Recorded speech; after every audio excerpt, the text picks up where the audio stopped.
Santa School. By Melinda Curtis. Copyright 2018 by Melinda Curtis. Chapter 1. Ruby Caldwell's father used to have a saying for every facet of life, every disappointment, every triumph. It wasn't one of Dad's sayings that sprang to mind this morning, the Monday after Thanksgiving.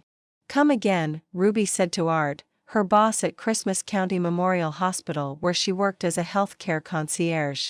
"I'm afraid your position is being eliminated as of January 1st, Art repeated, his bald head and slim shoulders silhouetted against the snow-covered parking lot outside his first-floor window. Ruby's veins iced over and for a moment she forgot to breathe as the term Black Monday took on new meaning. "But I still have a job, right?" The hospital was very large and employed hundreds of people. In another department? After all, she'd just gotten a stellar review. She held it in a hand that trembled. Art's gaze drifted to a thick manila envelope on his desk with Ruby's name typed on a label. "Actually, there's nothing available at the moment that fits your qualifications." He handed Ruby the envelope and gave her a smile that was so uncomfortable she could only return it in kind. "And starting today, we're cutting your hours back to part-time, mornings only." Ruby stumbled out of Art's office into a crowded, garland-strung hallway between the hospital's main lobby and the cafeteria. She sagged against a wall next to a drooping loop of sparkly garland, hugging her termination papers to her chest. "Every black cloud comes with a silver lining, Ruby dear." That was Dad's voice in her head, as gruff and optimistic as if he stood next to Ruby, as if he was still alive and didn't have a permanent view of Christmas Valley from the town cemetery. As a healthcare concierge, Ruby had helped match patients with available services and financial resources. She loved interacting with people, easing their minds, helping them find their way in the healthcare labyrinth with a positive attitude and a smile. A smile had gotten her through tough times as a kid. But now, "Where's my silver lining, Dad?" Stanley, the janitor, pushed his cart past Ruby, pausing to tack up the loose garland loop. "Thanks again, Miss Caldwell." That sounded like goodbye. Had the news of her firing spread already? Ruby clutched her employee badge and wished she could press a finger to the side of her nose and vanish, like Santa Claus. "I'm booked through the 24th, Stanley continued, giving her a thumbs up. "Santa School is going to give my kids a wonderful holiday this year." Santa School. There's my silver lining. In addition to working full-time, 3 years ago Ruby started Holiday Cheer with the goal of filling the gaps in holiday service industry. Her first offering was Santa School, which trained men and women for jobs as seasonal Santas.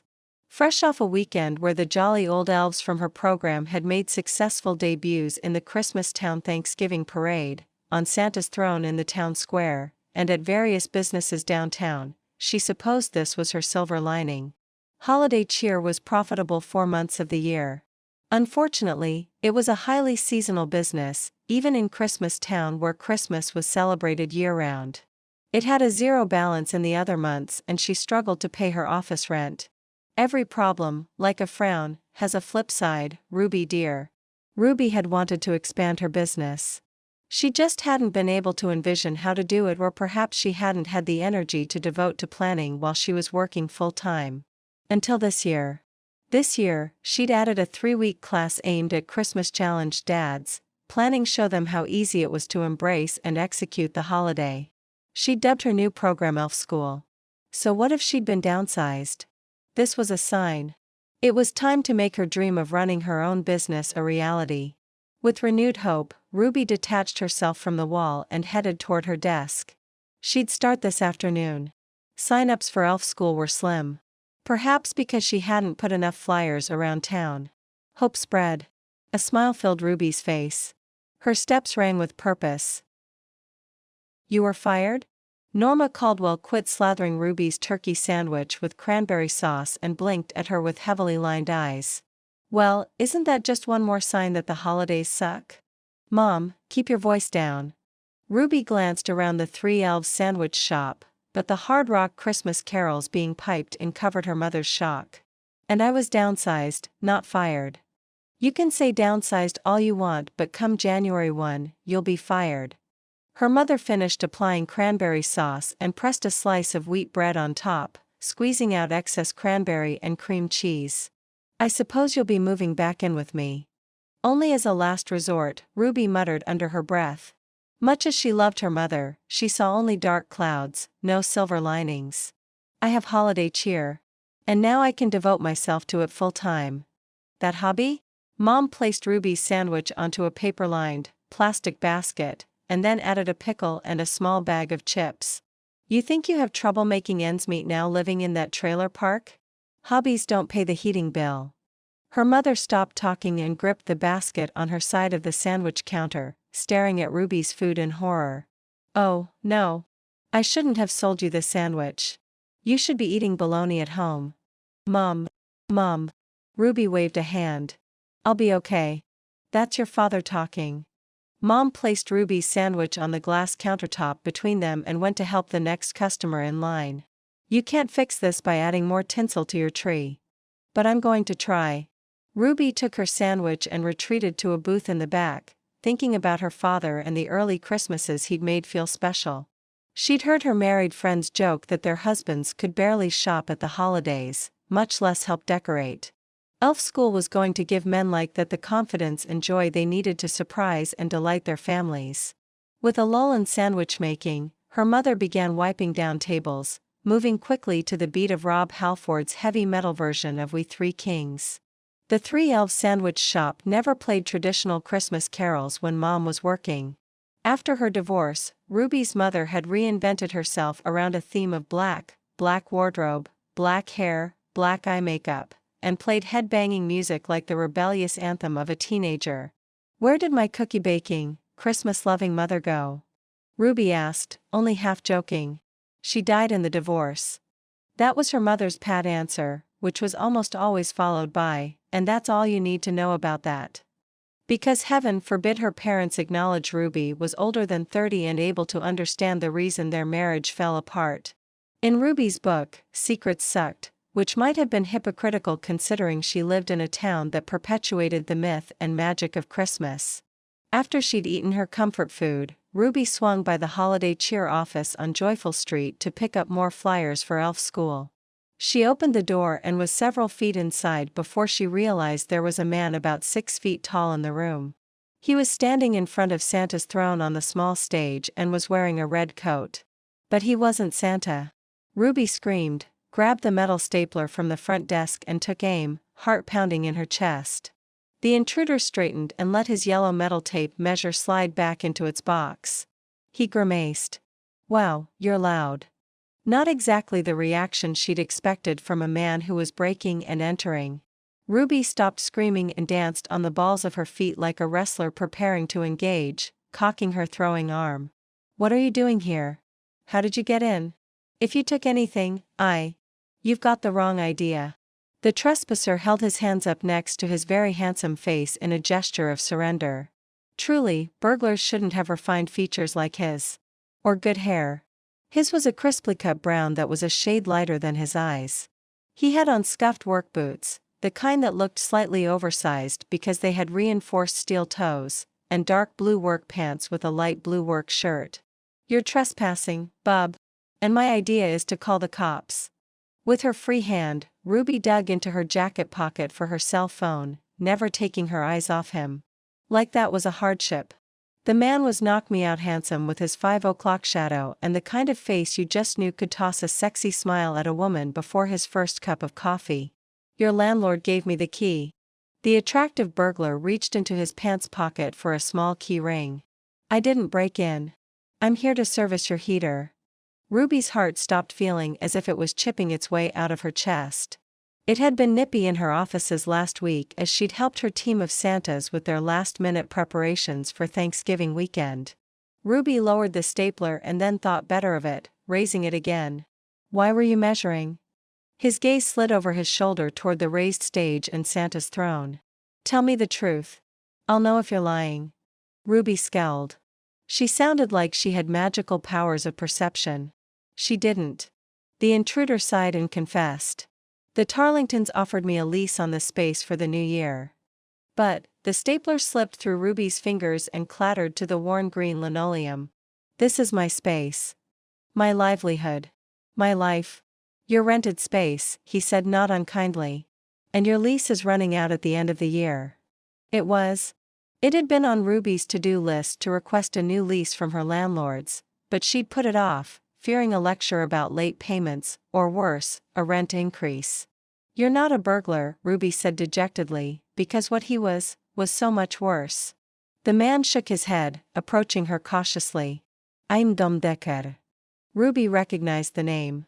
He'd moved to Christmas Town last summer with his daughter and had purchased Jack Frost Heating and Air. He was the son-in-law of her landlords. Or he had been when their daughter Mia was alive. In fact, they'd met before. Ruby had given the man her condolences at Mia's funeral last January while he'd held the hand of a little girl with Mia's sunny blonde hair. Jack Frost Heating and Air is over on Garland Lane, Ruby said. By North Pole Lumber. Why do you need an office here? On the opposite end of town. Dom's expression grew wary. I have other business interests. And from his tone, she gathered it was none of her business what they were. For the second time that day, Ruby felt small and insignificant. It's a legitimate business. Dom nodded toward Santa's throne, a judgmental smile on his perfectly formed lips. I hear you train Santas here. Anger surged. Don't tell me you're one of those. You shouldn't have moved here if you don't wholeheartedly believe in, and love, Christmas. He smirked. Christmas is commercialized. It's just another day of work for me. Let the little stuff go. Be like the pine and bend to the storm. Her father's words might have worked yesterday.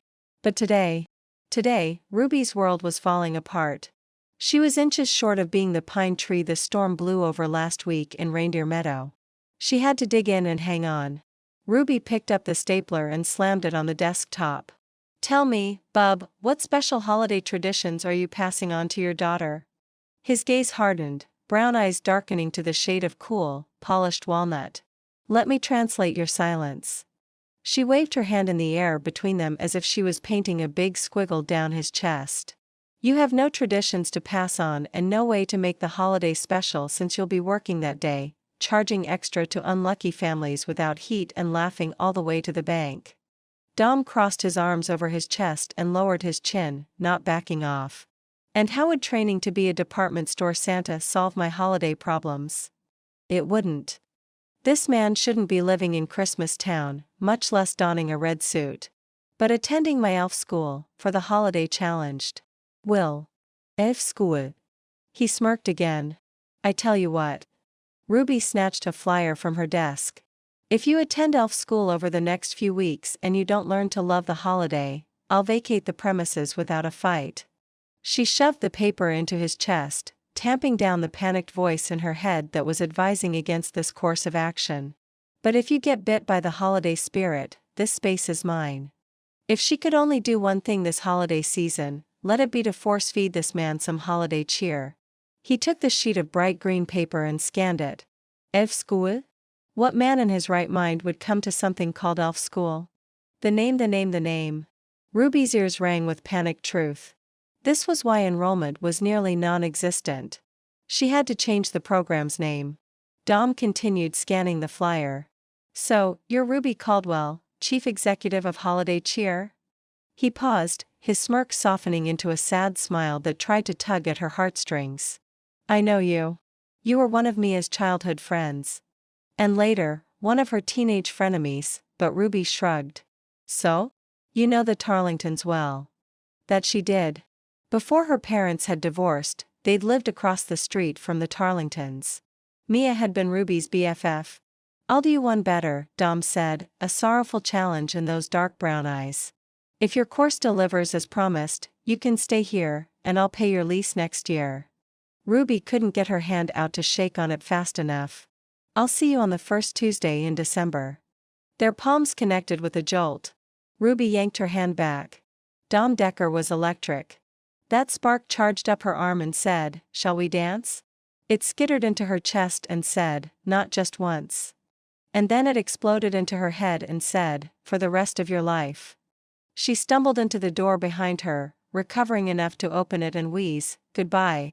With one last look at her, Dom walked out the door. Ruby closed it behind him, wondering what she'd gotten herself into. Chapter 2. It had been a long time since Dom had felt like accepting a personal challenge. He worked 24/7. Or at least that had been his life until he'd become a single father. He didn't have time for Ruby's elf school. He was running late for his next repair call, and the manager he'd hired to run his businesses in Boston wanted to touch base before the end of the day. But there was just something about petite Ruby Caldwell that pushed his buttons. And he hadn't even been enthused about the office space. It's because she'd been Mia's best friend. The connections his wife had left behind, the loose ends she'd requested he tie up, they were all in Christmas Town. He couldn't go anywhere without bumping into someone from Mia's past. But his reaction to Ruby hadn't been based on her past with Mia or her electrifying presence, hair as velvety as a moonless midnight, eyes as bright as a clear blue sky, personality as fearless as a kitten facing down a Doberman 5 times her size. No. His hackles-up reaction had been because Ruby took a swipe at his performance as a dad. All because she didn't think he was providing Jessie with a Hallmark Christmas. Who judges a dad by his holiday traditions besides his in-laws? Dom grumbled as he put his old work truck into gear and headed toward the carousel house downtown, which had put in an SOS regarding their heating system. And who is Ruby to judge me? Dom had great holiday traditions: work, extra pay, a late dinner. That's the way his father had raised him, taking him on repair calls as soon as he could differentiate a Phillips screwdriver from a flathead. Mia had never complained about Dom's Christmas spirit or his work ethic.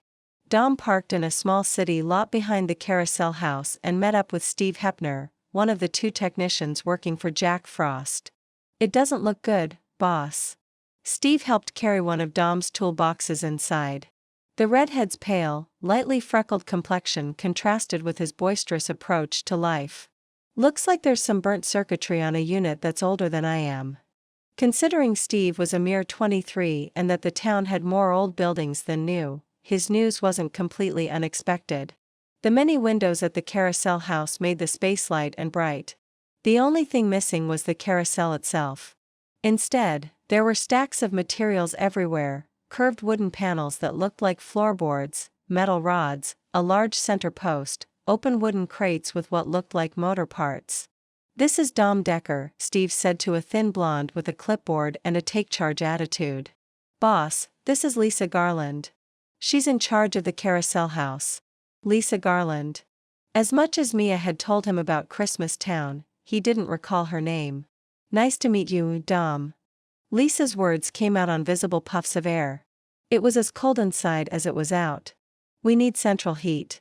Currently we've got space heaters scattered around, but we'll need heat in here in a few days when carousel assembly begins in earnest."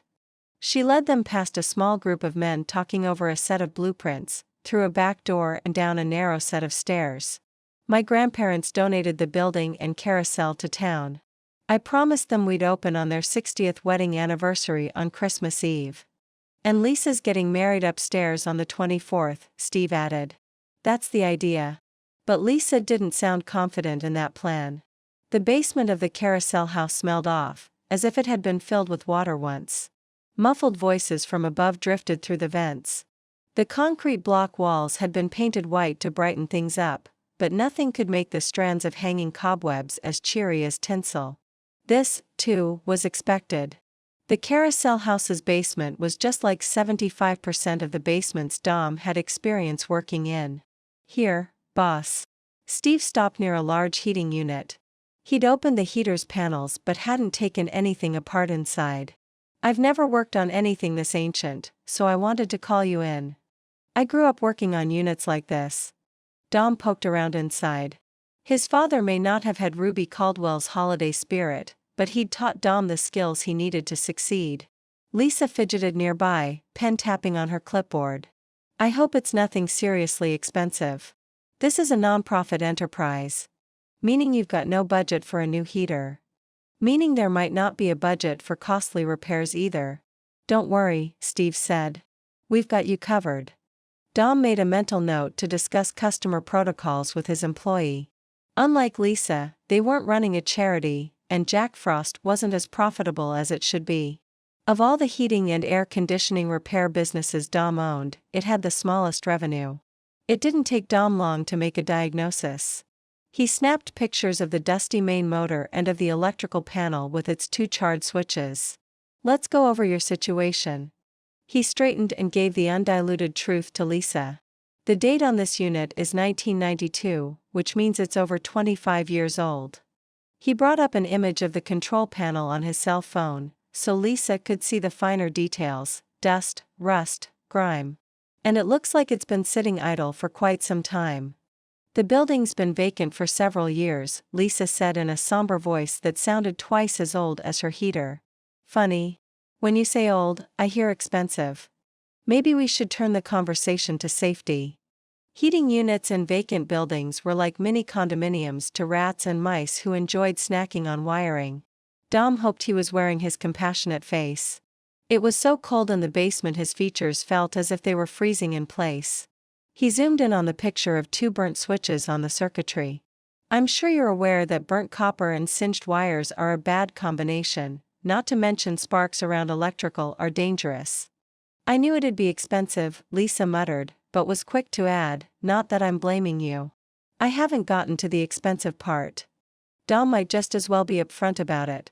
By all means, Lisa swept her hand gracefully through the air, flashing a delicate engagement ring. Option 1, Dom glanced at Steve, to make sure he was paying attention. Option 1 is we look for a replacement circuit board. That doesn't sound so bad. Lisa perked up. It's not so bad. Dom didn't want to get her hopes up. Until you consider the age of the unit and the fact that no one makes replacement parts for it anymore. I'd have to search through my network of private dealers, hoping someone has a spare circuit board. The perk drained from her. And time is money. Dom nodded. It was indeed. Not to mention you want people to be warm here sooner rather than later. No telling how long it'll take to locate the board or if it'll work when it arrives or how long it'll work if we do get the unit running. Lisa stared at the ceiling and hummed something that sounded like "We wish you a Merry Christmas." What the heck? Option 2, Dom raised his voice, but in a gentle way, enough to be heard over her humming. She was, after all, a potentially paying customer and not to be shouted at. Option 2 is the most expensive up front but might be the least expensive in the long run. You invest in a new unit and don't worry about it for another decade or so beyond regular maintenance. And a Happy New Year, Lisa murmured, returning her gaze to Dom. I choose option 1. Should you make a decision that quickly? Steve frowned. We haven't even given you an estimate. Lisa Marie Garland. A sturdy old man came down the steps. Is this how I taught you to do business? You should never make a purchase without getting an estimate. Dom checked his phone to see if a quick search would yield the parts he'd need to repair the unit. He entered the make and model number while waiting for the old man to join them. His Google search came up empty. Seymour Garland. The old man shook Dom's hand. I'm Lisa's grandfather, the former owner of this building, where my wife and I ran a toy store for decades, and the purchaser of the heating unit before you. It was a workhorse in its day, Dom allowed, admiring the old guy's grip. Like me. Seymour pointed a thumb to his chest. And it could still be of use. I'm not authorizing the purchase of a new unit until you conduct your due diligence. He paused. I'm sorry, but I don't know your name. Dom Decker, owner of Jack Frost Heating and Air. A note of recognition passed behind the old man's eyes. Well, Dom Decker, you asked the Tarlingtons about me and this project. We want everything up to snuff, but given the carousel ran into a snafu last week before Thanksgiving, he leaned in conspiratorially. The company in charge of the restoration closed its doors before it finished the work, but not before it cashed the final check. He leaned back out. What you need to know is, we're in need of some creativity when it comes to heating solutions. Lisa was back to humming her Christmas tune. I'll donate my time. Steve puffed out his chest. He was a Christmastown native and was staring at Seymour with worship in his eyes. The old man thanked him. Dom frowned. The repair required a bit more knowledge and finesse than Steve had to offer. He'd only been working for Jack Frost for a few months. Before that, he'd worked at a local automotive repair shop. Lisa stopped humming and clutched her clipboard to her chest. I was hoping we could work something out. That song you were humming shouldn't be your lead negotiation tactic.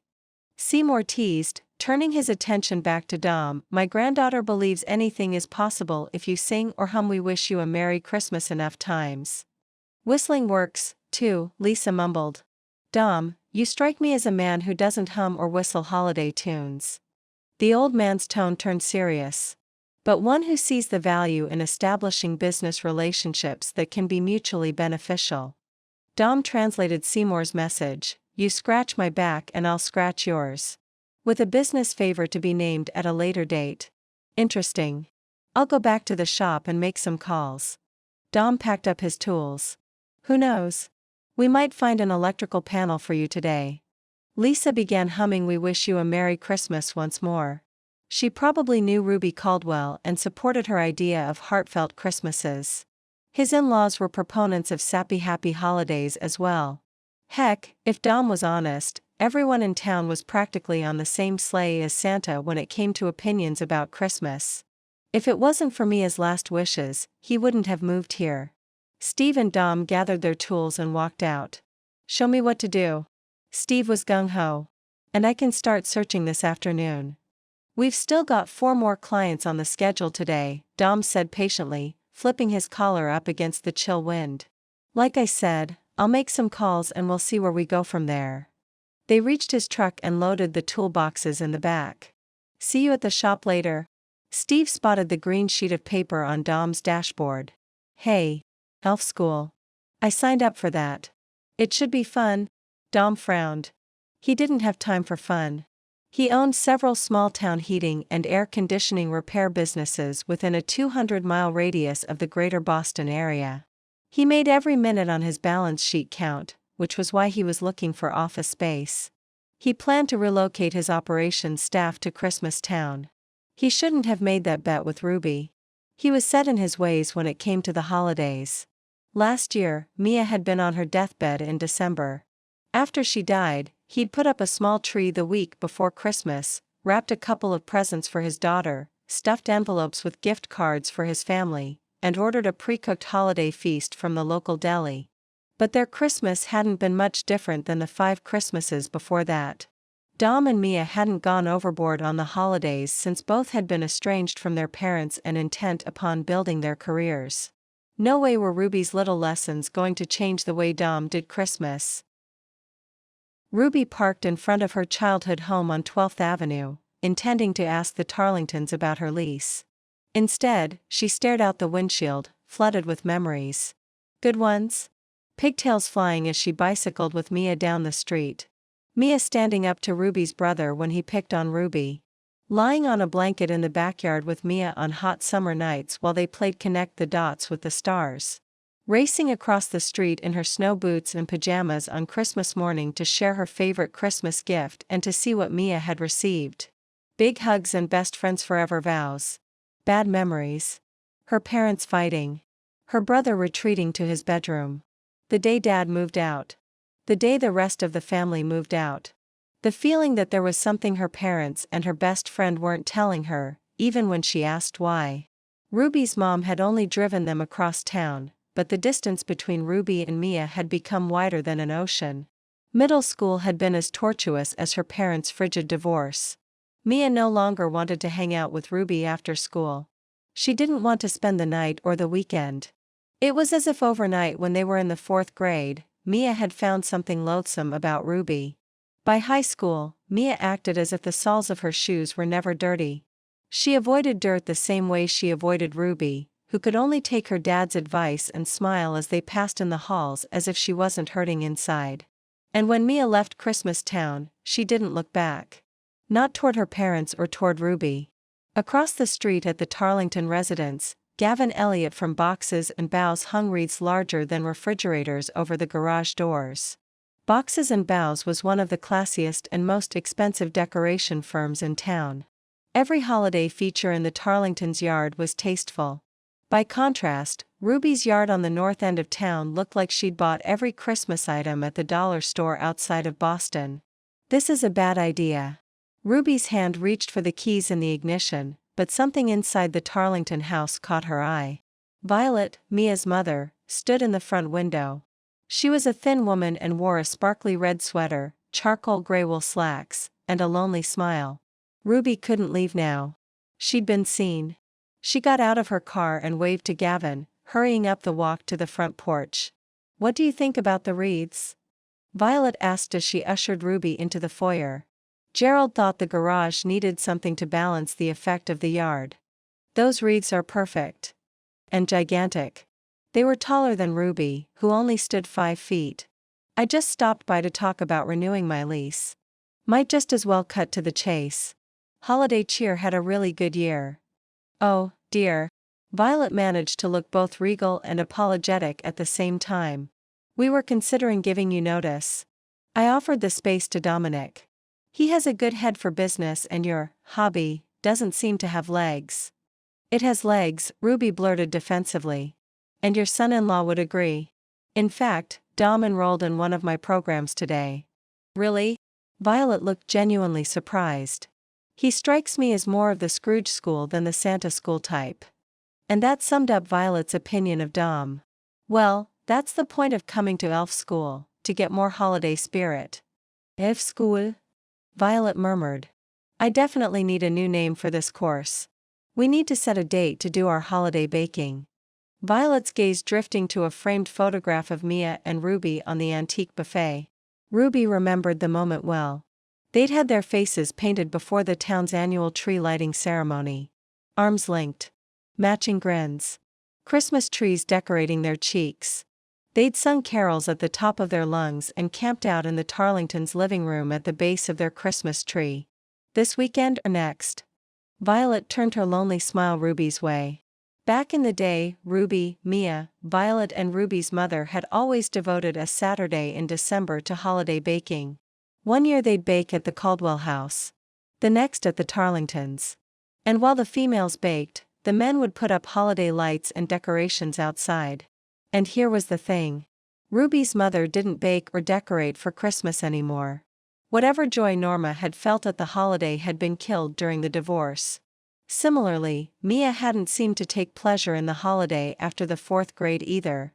That left Violet and Ruby, 2 die-hard Christmas fans, to carry on the Christmas baking tradition, cut out sugar cookies frosted and sprinkled, peanut butter kiss cookies, Italian wedding cookies rolled in powdered sugar, mini pecan tarts. It was awkward, but neither one of them had the heart to give it up. "Let's bake this Saturday," Ruby said. "Might just as well get it over with. Come by around 9. Violet checked her watch. "Shouldn't you be at the hospital?" Ruby didn't want to admit she'd been downsized. "I took the afternoon off to kick off the expansion of Holiday Cheer." Extracting a promise from Violet to talk with Gerald about her lease when he returned, Ruby left in search of a strong dose of optimism. Chapter 3. "So, you were downsized?" Chloe Lincoln paused between bites of apple brownies. "At least you have a fallback plan, Holiday Cheer." "Check my logic," Ruby said morosely, unable to hide her doubts from her best friend. "Is a seasonal business a fallback plan?" "Yes." Sidebar. "Which do you like better?" Chloe wiped at her cheek, leaving a streak of brownie batter behind. She'd made 3 different apple brownie batches in 3 different variations. She and her husband Ted were apple farmers in Christmas Town. But they were also apple entrepreneurs, selling apples to residents for holiday pies and apple-based goodies at the Mercantile during the holiday rush. Apple brownies with pecans? Apple brownies with caramel icing? Or apple brownies with cinnamon crumbles? "They're all good," Ruby admitted, unable to stop herself from adding in a slightly whiny voice. "Why is it that everything you touch is fabulous? And everything I touch? There's no whining in business." Chloe wiped crumbs off her kitchen counter with cool efficiency, sprinkling them in the sink. It was a dream kitchen, new white shaker cabinets, Carrara marble countertops, wood floors. She and her husband lived in a recently remodeled mill on the outskirts of town. "My last venture went bankrupt before I returned to Christmas Town. It was a miracle Ted wanted to go into business with me, much less wanted to marry me." For the record, Ted Lincoln was head over heels in love with his perpetually optimistic, beautiful, red-headed wife. And Chloe was brilliant when it came to business ideas. If anything, she had too many ideas to pursue. "Besides, your Santa school is a complete success. Chloe speared her fork into the brownie with the caramel icing and took a small bite. Ruby was partial to the version with pecans and said so. Holiday cheer can't be one-dimensional. And she was worried she might fail at this expansion, lose her lease and have to find another cubicle job. Most people in Christmas Town have been raised with holiday traditions. Sign-ups for elf school have been disappointing. So far, she'd enrolled Steve Hepner, who she and Mia used to babysit, Larry Howard, who'd just gone through a divorce, and Dom Decker. 3 people. She'd planned to accommodate 30. She'd hoped to develop a wait list. Tell me the truth. Ruby gripped the counter, prepared for the worst. Is holiday cheer a hobby? No. Not everyone in town knows how to put on a good holiday. You have 3 people signed up for a brand new 3-week course. Chloe took another bite of the brownie with caramel frosting. And more will sign up during the first week. But then what? I'll still have to get a job to pay the rent on my space, which will go unused, until next September. Unless she changed the handsome, intimidating Dom Decker's opinion about Christmas, and she didn't even know exactly what his opinion was. And what about health insurance? The self-employed premiums were going to be a financial drain. You're in panic mode. Chloe rubbed Ruby's shoulders. Geez, you're tense. Nobody solves anything in panic mode. Have another brownie? Ruby did. If only because her jeans had an elastic waistband and there was ample room for a 4th treat. I have to find another full-time job, she said, but her mouth was full of cinnamon crumble and her words sounded like, I flawed a fly flower time jaw. Luckily, Chloe spoke her language, full mouth or not. No, you do not need to find a full-time job. You can't grow a business when you're trying to be a good employee. Maybe what you need is a business partner, someone to back you, or one of those online group funding things. Ruby chugged half her water bottle and swished her mouth clean before she replied. I can't split half of next to nothing. I'm going to tell you a business secret. Chloe's green-eyed gaze was serious and direct. Finally. Ruby rested her elbows on white Carrera. I'm listening. The best entrepreneurs are like Santa. Chloe spoke in a whisper, as if this was million-dollar advice rarely shared. Santa makes something out of nothing all the time. All you need to do is to believe and be ready. That couldn't be all there was to being a success. Chloe's advice was too vague. Ready for lightning to strike. Chloe's eyes sparkled. You'll know it when you see it. That one small opportunity when it arises. That one moment where suddenly things crystallize, and you'll know exactly what to do the rest of the year. And then things will turn around. Chloe snapped her fingers. Like that? My mother was right. Ruby hung her head, ready to snap inside. Holiday cheer is doomed. She needed to update her resume, not her latest flyer. Not so fast. Try the caramel brownie again. Chloe cut a thin slice with a spatula. The Naughty Elves made something out of nothing last year. And that was before they called themselves the Naughty Elves. Back then, they were just 3 kind old ladies who liked to knit. They knitted their way to an impressive fundraiser. Last year, the Naughty Elves had made and sold knit goods, everything from scarves and mittens to potholders and toilet seat covers, to raise money to refurbish a recreation room at Over the River retirement home. And they'd sold out. Only because the Naughty Elves know everyone in town. And everyone in town owed them a favor. A tiny nugget of an idea formed in Ruby's head, but before she could say anything the back door opened. I'm home. Ted entered the adjacent mudroom, stomping snow from his boots and shedding his jacket. He hung a garment bag on a hook and then sat on a bench to remove his boots. Ruby, you would have been proud of my Santa performance today. I'm proud of your performance every day. Ted was one of her best students. What's for dinner? He asked. Oops. Chloe began cleaning the kitchen with lightning speed. Dumping apple peels in the garbage disposal. Ruby helped. Covering brownies in clear plastic wrap. Shoving baking ingredients into cupboards. I suspected you'd lose track of time today. Ted entered the kitchen, took in the 2 women hurrying around, and laughed. That's why Santa brought home dinner. Chloe stopped cleaning and grinned at her husband. That's why I love you, Teddy. Mom made tater tot casserole. Ted's mother lived in the original Lincoln family farmhouse on the adjacent apple orchard. He held up a covered dish. She knew you'd be baking all afternoon, too. I guess that's why I love your mother. Chloe rushed across the room to embrace him. Ted accepted her kiss. And then he bent his knees, wrapped a free arm around his wife's waist, lifted her off her feet, and carried her to the stove. "I've got dinner." Ruby took the casserole from Ted, put it in the microwave and set it to reheat. She had an open invitation to eat with her friends and a fondness for tater-tot casserole. "And I've got my beautiful wife," Ted murmured before kissing Chloe soundly once more. Ted and Chloe only had eyes for each other. A stranger might think they'd been married 2 months rather than 2 years. Awkward. "Okay, I can't stay for dinner after all." Or Ruby might start whining about the calories in her favorite dish or her lack of a social life. Besides, she had an idea and it was time to seize the day. "I need to pimp out elf school. There's a council meeting tonight and the naughty elves will be there." The naughty elves? Chloe wriggled free of Ted's embrace and hugged Ruby. What a great place to start. Ruby wasn't sure it was. But it was better than nothing.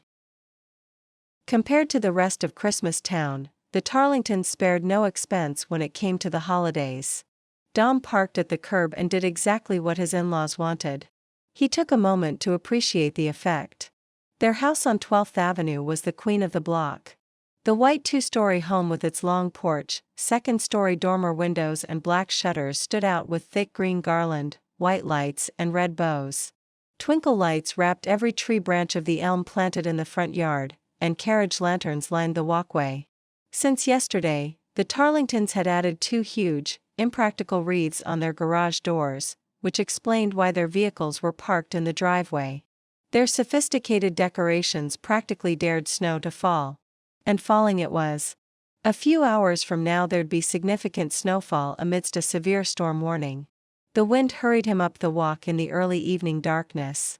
Gerald Tarlington opened the large arched double door and ushered Dom inside. "You're late." Mia's father had thinning white hair and shoulders that were stooping prematurely, perhaps bent from the weight of losing his only child, a woman estranged from him since she'd left for college.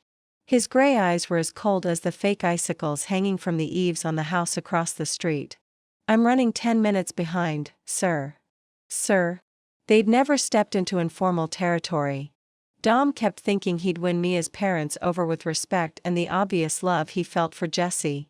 But not even moving from Boston to Christmas Town had made a dent in the way the Tarlingtons treated him. Hands clasped in front of him, Gerald blocked the foyer and gave Dom's blue work-stained clothes a dismissive glance. Children need routine. Dom tried to keep a smile in place, but it was harder than when he'd learned Ruby Caldwell's name. 10 minutes, Gerald. "Forget, sir." Dom had just finished a long day. And it wasn't over yet.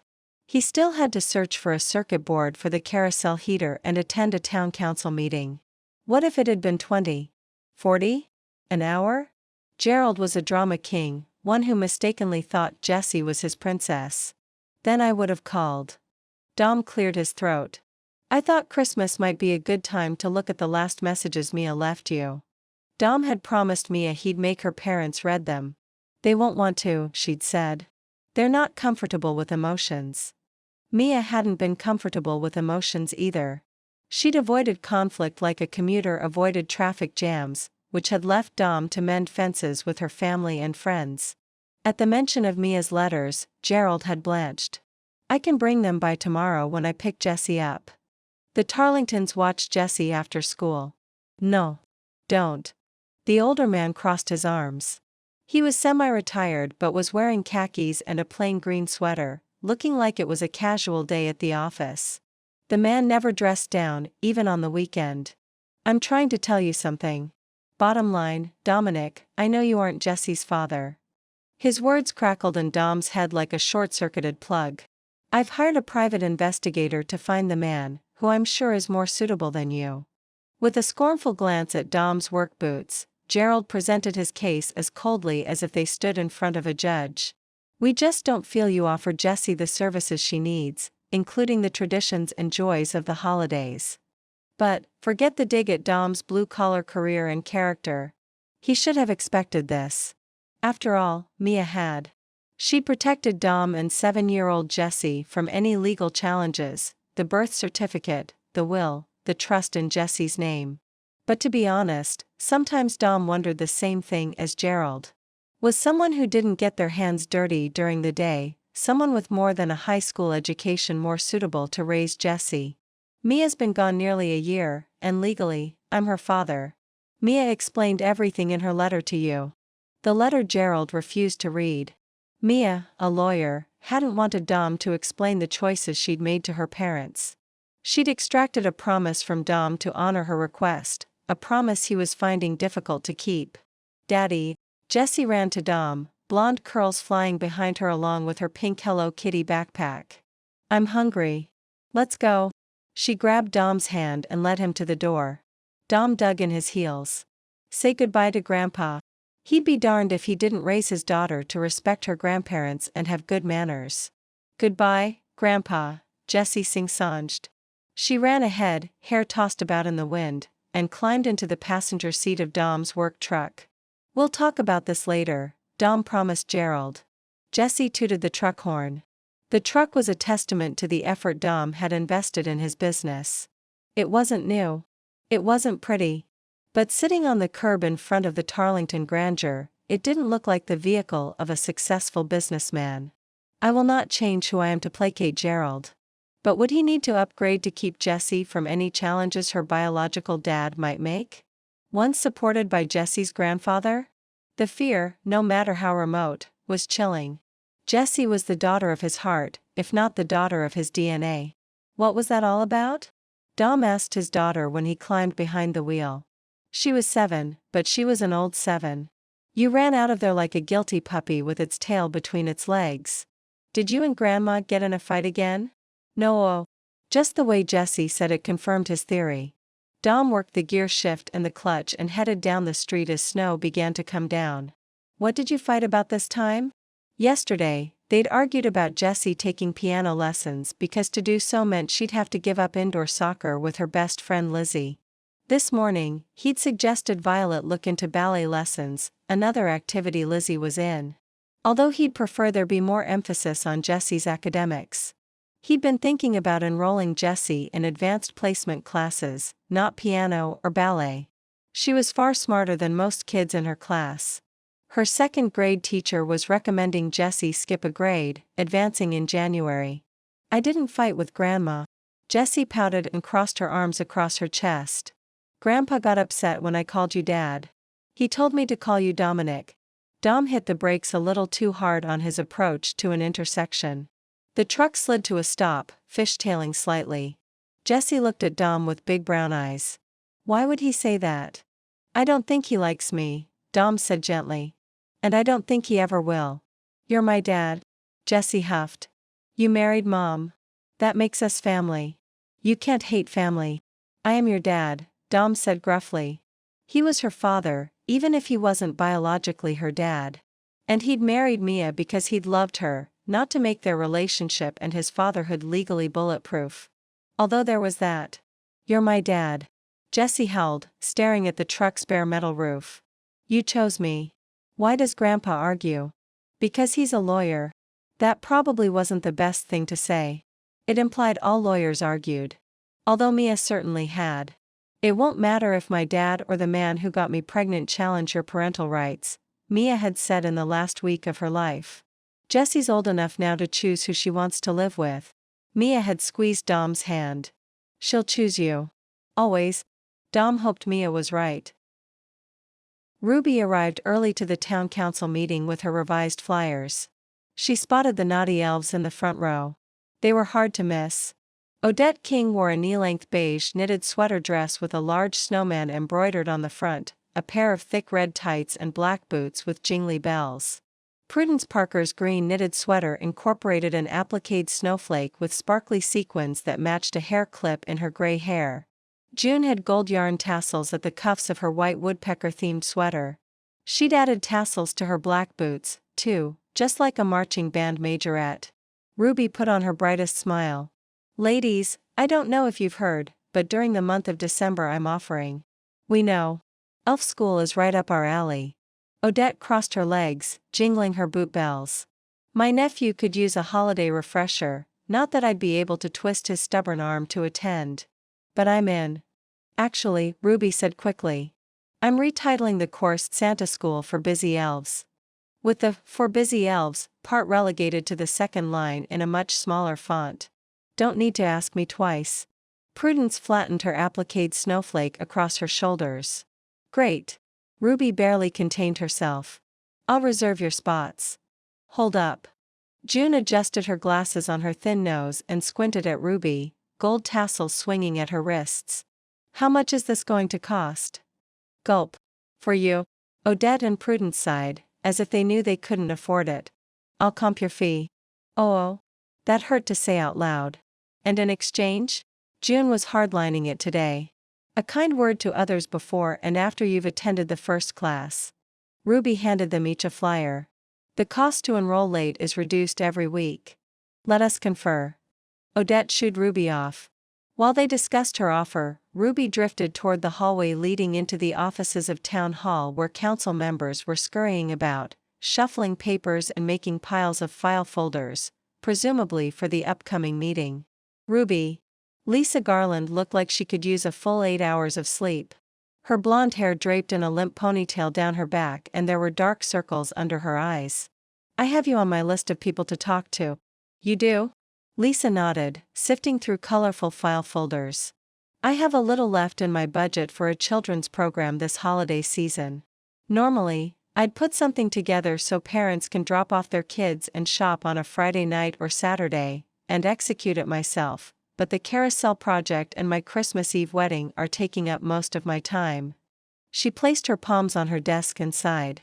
I'm sorry. I should focus. Ruby, can Santa School come up with a program for kids? Maybe 2 hours in length? Absolutely. Ruby had no clue as to what it would be, but she handed Lisa a flyer. I'm expanding. And thinking of changing her business name from Holiday Cheer to Santa School. Phew. Lisa smiled gratefully. You don't know how much it means to me that you're willing to jump right in. I think 2 sessions of 2 hours each would be awesome. I can find you a facility if I need to. Her gaze caught on a sticky note on her desk. She snatched it up and frowned. I'll figure it out and get you a proposal tomorrow. Ruby practically moonwalked out the door. Perfect. But there was much less gusto in Lisa's voice. She picked up her cell phone and dialed, still holding the sticky note. Ruby was heartened. It didn't matter if she had no experience with kids. She'd practically landed a paying gig. How's that for a silver lining, Dad? The naughty elves beckoned Ruby to join them in the front row. June patted a seat next to her.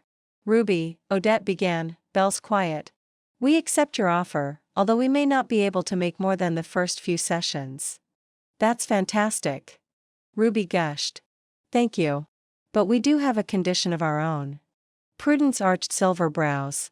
Ruby's elation faltered. Which is? June stared at her over the top of her glasses. We need a Santa on Christmas Day at Over the River. Ruby frowned. But that's the holiday. A day to be with family. I know. Odette's boots jingled discordantly. We've been unable to hire a Santa for the residents who have no family nearby. It would mean so much. Prudence flattened the applique snowflake on her shoulders once more. To them. And to us. June leaned forward to grasp Ruby's hands, gold tassels swinging at her wrists. If you know what I mean. Ruby did. No Santa. No naughty elves in her Santa School for Busy Elves class. I'll do it. What did she have going on that day but brunch with her mother? Her brother Brad was serving overseas and wasn't going to make it home. She could make a Santa appearance. You, the naughty elves chorused in disbelief. I'm an equal opportunity Santa. Ruby squared her shoulders. I train men and women. But, Odette squinted at Ruby. Come to the first class. If my Santa skills don't wow you, I'll find someone else. When had Ruby become such a gambler? First Dom and now the naughty elves? A man sat down in the next row, sending a chair creaking. As one, Ruby and the naughty elves turned. Ruby couldn't breathe. Mr. Electricity was in the house. Mr. Decker, what brings you here? Odette asked.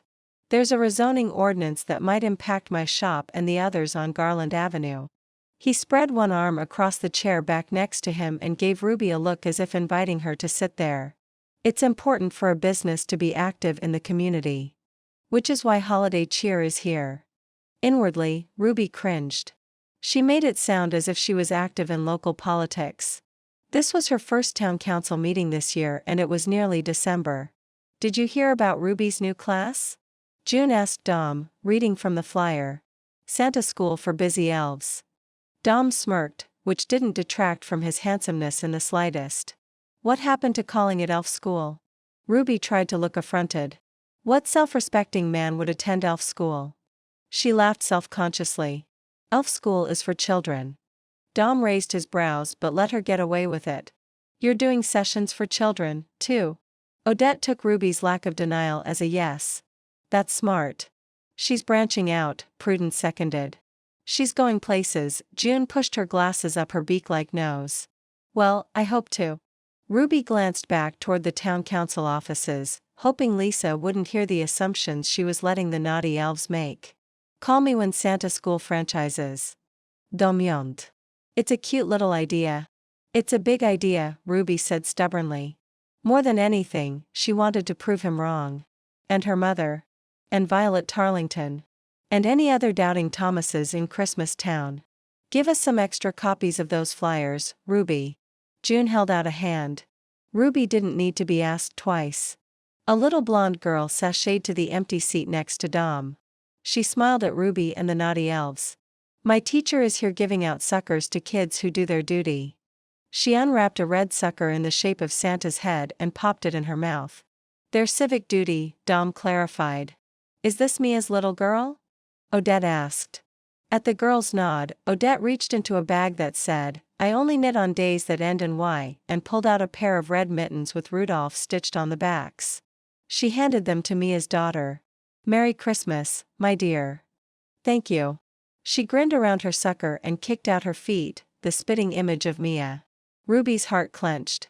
What's your name, sweetie? Prudence asked. Jessie. She turned to her father and rolled out her tongue. Is it red yet?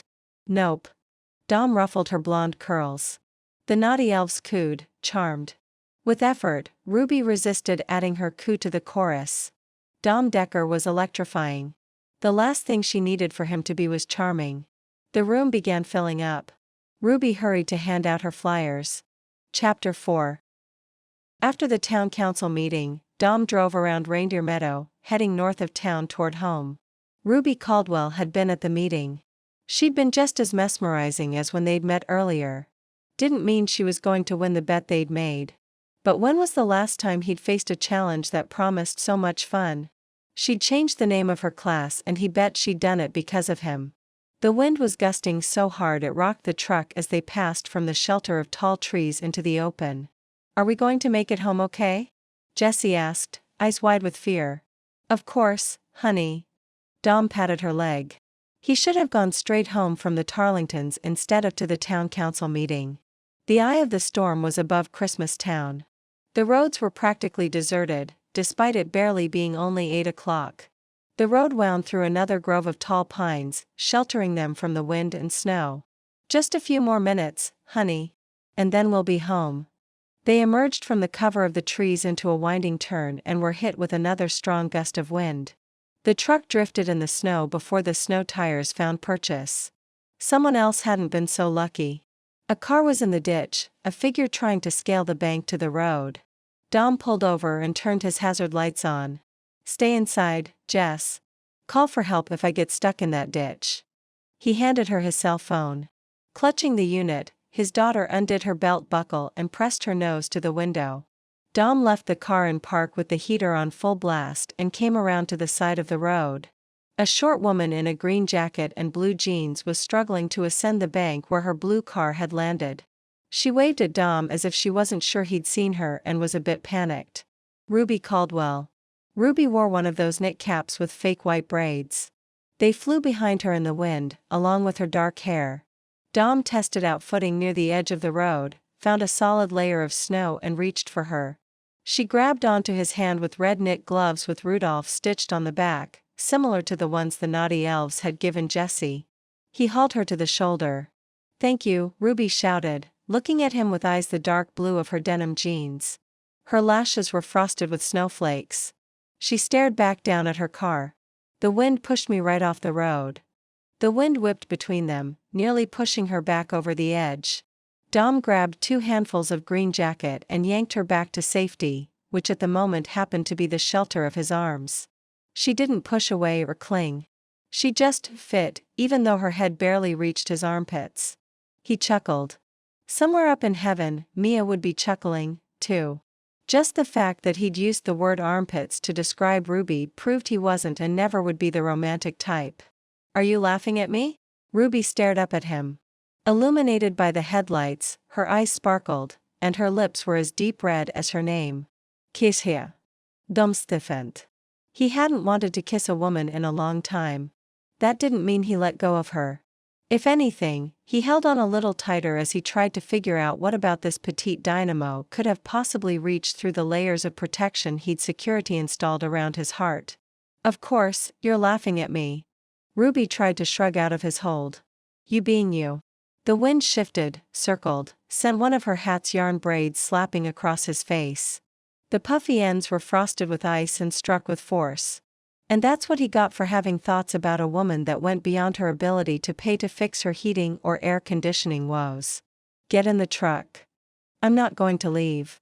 Ruby stopped struggling and rested her gloved hands on his chest. Snowflakes crusted on her cheeks and had begun collecting on the shoulders of her jacket. I called a tow truck. You'll be a snowman by the time one arrives. Dom wrapped an arm around her shoulders and steered her to safety. Get in the truck. Why? He opened his door. The wind tried to take it like a sail. Because it's not safe here. If she waited by her car, there was no guarantee another vehicle wouldn't slam into her. This turn and that wind spell disaster. Dad, that doesn't spell anything. Jessie sat on her knees, staring at the 2 adults as the wind blew snowflakes in the cab. Apparently, not even roadside emergencies halted the smart wheels of his daughter's brain. Get in, Dom commanded. When Ruby didn't immediately set foot on the running board, Dom lifted her toward the seat. Seriously? Ruby crouched behind the wheel, boots still facing outward as if she was about to climb back down. Just because I'm elf-sized doesn't mean you can just toss me about. Why are you upset? He gestured for her to move over. Normally, I'd earn some respect for picking up a woman. You are not picking me up.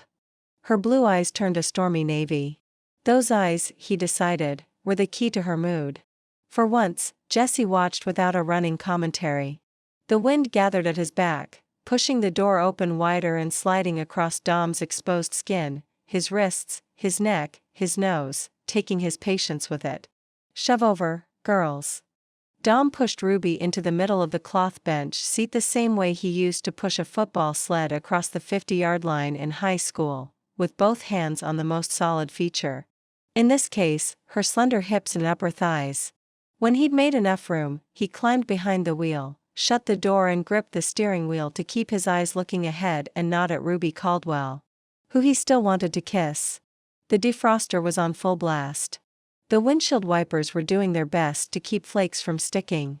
And the 3 occupants of the car didn't move or speak, not even his daughter, who he sometimes referred to as Chatty Cathy. Dom's and Ruby's hips and shoulders were touching. He should have leaned into the door, but he was in the grouchy zone, as Jessie liked to say, and wasn't moving, not 1 inch. Let her move if it bothers her. It didn't bother him in the slightest. That is, if he didn't count the heat that originated in his chest and was spreading through him like a tree taking root, the progress of which was captured on fast-forwarding, time-lapsed photography. Meanwhile, Ruby was probably feeling just as ornery as he was. She turned her back on Dom and introduced herself to Jessie, which removed her thigh from his, but pressed her back against his arm. It's not as if there aren't 2 layers of jackets separating us. Didn't matter. She'd still wormed her way under his defenses and under his skin. The sound of metal crunching caught his attention.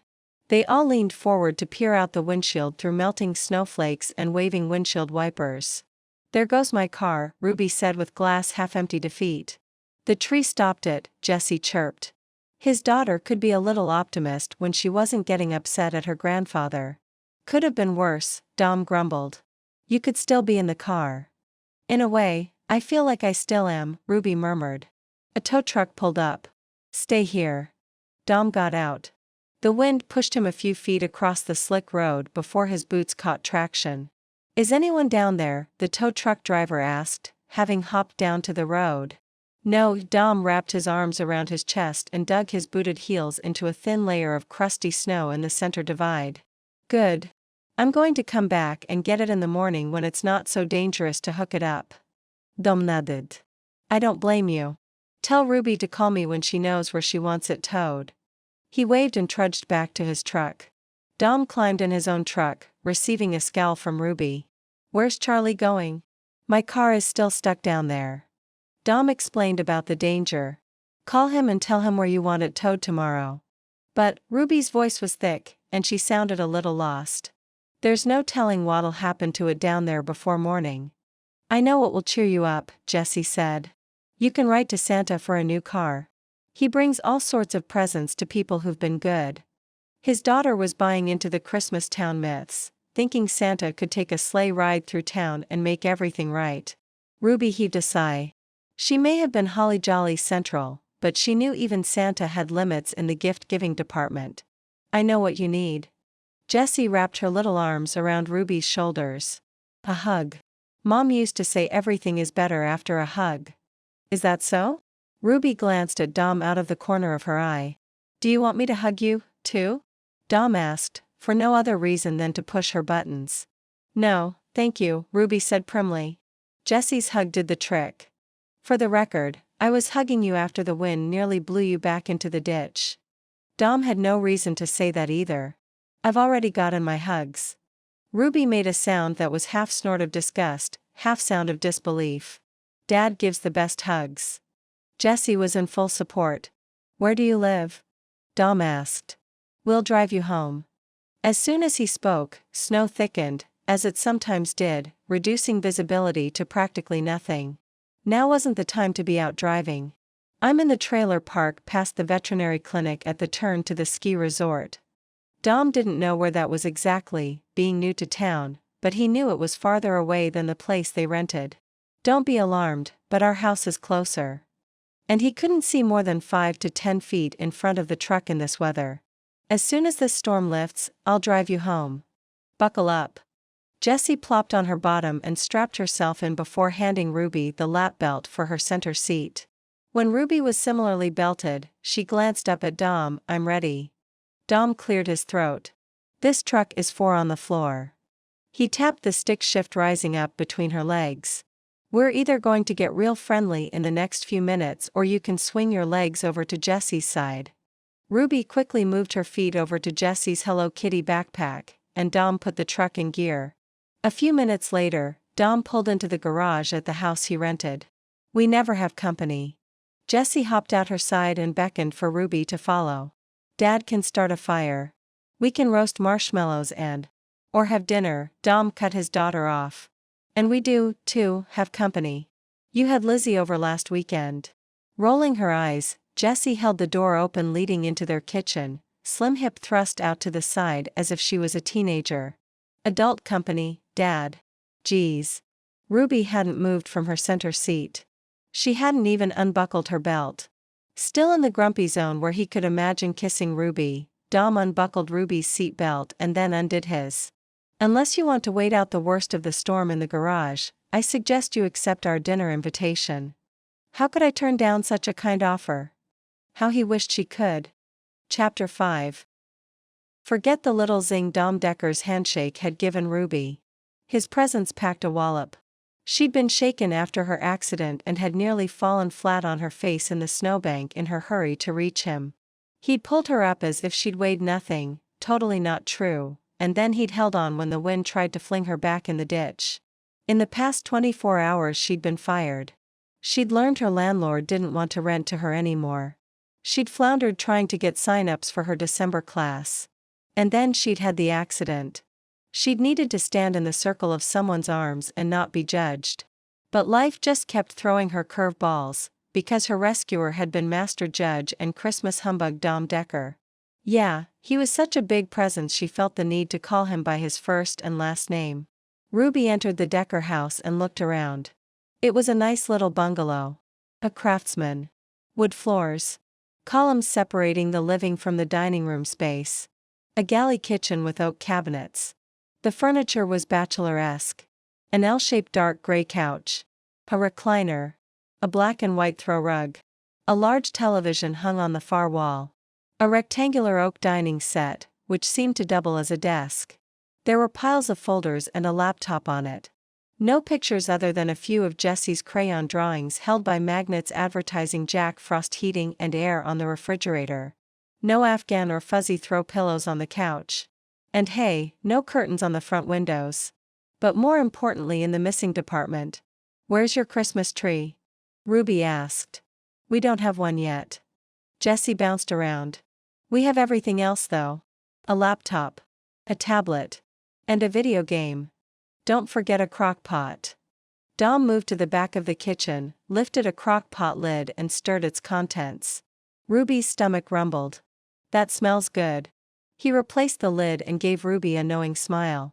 "Don't sound so surprised. Dad's a good cook." Jessie continued to bounce. Dom ran his own business. He was handsome, sexy, and a devoted dad. And now she could add good cook to his list of positive attributes. At some point, most women would take those positives and admit they outweighed his lack of holiday cheer. There was a flutter in Ruby's chest that implied she might fall into the camp of most women. A reality check was in order. She removed her jacket. "When are you going to shop for a tree?" "A few days before Christmas." There was a cross-no-boundary tone in his voice, the same as there'd been earlier in her office when he'd smirked about elf school. She smiled, refusing to acknowledge his slight. "What about holiday lights outside? Stockings over the mantel? I'm sure those are coming sooner." "Are they, Dad? Are they?" Jessie jumped up and down in the living room. "Lizzie already has a tree up. She's my best friend in the whole wide world." "We'll fit in Christmas when we have time," he said solemnly, getting plates out of a cupboard. "Surely, you can find time to add something Christmassy." Ruby glanced around. "Mistletoe would be easy, don't you think?" Dom murmured, gaze straying to her lips. The fluttering turned to a full-on flip-flop. This simply wouldn't do. Not the flip-flopping and not the holiday procrastination. She turned to Jessie. "I bet you can't wait to bring a little holiday cheer here. Your mother loved Christmas when she was your age." The bouncing stopped. Jessie glanced from one adult to the other and then said solemnly, "There's a lot of Christmas at the Grands. Dad says there's too much. I've seen that house. It's always beautiful at the holidays." Ruby moved to Jessie's side, grabbed onto her little hand and swung it the same way she'd swung Mia's hand when they were little. "But there's a difference between a lot and none." "Oh," Dom said in a loud voice. That pass was thrown out of bounds. "Are you watching football?" Jessie asked. Ruby knew he wasn't. Out-of-bounds passes don't count. "In horseshoes," Dom shot back. "What are you guys talking about?" Jessie demanded. "Grandma's house," Dom called from the kitchen over the clatter of cutlery being assembled. "Didn't you used to live across the street from the Tarlingtons?" "Yes, in the gray house." Back then it had been a positive blue. Had Mia spoken of her to Dom? "I used to play with Mia. She was tall and beautiful." Ruby smoothed Jessie's hair over a shoulder. "You look just like your mom." "That's what my grands say." Jessie sniffed, as if this meant little to her. "Can you tell me about my mom?" Jessie pulled Ruby to the bar stools lining the kitchen island. "Dad didn't know her when she was little, and the Grands. They don't always talk about her realistically," Dom added softly. "Stories about Mia." Needing some time to find a nice memory, Ruby removed her phone from her pocket and checked the time. "She's kind of like a legend for me, too. She was pretty." "I know that," Jessie said matter-of-factly. She expected more. She picked up a tangerine and began peeling it. "She always had the best costumes at Halloween," Ruby said weakly. "The most recent memories of Mia were the sore ones." Dom gave Ruby a sideways glance, garnished with an eye roll. "I mean," Ruby tried again. "Your mother was really creative about her costumes." The Tarlingtons had rented them from a seasonal store in town, while Ruby had had to make hers from things she found at the second-hand shop. One year, Mia was 2 different Disney princesses in one day. Belle at school for the rally, and Cinderella for the dance that night. Jessie was almost done peeling the tangerine. Was she nice to you? Oh, yeah, always. Like that sounded believable. Jessie frowned and exchanged a glance with Dom. He shrugged. Ruby had no clue what was going on. Can you quiz me on math? Jessie pulled out a workbook from a stack nearby. Sure. Ruby read multiplication problems while Dom finished preparing their food. Dinner was black bean soup with chicken and cornbread. It was delicious, and Ruby almost wished she'd get stuck in the snow every night for a week just to see what else Dom had in his cooking repertoire. She'd never mastered the art of cooking for one. After they'd eaten, Jessie disappeared to take a shower and Dom sat next to Ruby at the dining room table. He leaned forward and lowered his voice. I don't want you to lie to Jessie. Ruby sat back. I wouldn't. You did. His gaze held hers. You lied about Mia. I know what kind of person she was as a teen. You do? Maybe at some point Ruby would be able to string together sentences with more than 2 words in front of this man. Dom nodded. She told me. She told me what kind of person she'd been before she came to Boston. Oh. I'm sorry. She was sorry Mia had grown into the kind of girl you wanted to trust but never could. She was sorry she'd left such a beautiful daughter behind. And as for the man she'd married, Ruby stopped the inappropriate thought before it started, but she couldn't stop her gaze from dropping to Dom's lips. He turned his head back her direction and caught her looking. Shoot. Ruby grabbed a paper napkin from the table and wiped his mouth. You had a cornbread crumb there. I couldn't stop looking. Ruby Caldwell, you are the worst liar on the planet. Except. She wasn't, because Dom rubbed his jaw lightly and murmured his thanks. He got up and opened a cupboard beneath the kitchen counter, rummaging underneath for something. She died of cancer? Ruby asked tentatively.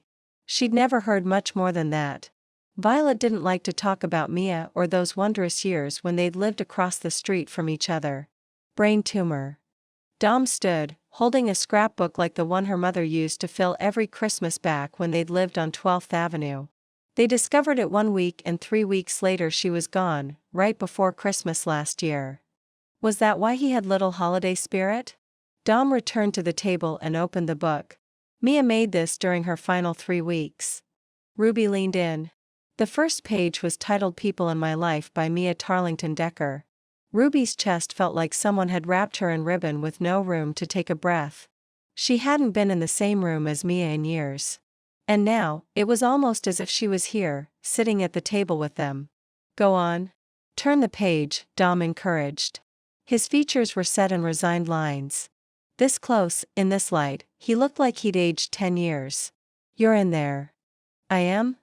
Ruby returned her attention to the book, to the loopy curves of Mia's familiar handwriting and the cheerful felt-tipped colors she'd chosen to write in. 3 weeks. Her once best friend had been told she had 3 weeks to live. And instead of seeking treatment, she'd written in this cheap book. Mia wanted to share this with you, Dom said softly. She wanted everyone with a photo in this book to see it and to know they meant something to her, even if she wasn't close with them in the end.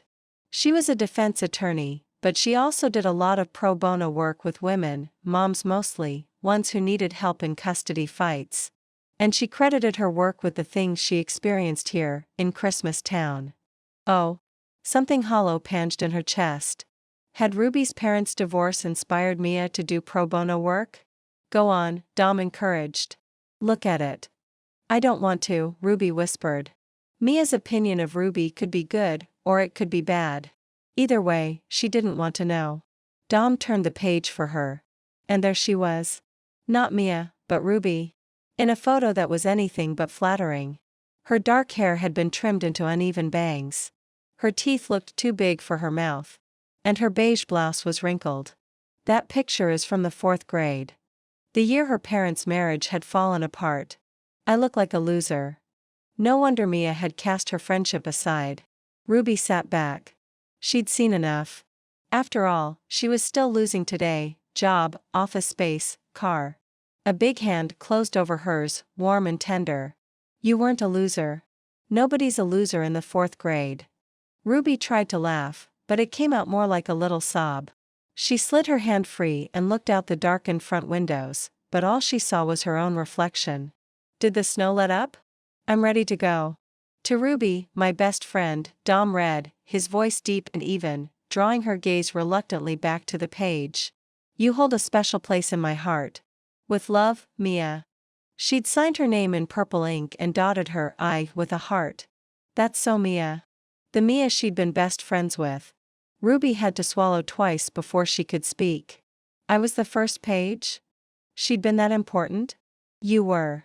Dom cleared his throat. She saved her parents for last. He turned another page. There's more. There were a lot of pictures from their childhood. Mia had captioned them all. One page was titled, There is nothing more important than good friends. So many pictures, Ruby murmured. Why had Mia saved so many pictures of the two of them when she couldn't seem to stand Ruby years later?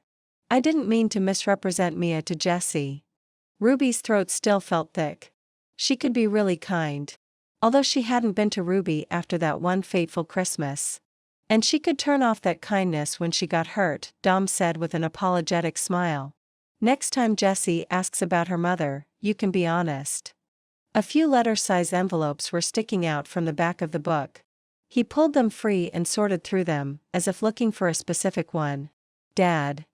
Jessie padded out of the hallway in a pair of footed, flannel pajamas. Is Ruby staying the night? No, Ruby said firmly, but if the storm didn't let up, she wondered how she was going to get home. She got up and went to the window. It was still snowing steadily. Dom returned the envelopes to the scrapbook and then checked his phone. It says the worst of the storm has moved west. I can take you home now.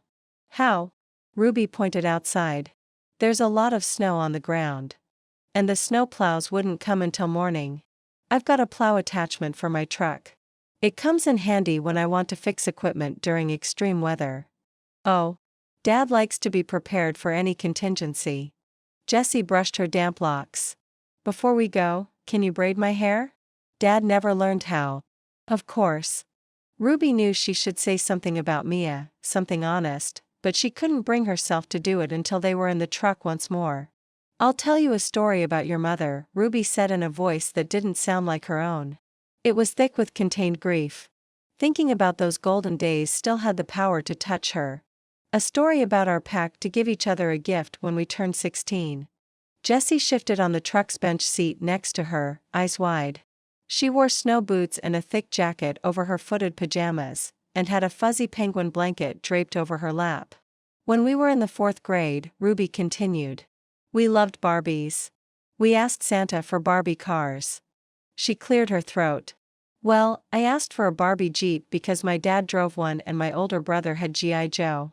I thought it'd be cool if G.I. Joe stood holding the Jeep's roll bar in one hand and his gun in the other while Barbie drove, and they chased down dinosaurs. Dom snorted. Who knew you were so bloodthirsty? Ruby nudged him with her elbow.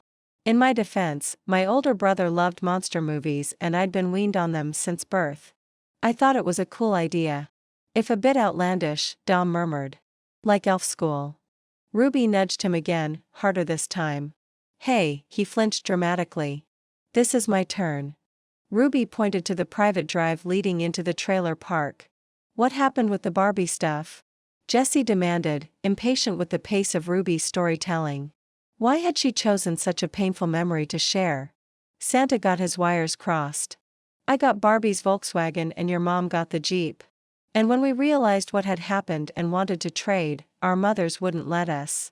Ruby had run out the front door only to find Mia and both sets of parents already outside. Ruby's mother had made Ruby go to her room. And when Mom had returned to the house and Ruby had asked her questions about the gifts, she'd shouted, Santa isn't real. Christmas is one big lie. Just recalling her mother's shrill words had Ruby inwardly cringing. To keep the peace, my dad made us promise to make a trade on our 16th birthday if we were still friends. He hadn't known that Christmas would sever their friendship forever. So, you gifted Mia your Barbie Volkswagen when she turned 16, Dom said in a quiet voice. And Mom didn't give up the Jeep. Frowning, Jessie turned to look out the window. Yes, Ruby confirmed, feeling off-kilter. How had they known that? She'd had to fight with her mother to keep the car all those years. Waiting. Hoping. But by 16, we'd drifted apart, and Mia probably hadn't kept the Jeep or anything Barbie for that matter. Ruby patted Jessie's knee. More likely Violet had given the Jeep to Goodwill when the Caldwells moved away. There's my house. She pointed to a cheery green, single-wide trailer with several small pine trees in front. Her home glowed with multicolored holiday lights and a big sign proclaiming Santa stops here. She bid Jessie goodnight and got out of the truck on Dom's side. The wind had calmed, and the snow fell gently. Most units in the trailer park were decorated for Christmas, except the dark place next door. Overall, the park looked pretty with snow and flickering lights. Not that it would ever be as beautiful as the Tarlingtons' home or the memories she had of her childhood. Dom walked Ruby to her door and followed her inside. My dad told me to make sure women were safely tucked inside before I left them. Ruby thanked him for the rescue and dinner. That's where she should have ended the night, but her curiosity got the better of her. Are you close to your dad? He stiffened. Not anymore. I loved my dad.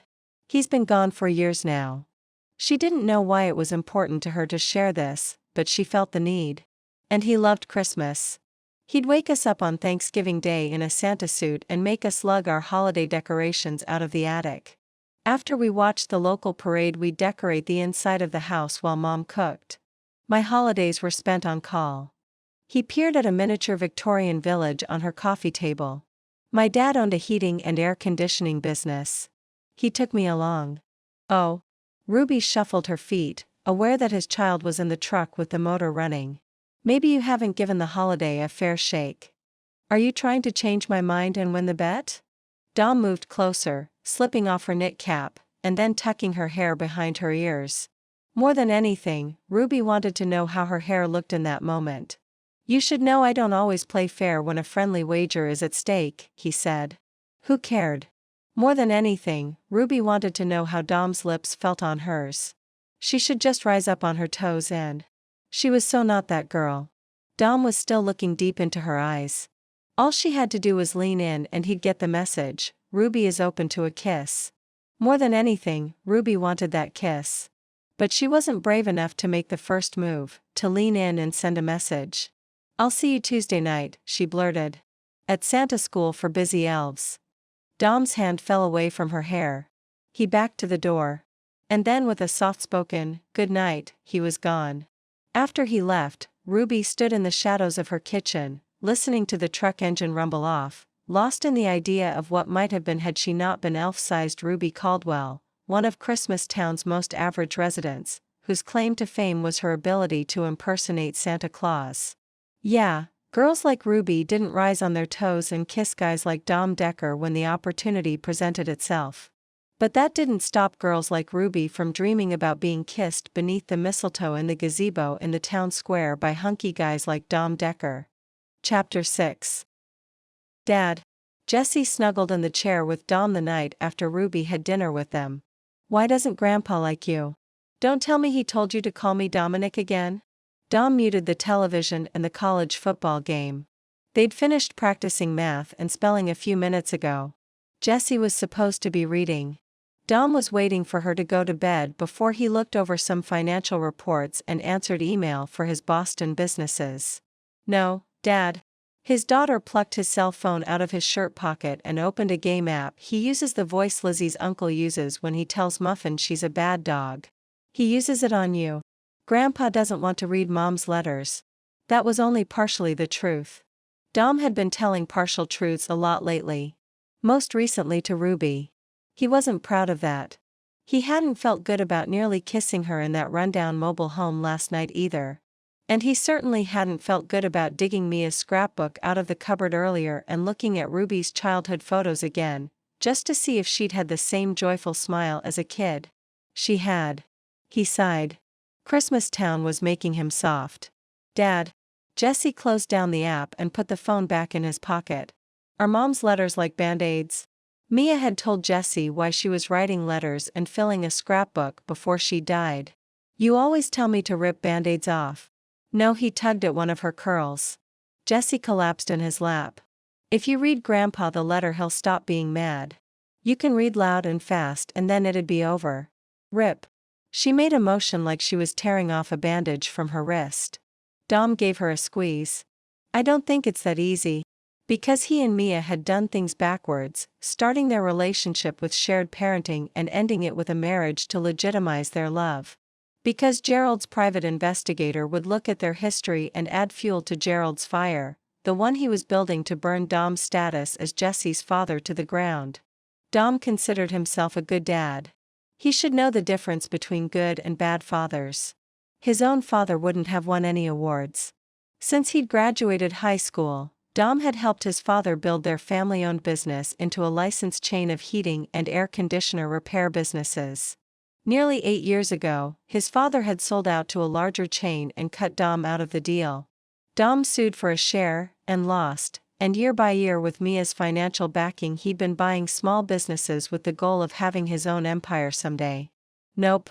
Dom couldn't be the worst dad of all time, even if he wasn't the best dad when it came to putting on a sparkly Christmas. Dom moved his finger over the remote, searching for the mute button, but Jessie wasn't finished. Sometimes I think Grandpa and Grandma are mad at each other. She traced the outline of a red flower on her blouse. Why would you say that? If those two were fighting in front of Jessie, he'd find a new babysitter. Jessie shrugged. Grandpa talks in a growly voice and then Grandma sniffs like she's crying. Where does Lizzie go after school? Maybe the girls could go to the same daycare. Lizzie? My best friend in the whole entire world. This was a regular refrain. The two girls had become fast friends on the first day of school. Her mom or grandma pick her up. You'll still be friends when you move from 2nd to 3rd grade in January. Dad. Jessie slid down off Dom's lap onto the throw rug and lay there like a puddle of melted ice cream. I don't want to skip a grade and leave Lizzie. You don't have much choice. The curriculum in 2nd grade wasn't challenging her. Dad. They both said together. Jinx, Dom added, grinning. Jessie giggled. She rolled over and faced the fireplace, so he couldn't see her face. What's so bad about the 2nd grade? Only the fact that you're capable of doing more challenging work. She was one of the older kids in her grade.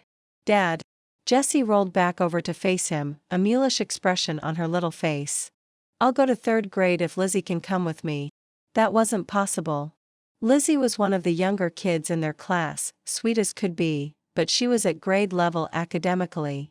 Jessie turned away from him once more. Our fireplace would look better with something. He was almost grateful for the change in topic. What's that? A stocking or two? Dom frowned. He and Mia had agreed about Christmas, a little less pageantry, a little less commercialism, a little less build-up to the holiday. After all, Dom had grown up with a father who'd never passed up a chance to make a buck, even on Thanksgiving and Christmas.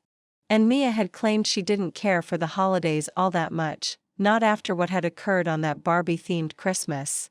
We'll get the stockings out later, he said, thinking of Ruby and her little school. Moms, too. They may not have gone overboard at Christmas, but they did have some of the trimmings. They'd just always waited until the week before Christmas to put them up. Was this delay a reason Gerald thought Dom wasn't raising Jessie properly? Mia had said her father was firm disciplinarian. Jessie climbed back into Dom's lap, plucked the remote from his hand, and turned on the volume. Being a dad was hard. Being a single dad harder still. But Dom wouldn't trade it for the world. Insecurities or not, he'd defend his right to raise Jessie to his dying breath. Look what came in. Steve waved a cardboard box at Dom when he returned from a morning call the next day.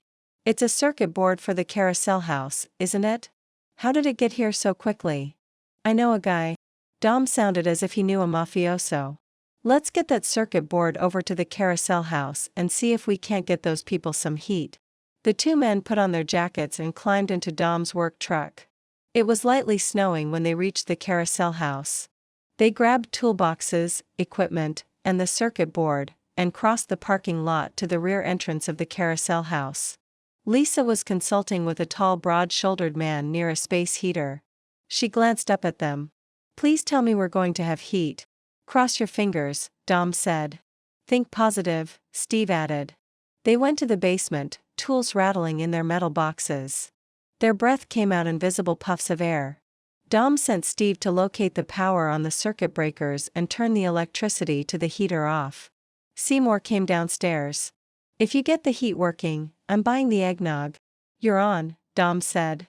A few minutes later, the upper and lower heater panels were off, and Dom was transferring the wiring from the old burnt-out panel to the new one while Steve clipped off the burnt ends on a few wires and added new connectors. A few minutes after that, and the new panel was in place. "Turn the power back on and let's see if we can get these people some heat." Dom stood near the unit with a portable fire extinguisher in case anything sparked or caught fire. Steve disappeared upstairs. "I sure hope this works," Seymour said. "I'm ready for heat." "I'm sure ready for that eggnog," Dom shot back, earning him a smile from the old man. A few minutes later, the heater chugged and whined. It wasn't the quietest unit ever built. But it pushed air the way it was supposed to. "It's blowing air," Steve called from upstairs. Cheers arose, Seymour's among them. "Is it hot air?" Dom called back. No answer. "Steve." Dom went over to the stairs. "Steve, we've got heat." That sounded like Lisa. More cheers filled the air. Dom walked back to the unit, not entirely convinced it would continue to run. But for now, he'd trust things to go his way with no changes. Just as he hoped there'd be no change in his position as Jessie's father. After getting the carousel heat back on, Dom entered the Three Elves sandwich shop and stomped the snow off his boots. It was one of his favorite places to eat because of the butter-basted stuffed turkey sandwich, which had stuffing, cranberry, bacon bits and turkey on a buttery onion panini. There were enough carbs in that sandwich to last him a good 6 to 8 hours. Norma, the woman behind the counter, had silver streaks through her short black hair and was colder than the wind blowing snow outside. She recognized him immediately. "The usual?" "Yes, ma'am." "Such manners. You make a woman feel like the Queen of England." She rang him up and gave him a cup to fill his soda at the machine. He put money in the tip jar, got himself a Dr. Pepper, and turned. Ruby sat at a booth in the back. She had a sandwich in front of her and a mug of tea. She gave him a reluctant wave. She was nice, just as Mia had said. And kissable, which was all Dom's interpretation. There were vacant tables here and there, but Dom knew if he didn't sit with Ruby he'd stare at her like a stalker. He found her attractive, sure. But that wasn't the reason he approached her. It was the connection to Mia and all those loose ends. This was an opportunity for the outsider to make headway using an inside lane. "Hey!" He took a seat across from Ruby, taking note of the soft pink sweater she wore. It was the same pink favored by Barbie. "Want some company?" Not that he was giving her a choice. He removed his jacket, stuffing it in the corner of the bench seat. "Hey!" Ruby chewed a bite of what looked like the cranberry turkey sprout, which he'd tried before, but cream cheese, cranberry, celery and sprouts wasn't his idea of a culinary splurge. "How's that car of yours?" he asked when she didn't immediately ask him to leave. "It's out of the ditch and running." She glanced outside to where her car was parked on the street. "I submitted a claim to my insurance. Dents and snow are no good for vehicles." How right she was. Rust ate through metal and winter like mold ate through week-old bread. The carols being piped in the sandwich shop today were delivered via classic heavy metal, most likely Norma's choice. She was nodding her head to the beat while she made his sandwich, black bangs bobbing up and down. Dom drummed his fingers on the side of his soda cup and considered the best way to approach Ruby about the Tarlingtons and Mia's letters to them. Direct, he decided. "I need some advice about Mia's parents." Ruby's expression had been guarded since he'd spotted her. Now it was on wary lockdown. "What about them?" "Mia wrote them letters before she died." "Letters they won't read. Isn't it their prerogative to read them or not?" She spoke slowly, but with certainty. "Yes, but..." He looked out the window at the bright day. Sunlight bounced across snow. "I promised Mia they would." She shifted in the booth. "Did you promise to show me her scrapbook?" "Yes." He'd promised he'd have her read a letter from Mia as well. Oh. Ruby's features were a neutral mask. She used a plastic fork to sweep up pieces of chicken and cranberry that had fallen from her sandwich. "Have you ever been called into a supervisor's office without knowing why you're there?" Dom nodded, thinking of his father the day he'd told Dom he no longer had a job. "Then you know. There's this fear." Ruby fisted her hand and placed it beneath her ribcage. "Right here. A tendency to be afraid of the worst." It was hard to argue something he had experience with. But she wrote these messages from a place of love. Her parents don't know that. These letters could open old wounds with no chance to discuss, defend, or forgive. Ruby frowned, adding almost absently, these letters could shed light on secrets that have been kept for a long time. She stared at her food. I don't like secrets, especially ones about family. Guilt assailed him, trapping his breath in his lungs. He knew secrets from Mia's past. Secrets that involved Ruby and the Christmas where their friendship had fallen apart. What would he say if Ruby asked him what he knew? Mia had wanted him to be honest with Ruby, but had told him some truths weren't his to tell. He was on shaky ground here. Ruby sighed. These letters? They're a one-sided argument you can't win. She took another bite of her sandwich, but she didn't lift her gaze from her food until she'd swallowed. Do you know why Mia and her parents stopped talking? He hesitated, and then nodded. Gerald was an overbearing, controlling husband and father. Mia had to make a clean break from him. His butter-basted stuffed turkey sandwich landed on the table with a clatter of plastic on formica. Is this man bothering you, Ruby? Norma demanded, giving Dom the evil eye. And with her thick makeup and two black hair, she had the look down. No, Mom. Ruby shooed Norma away. Mom? Wait. Ruby grabbed onto her mother's black canvas apron. Do you know why Mia and the Tarlingtons stopped talking? Norma's gaze was glacial, making Dom shiver. All I know is there are two sides to every story. What's your side? Dom prompted. Norma glared at Dom and then tugged her apron free, walking off without answering. Nice try, Ruby told Dom, but my mother could withstand torture if it meant protecting her privacy. Dom leaned forward and whispered, That's your mom? Norma had humbug written daily all over the sour expression on her face. How could she have given birth to the holiday cheer CEO and founder of Santa School? Norma's nothing like you. Not in appearance or attitude. He added quickly, no offense. Offense taken. Offense definitely taken. Ruby drew herself up in her seat. I may not have gotten Mom's height or her pessimism, but we both have black hair, blue eyes, and a gritty determination. Oh, he dug himself a hole. Truce. He held up his hands in mock surrender. Your mom is great. I talk to her all the time when I come in. I just didn't associate her with you. Who could get past the dark eyeliner and false eyelashes on Norma to see the resemblance? They stared at each other like opposing generals facing off on the battlefield. We should eat. He picked up his sandwich. In silence, Ruby picked up her sandwich. And then she began to laugh, her mirth bubbling up into her face until she glowed with happiness. You like my mom? That's because I'm so likable, Norma called from behind the counter. Ruby shook her head and rolled her eyes. Dom didn't just like Norma.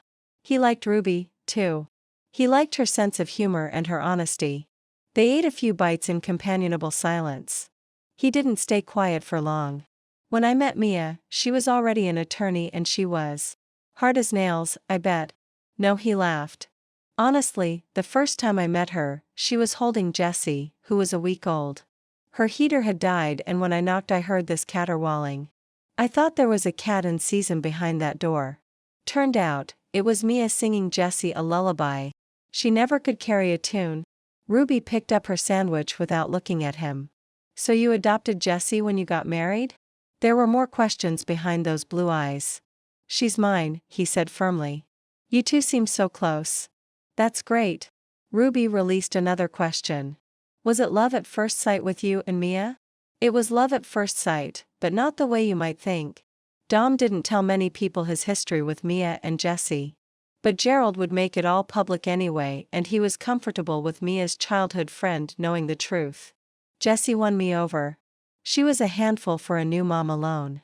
And I had two younger sisters, so I was no stranger to babies. I did more than fix a heater that night. I put Jessie to sleep and Mia's mind at ease. The memory warmed his heart. But I was surprised when Mia called me back the next day claiming her heater didn't work again. Ruby grinned for the first time since he'd spotted her. I bet the heater worked just fine. Yes, it did. And somehow we ended up together, the three of us. That's sweet. Ruby covered her sandwich remains with a napkin. How long were you married? The ease he'd felt at sharing his love for Jessie and Mia was replaced with a sharp need for privacy. What was Mia like as a kid? If she noticed his abrupt change of subject, she didn't remark upon it.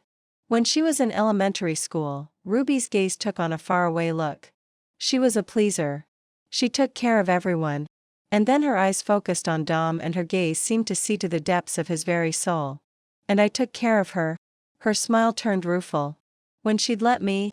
Well, we have that in common. The day after having lunch with Dom, Ruby entered her office on Joyful Street with 2 armloads of craft and holiday supplies.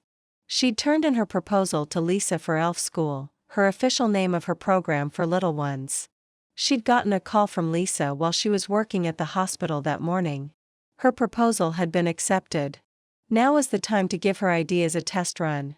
A dark shape loomed in front of her. She screamed and dropped everything. "It's me." Strong hands gripped her arms. "It's me." Dom. Ruby sagged with relief. "If you're going to make breaking into my office a regular thing, maybe we should exchange phone numbers and you can text me, so I won't have a heart attack when I find you here."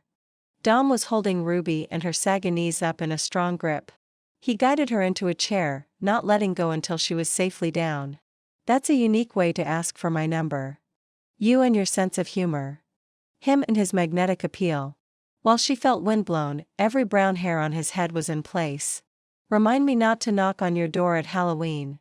Ruby's hands shook. She thrust them through her hair to hide it from Dom and those dark eyes that saw too much. "What are you doing here?" "Gerald called me. The heating system in the building still isn't working right." He held up an electronic gizmo. "I was checking the temperature in here. 67 degrees. Brrrr." She felt strong enough to get out of the chair and began picking up her purchases. "Why were you looking at my office in the first place? You never said before."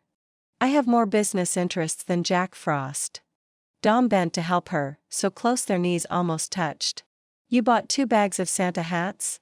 In both red and green. They were on sale and I needed a lot." "Well, I guess this is Santa school and Santa needs a lot of Christmas things." Translation: I don't need a lot of Christmas things. But that was an attitude Ruby would wait to change when her class began in a few days. More alarming was Dom's latching onto the name Santa School. "Actually, my business is called Holiday Cheer," Ruby admitted. "But I'm beginning to think I should change the name legally to Santa School, because everyone refers to it that way." Dom gathered inexpensive children's toys, jacks, paddleboard, and cards. "Santa School is catchier, but it could limit you in the long run if you want to branch out to other holidays." Ruby stared at him, hit with a flash of inspiration that was almost as electrifying as Dom. "Other holidays? I'm sure Cupid and the Easter Bunny need as much help as the jolly old man in a red suit." What a fantastic idea, one that was also incredibly risky. But coming from Dom? "I thought holidays were commercialized and heartless." For him anyway. He waggled his finger from side to side. "Just because I don't believe in embellishing holidays doesn't mean other paying customers won't.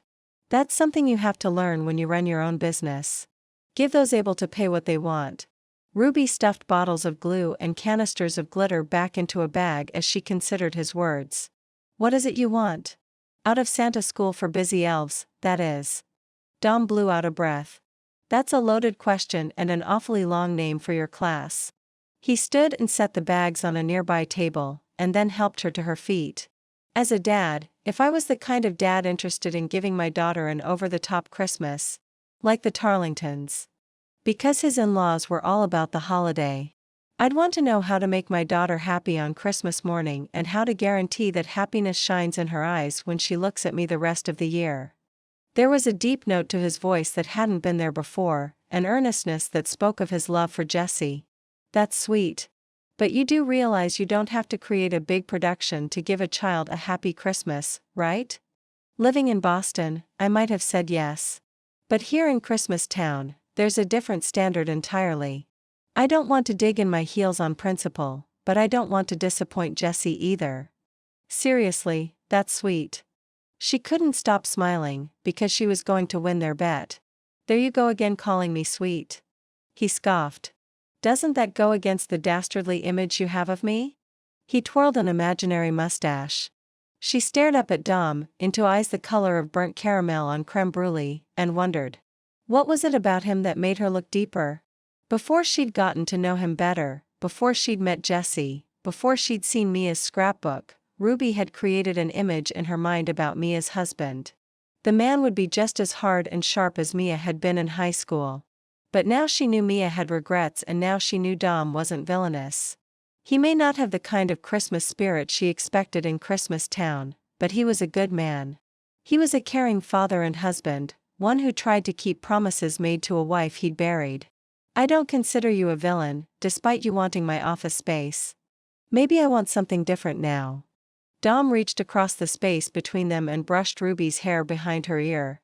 Electricity arced between them. It tested the strength of her legs, and, suddenly, the thing she wanted most in the world wasn't for holiday cheer to become solvent year-round. It was for this man to draw her close and kiss her under the mistletoe she'd stuffed into one of her bags. She tilted her face up, expecting a kiss. But as he'd done the other night, he turned and left her alone. Chapter 7. The evening of Ruby's class arrived.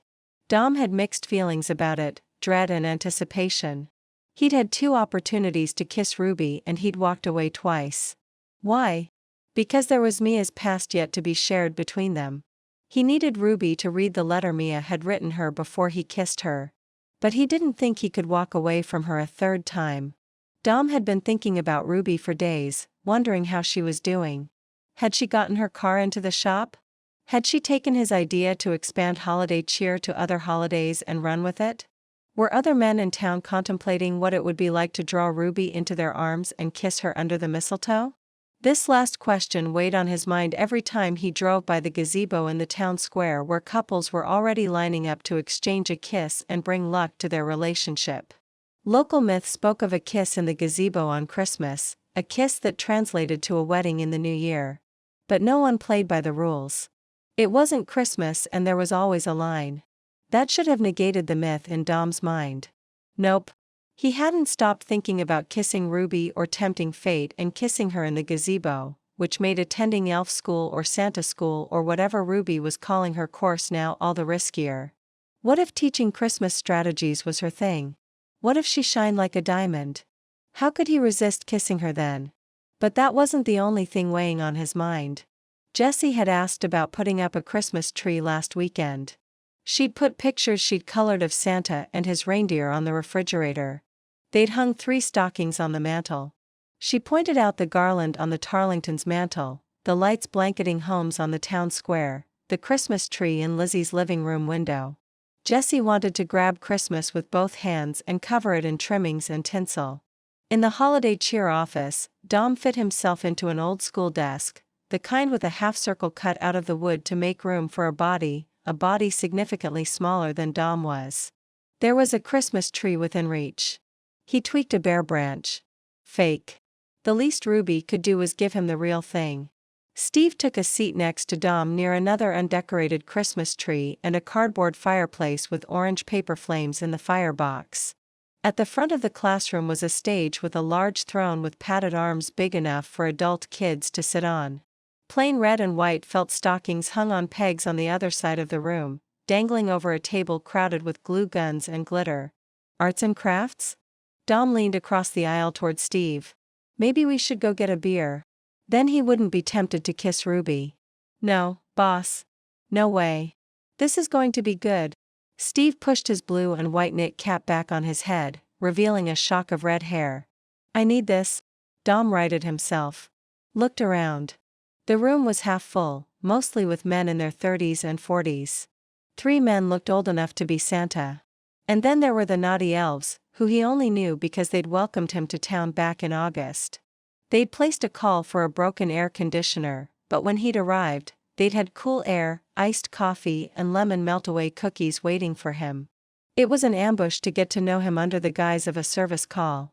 But they paid the invoice in cash and sent him off with a large tin of cookies to take home, so he didn't harbor any bad feelings toward the trio. Sadly, they didn't have a tin of cookies this evening. No cookies. No kisses. It was time to bail. Dom leaned across the aisle toward Steve once more. Seriously.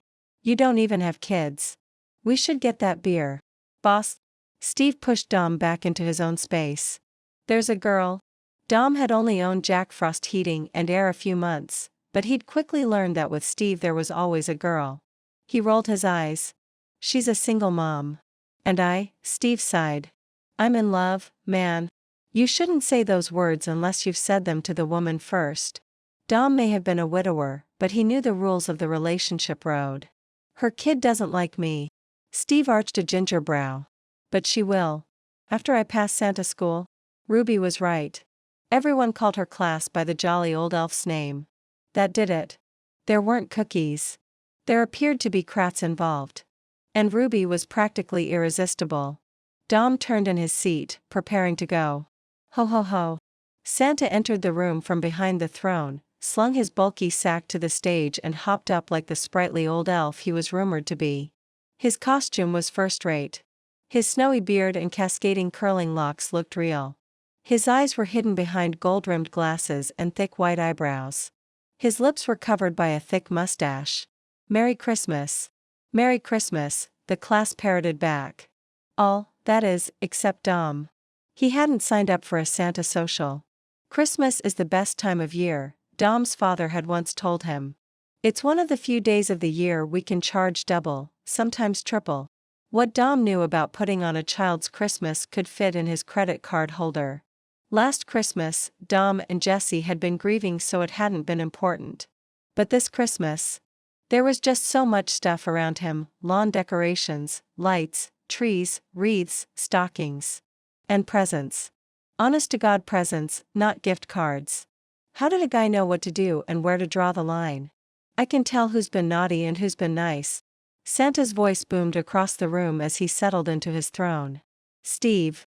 You've been good, but you can do better. Steve guffawed, and nodded his head in agreement. If nothing else, this Santa was honest.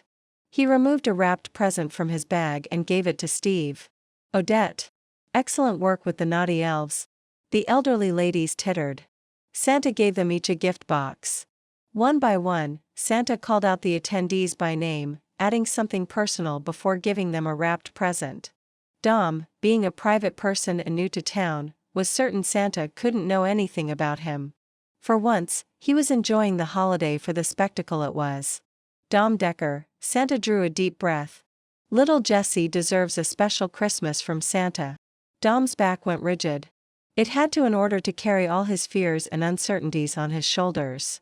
Was Santa implying Dom was incapable of delivering a special Christmas? Was Santa in cahoots with his in-laws? And by Santa, Santa stood. He pulled off his hat, his wig and his beard, revealing a woman with jet black hair, bright blue eyes, and a smile as impish as one of Santa's elves. I mean you, Ruby. The class applauded. Even Dom gave her reluctant applause. She handed Dom a shiny gold box with a bright red bow. And then she removed the gloves that were padded to give her hands the look of a much larger man and peeled off her bushy white eyebrows. I've trained my share of parade and department store Santas. They pull off the image of one of the world's oldest traditions by using props and costumes, and by pitching their voice into the bass range even if they're a natural tenor. But that's not why you're here. You're here to learn how to create the magic of Christmas for a loved one. It's not daunting. It doesn't involve lots of money or huge amounts of time. It just takes a little know-how and good intentions. Ruby had Steve's undivided attention. He leaned forward on the desk, nodding. Dom had to admit he had good intentions, if not the know-how. What makes Christmas magic? Ruby asked the class.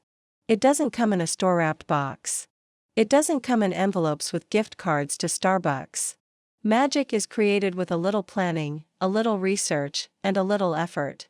Notice I used the word little. No one should be intimidated by Santa School for Busy Elves. We have 6 classes together over the next 3 weeks. 6 classes where you'll learn how to decorate a tree, how to set a holiday table, what to put in a Christmas stocking, how to decorate Christmas cookies, how to shop for a loved one, and how to wrap presents like a pro. She made a sweeping gesture to encompass them all. This Christmas, you're going to be the one creating magic and making people believe that you embody the Christmas spirit. Steve nodded emphatically. Despite the uncertainty, Dom gave a slow head nod. Everyone take a packet. Ruby gave the front row a stapled set of handouts. Let's fill out the first page. Who do you want to give a fabulous Christmas holiday to? In a moment of clarity, Dom realized how valuable Ruby's lessons could be to him. Not to inject him with holiday spirit, but to give Jessie the holiday she deserved. Scrooge is in the house, Ruby muttered to herself as she slipped behind the throne and stepped out of the padded Santa suit. Actually, many Scrooges.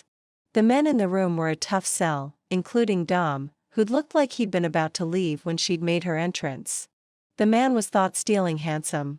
It was hard to juggle the needs of the class and make eye contact with him. If only he'd buy into Santa school for busy elves and make her job a little easier.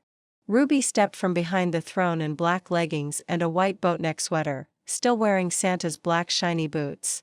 We should all give her a fantastic online review. June, one of the naughty elves, tapped her thick glasses back up her thin nose with the persistent precision of a woodpecker. She gave us each a personalized, decorated cookie. Mine has yarn and knitting needles on it. We should also give her a 5 gold star review. The gold bells on Prudence's earrings jingled, amplifying her enthusiasm.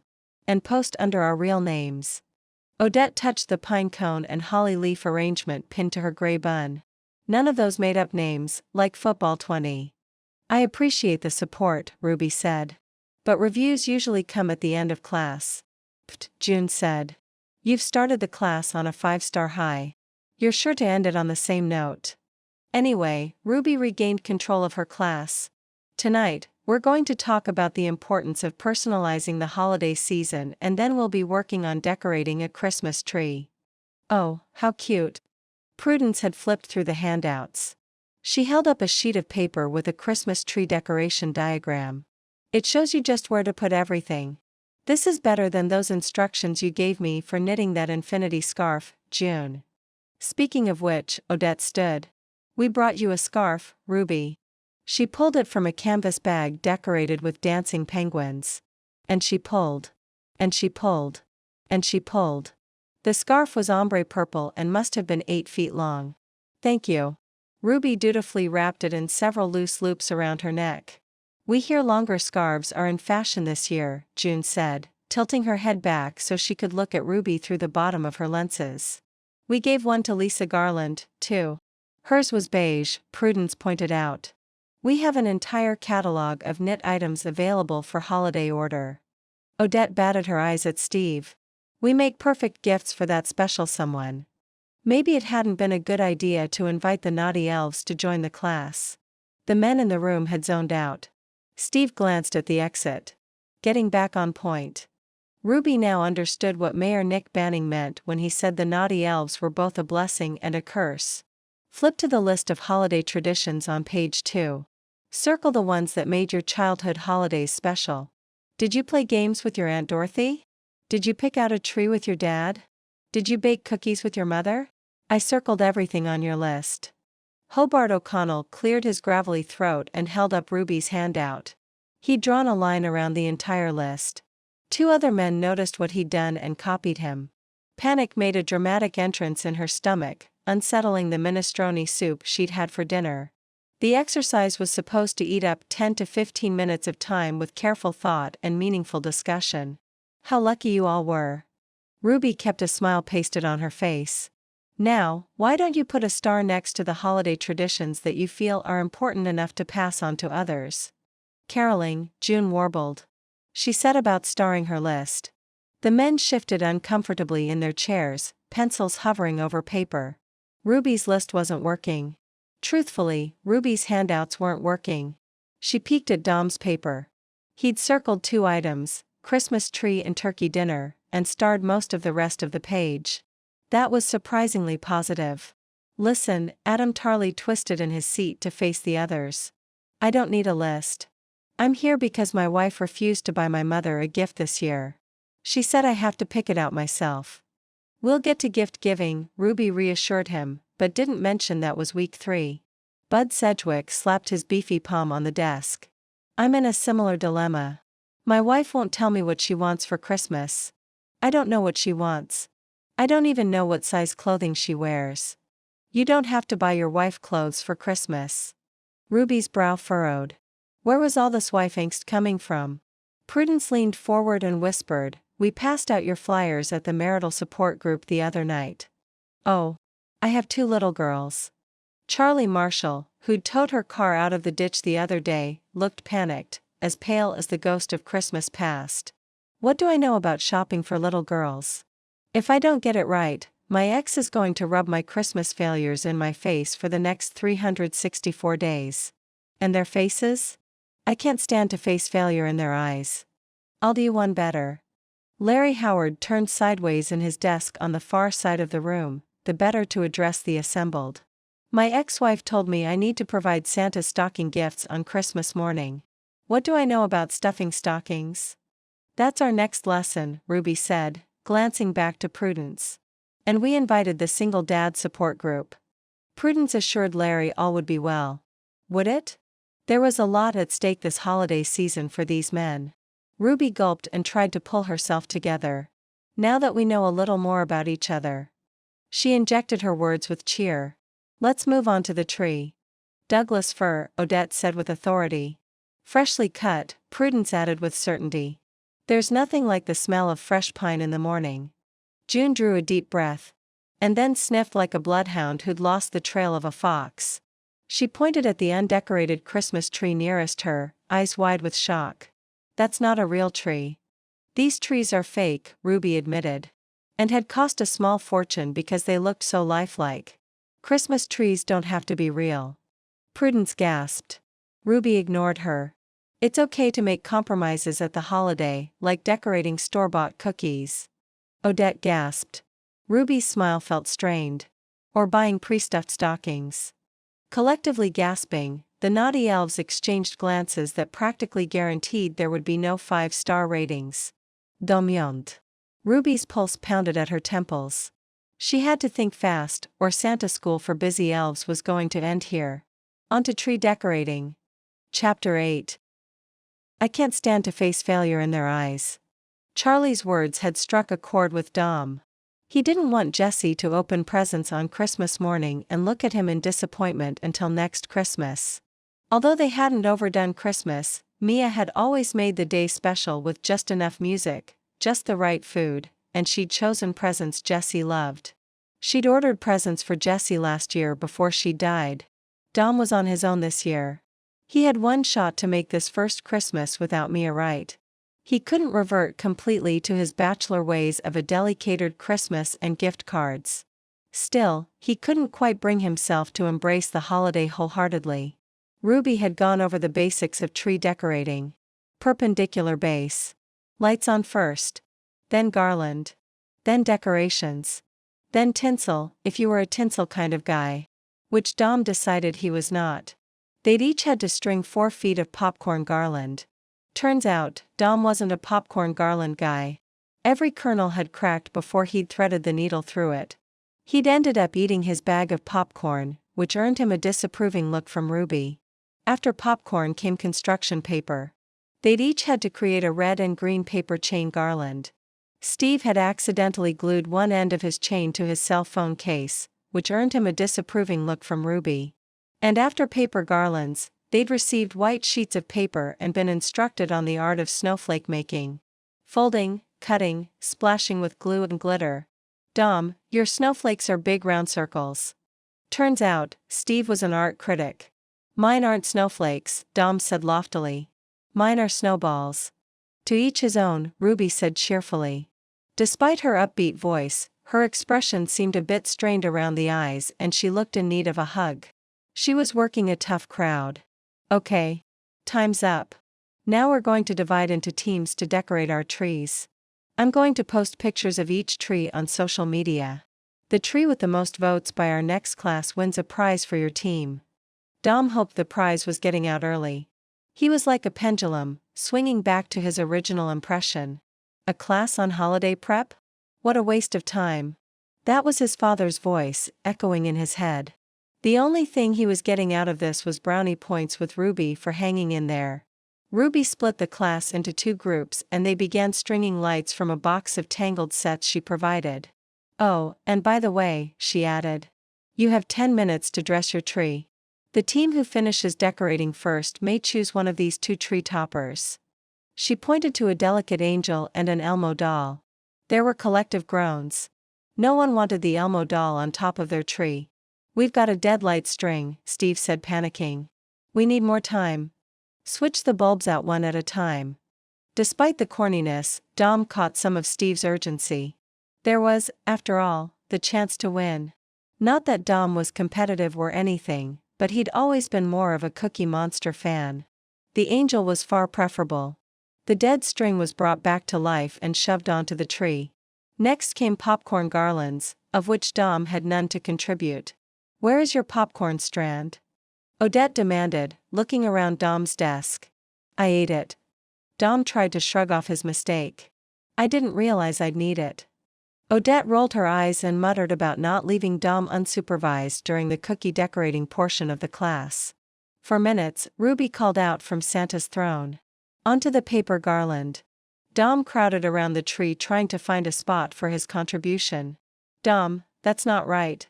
Odette rattled the end of his paper chain. "You've got to loop your paper garland as if you were decorating the side of a cake. Lobe de lobe. No straight lines." Charlie, the tow truck driving divorcee, was rearranging Dom's chain. "Remember what the handout said, tree branches are straight. Garlands add curves. See?" He stepped back to admire his work. "My wife always decorated the tree with the kids. This year, I have my own tree. I bought it at my neighbor's yard sale."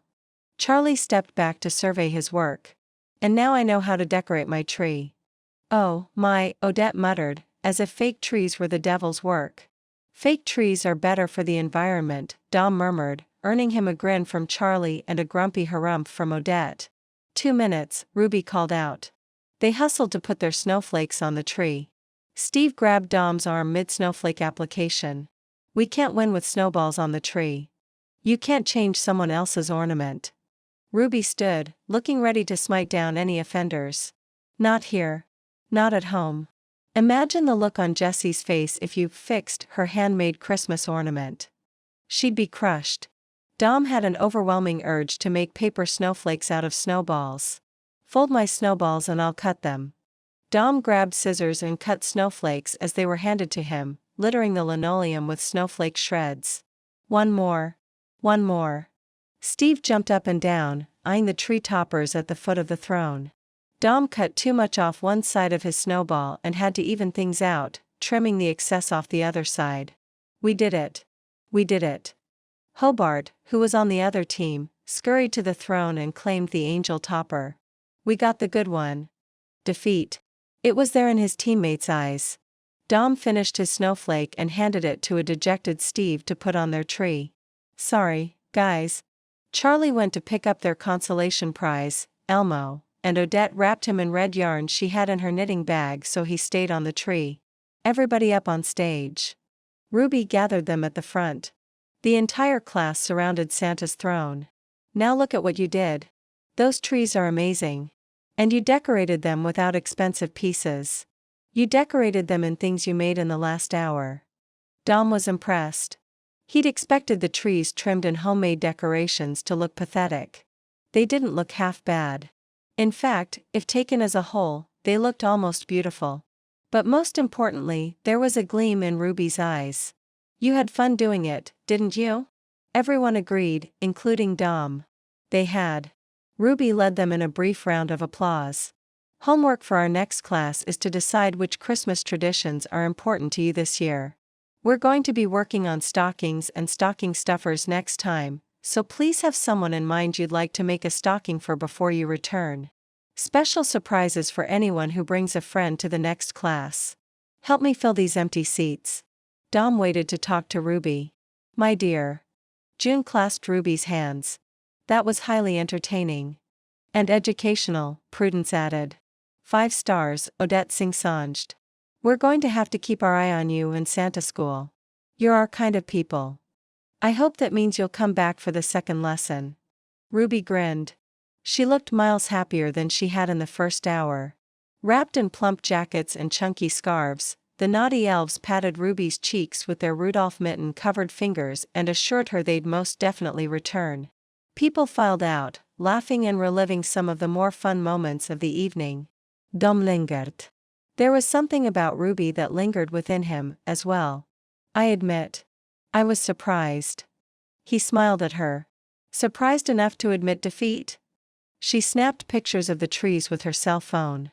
No. You still have a ways to go. He looked around, realizing they were alone. He wanted to ask her out for coffee, but he needed to pick up Jessie on time. He settled for staring at her. What's wrong? She rubbed her nose. Do I have glue or glitter on my nose? No. It's just, you're beautiful.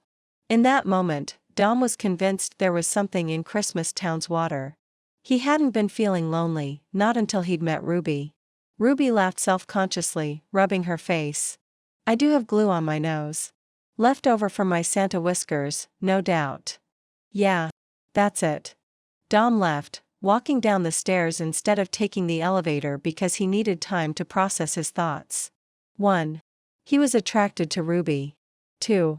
He couldn't do anything about it until he wrapped up Mia's loose ends with the Tarlingtons and the Caldwells. 3. He had to return to Santa school or admit she'd won the bet. Because for the first time ever, Christmas didn't seem like a chore, one that took away from hours he could be billing a client. He'd need that attitude to give Jessie a special Christmas, one that no one else could provide. Chapter 9. The heat failed again. Lisa's voice was shrill. How soon can you get here? Right away. Dom hadn't been in the carousel house in nearly a week, but it was like night and day inside. The carousel itself was taking shape. People ran around thicker than ants on a dropped popsicle.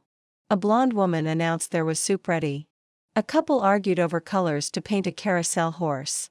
A man tinkered with the inner workings of the carousel, while another was trying to fit a pole into a hole in the round carousel floor. Other people rushed around as if they were preparing for an impending rocket launch. Everyone was bundled up as if they were working outside. Because the heat had failed again, and it felt only slightly above freezing inside. Lisa swung past. I'm happy to see you, Dom. We're going to celebrate my grandparents' anniversary here with heat, right? The grand opening, their anniversary and your wedding, Dom confirmed, although he wondered if he was overpromising. Did the unit stop working altogether? Oh, it's still blowing air. Just not hot air. Lisa stared at Dom as if she saw something else blowing hot air. And that something was him. He'd blown hot air back and forth at Gerald a few days ago while Jessie waited for him in the truck. That had ended with Dom threatening to find a new babysitter and Violet crying softly, begging her husband to leave things alone. Dom shook off the memory. I did warn you the circuit board might not be a permanent fix. Sometimes with these old units you fix one thing and suddenly something else breaks down. Lisa was humming We Wish You a Merry Christmas. She didn't answer until she was finished. I greatly appreciate you, Dom Decker. But I need heat in here. I'm on it. Instead of heading down to the basement, Dom went in search of the thermostat. It was the most likely culprit since the unit was still working. He passed a man bending over a carousel horse resting on a work table on its side. It had a beautiful flowing mane. The worker was sanding the wood with smooth, curving strokes. Unlike the rest of the people in the building, he toiled lovingly, as if the task of restoring such a piece demanded a slow passion. The thermostat was in a back room on the first floor. The plastic was yellowed with age and the temperature was controlled by a round knob. Currently, the dial was set to 80 degrees. Wishful thinking. He snapped off the cover and examined the wires to make sure they were properly connected. Everything looked like it was in working order, which meant he could assume the device had outlived its shelf life. Be right back, he called to Lisa on his way out to his truck for a replacement unit. He kept a small amount of inventory there. On his return, Dom dodged two people huddled around a cell phone. Look at these two Christmas trees on the holiday cheer post. A woman with brown hair pulled back in a braid held her phone toward the man at her side. Which one do you like better? I can't decide. Dom circled back to sneak a peek. Sure enough, Ruby had posted photos of the trees the class had decorated last night on social media. Neither one of them looked half bad. I like Elmo. They're both nice, I suppose, the man answered. Vote for Elmo, Dom said, hurrying to the back room. He wasn't much for posting on social media, but he had social media accounts. After he'd installed the thermostat and the heat blew through vents once more, eliciting another cheer, Dom checked the voting results. Elmo by a mile. Welcome to our second Santa School for Busy Elves class. Ruby was heartened by class attendance. 3/4 of the seats were filled this time, referrals had done wonders, and everyone who'd shown up to the first class was here for the second. To date, all but one registered student had shown up, and since her registration had been paid, Ruby wasn't sweating it. What she was sweating was Dom. She needed to stop all interested signals she sent his way. Twice he'd had the opportunity to kiss her. There wouldn't be a third time. Her ego couldn't take a third rejection. Before we talk about stockings and stocking stuffers, I want to announce our tree decoration winners. She used the empty front desk to execute a palm drumroll. The winning tree by 5 votes is Elmo. Her students applauded. Ruby made a mental note to find other unusual tree toppers for class next year. They made the exercise more fun for both participants and the commenters on social media. Excuse me, Ruby. Hobart got to his feet. He was a big man and it took a moment. I just want to ask who among us put up a tree since our last class. About 8 hands went up, none of them Dom's. It was good, right? Hobart rubbed his hands together. The ladies at Over the River were impressed with me. The naughty elves giggled. Charlie got to his feet. I decorated my tree with my daughter last night. We had a lot of fun, more fun than we've had together in a long time. Several men seconded the notion. Ruby's heart gave a little sigh. They were adorable. Dom remained silent, a pensive look on his face. Tonight, we're going to be decorating a store-bought stocking and then filling it for someone special. Ruby held up a fuzzy red stocking with white trim. My stockings are all knit, June said firmly, looking down her long nose at the store-bought stocking. Always. My wife embroiders ours. Adam spoke with pride. He'd been one of those who'd put up a tree. She claims it's the personal touch that makes them special. And we're going to personalize them. Ruby jumped in before things got out of hand. She moved to the cardboard fireplace where she'd hung examples. You can cut out Christmas trees, stars, initials, polka dots, snowballs. She glanced toward Dom, he of the snowball snowflakes. Whatever you think might be fun or the recipient of your sock might like. Hey, I've got 2 kids. Charlie said in a deep, worried voice. And I've got a few extras for those who have time to make too. Ruby held on to her smile by sheer force of will. I've also got glue and glitter. You can write someone's name in glue and drizzle it with glitter. Always a favorite of the 3rd grade. Odette beamed. I volunteer at school during the holiday season. Elementary school wasn't the image Ruby was going for. She forced the corners of her mouth to stay up and passed out stockings. While her class was busy getting creative, she brought out baskets she'd filled with different stocking stuffers for different ages and genders, plus a basket of tangerines, and one of Naughty Elves' socks. Soon, she had baskets covering tables on either side of Santa's throne. The noise grew. Reel it in, people. Let's talk about stocking hangers. She went to a display. You've got metal standalone stocking hangers for those who don't have a fireplace, available at the Mercantile. You've got uniquely shaped stocking hangers that sit on top of a mantle. Lots of variety in this style, like this reindeer or Santa. These are available at dockeries and just about everywhere. And you've got resin stocking hangers of all shapes, sizes and price points. What's the point? Hobart asked. I'm so glad you asked. Ruby wasn't glad, of course. Unhappy, confused students wouldn't return. She had to try harder. The point is you need to think about how heavy your stocking is going to be and what might be damaged, both inside the stocking and on your hearth, if it falls. The choice is yours. She turned, moving to the front. Now, you're each going to stuff a stocking. I've got baskets here with inexpensive stuffers. She held up a paddle ball, a deck of cards, a set of colorful nail files. First, you're going to put a tangerine in the toe of the sock. Steve looked like he was taking notes. Next you'll pick 3 to 5 items to wrap, without tape.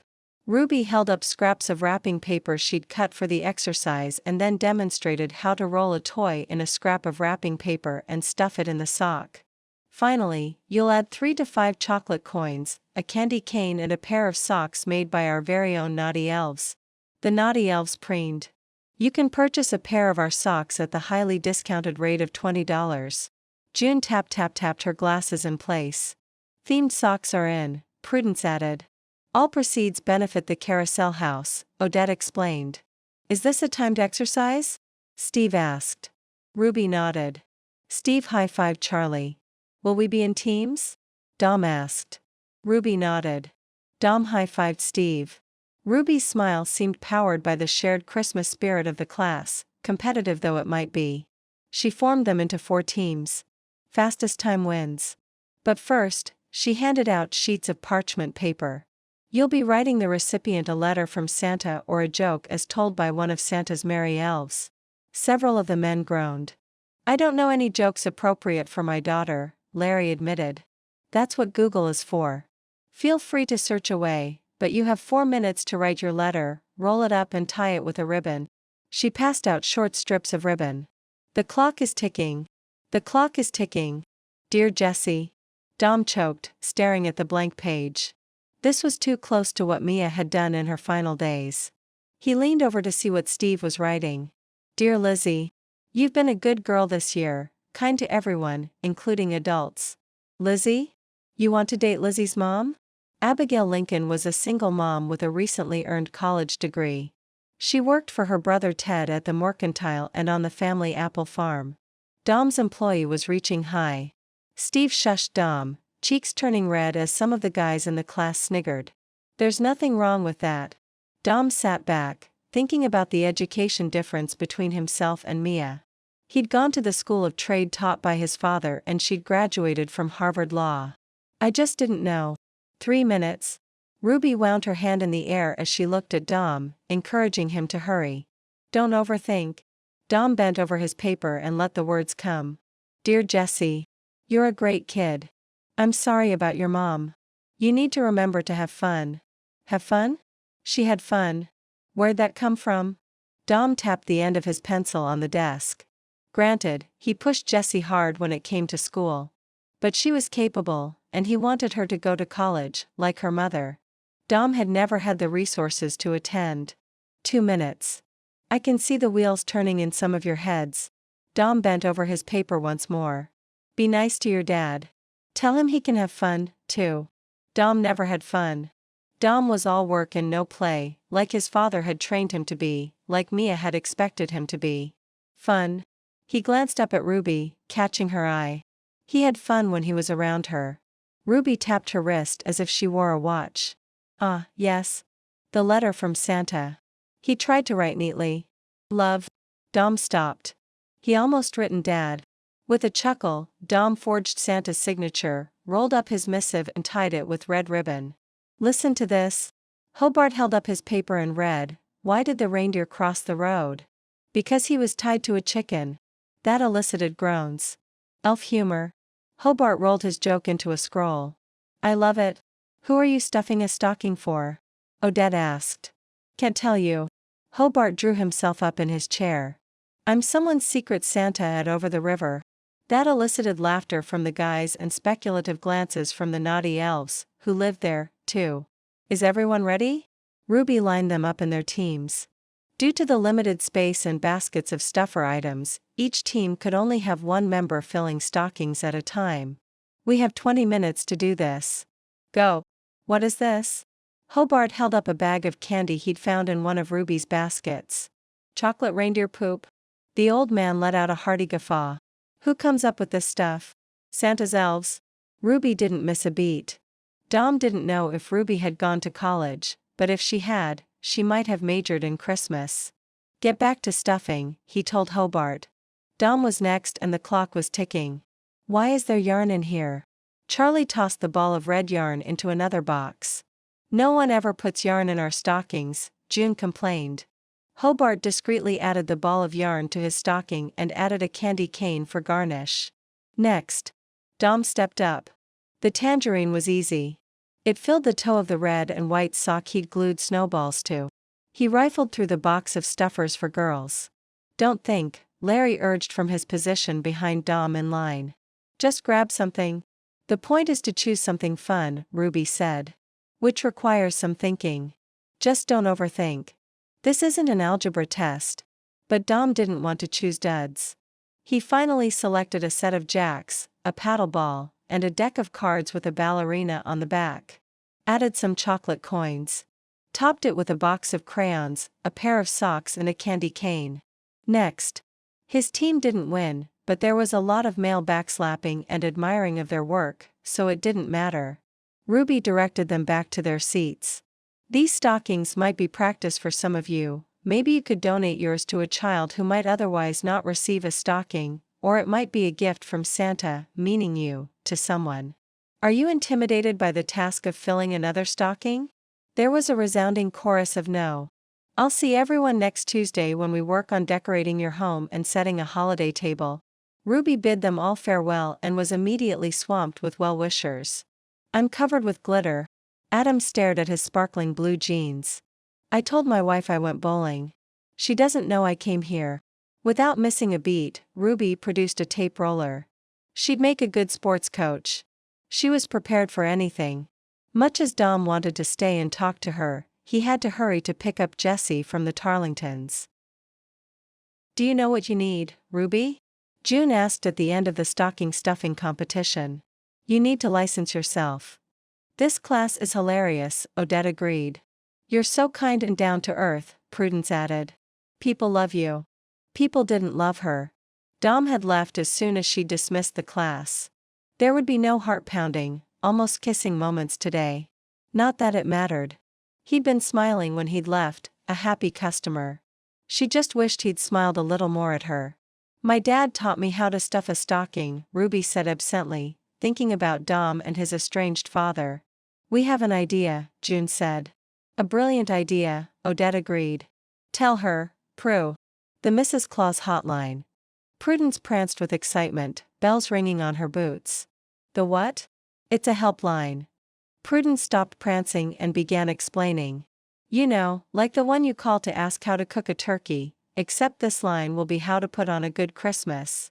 That's making something out of nothing, Ruby allowed. But before she could say more, she caught her breath. Santa makes something out of nothing all the time. Those had been Chloe's words of wisdom the day they'd sampled apple brownies. Ruby got goosebumps. It's brilliant and labor-intensive. She was juggling the Busy Elves course, elf school for the recreation department, and still working part-time at the hospital. I don't think I have time to do it. You could hire someone. June gave a knowing nod. But, Ruby gave a little laugh. I could hire someone. Sure. It'd be paying them that was the problem. Along with where to put them. She looked around the cramped room. I hear those customer service reps work from home. Either June's eyes were twinkling, or the light reflected off her eyeglasses in a way that was momentarily blinding. And they get paid by the call. Ruby opened her mouth to argue and then closed it again. Work from home. Pay as you go. Was this doable? It was 2.5 weeks until Christmas. Who would she hire? And that was the biggest roadblock. Even if I found someone last minute like this, the logistics of it all, they were mind-boggling. And the promotion, she'd need more flyers and announcements on social media. I can't. This might be an idea for me to pursue next year. Never you mind about who. Odette adjusted her sweater dress. We have someone in mind. You just get a cell phone for the hotline. Prudence had a sprig of holly on the side of her gray bun. Caught up in the idea, a holly berry fell to the linoleum. Yes. In her excitement, June's glasses had slid to the end of her long nose. One of those burner phones they sell at the grocery store. The untraceable kind? Ruby couldn't imagine why she'd need such a thing. The naughty elves laughed. Don't you see? June explained over her friend's laughter. No one could trace it to the North Pole. A burner phone for Mrs. Claus? Ruby laughed along with them. What did they think she was running here? Operation Central for Santa? Chapter 10. Why can't I go with you to repair the carousel heater? Jessie asked on Saturday morning as they drove into town. The carousel house unit was on the fritz again. Lisa claimed it was coming on but not staying on. I can be a good assistant, Jessie said stubbornly. A good assistant? Not in a million years. Jessie didn't like getting her hands dirty gardening. There was no way she'd want to hang out in a chilly basement with dangling cobwebs and touch a dusty heating unit. You just want to see the inside of the carousel house. Dom called her bluff. There had to be some reason she wanted to come to work with him. Jessie didn't say anything, which for Jessie was unusual. Dom eased to a stop sign and turned to look at his daughter. You might just as well tell me the truth. Lizzie gets to have donuts every Saturday, Jessie admitted. And then she goes to work with her mom selling magic apples from Santa's orchard. I can get you donuts, but there's nothing magic about the work I do. Arg, Jessie grumbled, sounding like she was gargling. Her shoulders drooped, and she stared at the truck ceiling as if he was the most frustrating parent on the planet. Dad, I want to spend the day with Lizzie, my best friend in the whole wide world. Because the alternative is spending it with the Grands, he guessed. No. Jessie gargled at the ceiling once more. Arg. I want to sell magic apples. Oh. Dom stared at the road ahead and sent the truck slowly forward. Why? Dad. What? I'm just trying to understand. If this was how she got when she was 7 and upset, Lord help him when she was 17 and upset. Jessie jerked sideways in her seat. Christmas is a big thing here. It's important to my friends. And, the weight of producing a good Christmas just got heavier. It's important to me. Dom did a mental comparison of his house, which lacked much holiday decoration beyond stockings on the mantel, to Ruby's home, which had been jam-packed inside and out with inexpensive Christmas cheer, and finally to the Tarlingtons' showplace, which could have been featured in a magazine. Okay. He skipped the turn toward the Tarlingtons and headed toward the center of town instead. He tugged his phone from his jacket pocket. Call Lizzie's mom and see if she's willing to watch you today. If she says yes, text the Grands and tell them there's a change in plans. Jessie got lucky. Abigail was happy to have Jessie along. Hey, boss. Steve greeted Dom at the public lot near the carousel house after Dom had dropped Jessie at Frosty's Donuts with Lizzie and Abigail. We're going to give the carousel some much-needed heat today. We hope. Dom got his toolboxes out of the back of the truck, along with a box with a part he'd special ordered. You should never overpromise, Steve. I like to think I can do anything I set my mind to, boss. Dom couldn't let that one pass. Have you asked Abigail out? Steve paled. I haven't passed muster as a busy elf. Love doesn't wait for Santa school. He'd best heed his own words. Or even kisses beneath a gazebo. Steve was silent the rest of the way. For a Saturday, the carousel house was still bustling.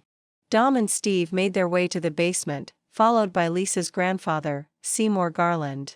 I'm afraid we won't be putting on much of a show today, Dom said when he noted someone had brought a chair downstairs for the old man. The thing about mechanics, gentlemen, Seymour took his seat, is that they're like toys on Christmas morning to grown men. So true, Steve agreed. Dom and Steve turned the unit off and on, listening to the motor kick in, whine, and die while looking at their diagnostic equipment. It doesn't sound quite right. Dom turned it off again, setting everything aside. I suspected as much. I live for this stuff. Steve fidgeted beside him. The power flow isn't steady. Don't say it, boss. I've always wanted to say it. He glanced back at Seymour. You need a new flux capacitor. Chuckling, Dom shook his head. Heating and air humor. But Steve was right. Just like in the movie Back to the Future. Steve grinned from ear to ear. Am I right, boss? Dom nodded. I think you're right. Popular reference aside, what does that mean for us? Seymour leaned forward in his chair, resting his elbows on his knees. Can we run the heater or not? Here's your problem. Dom reached for the box he'd brought. The flux capacitor regulates the flow of electricity. If it's faulty, you risk burning out your circuits. Seymour hung his head. I suppose now you're going to tell me this unit is so old they don't make them anymore. Exactly, Dom said, opening the box. Lucky for you, Steve was still grinning. Flux capacitors are more easily interchangeable, and we brought you one. Hallelujah. Seymour raised his hands like a referee signaling a winning touchdown. Finally, some good luck. Dom said about the installation like a surgeon. Steve acting as assisting physician. The younger man may not have had the training since childhood that Dom had, but he was a quick learner. By the time they finished, Dom's hands were red from the cold. I think we're ready to kick this on. I'm pulling for you too.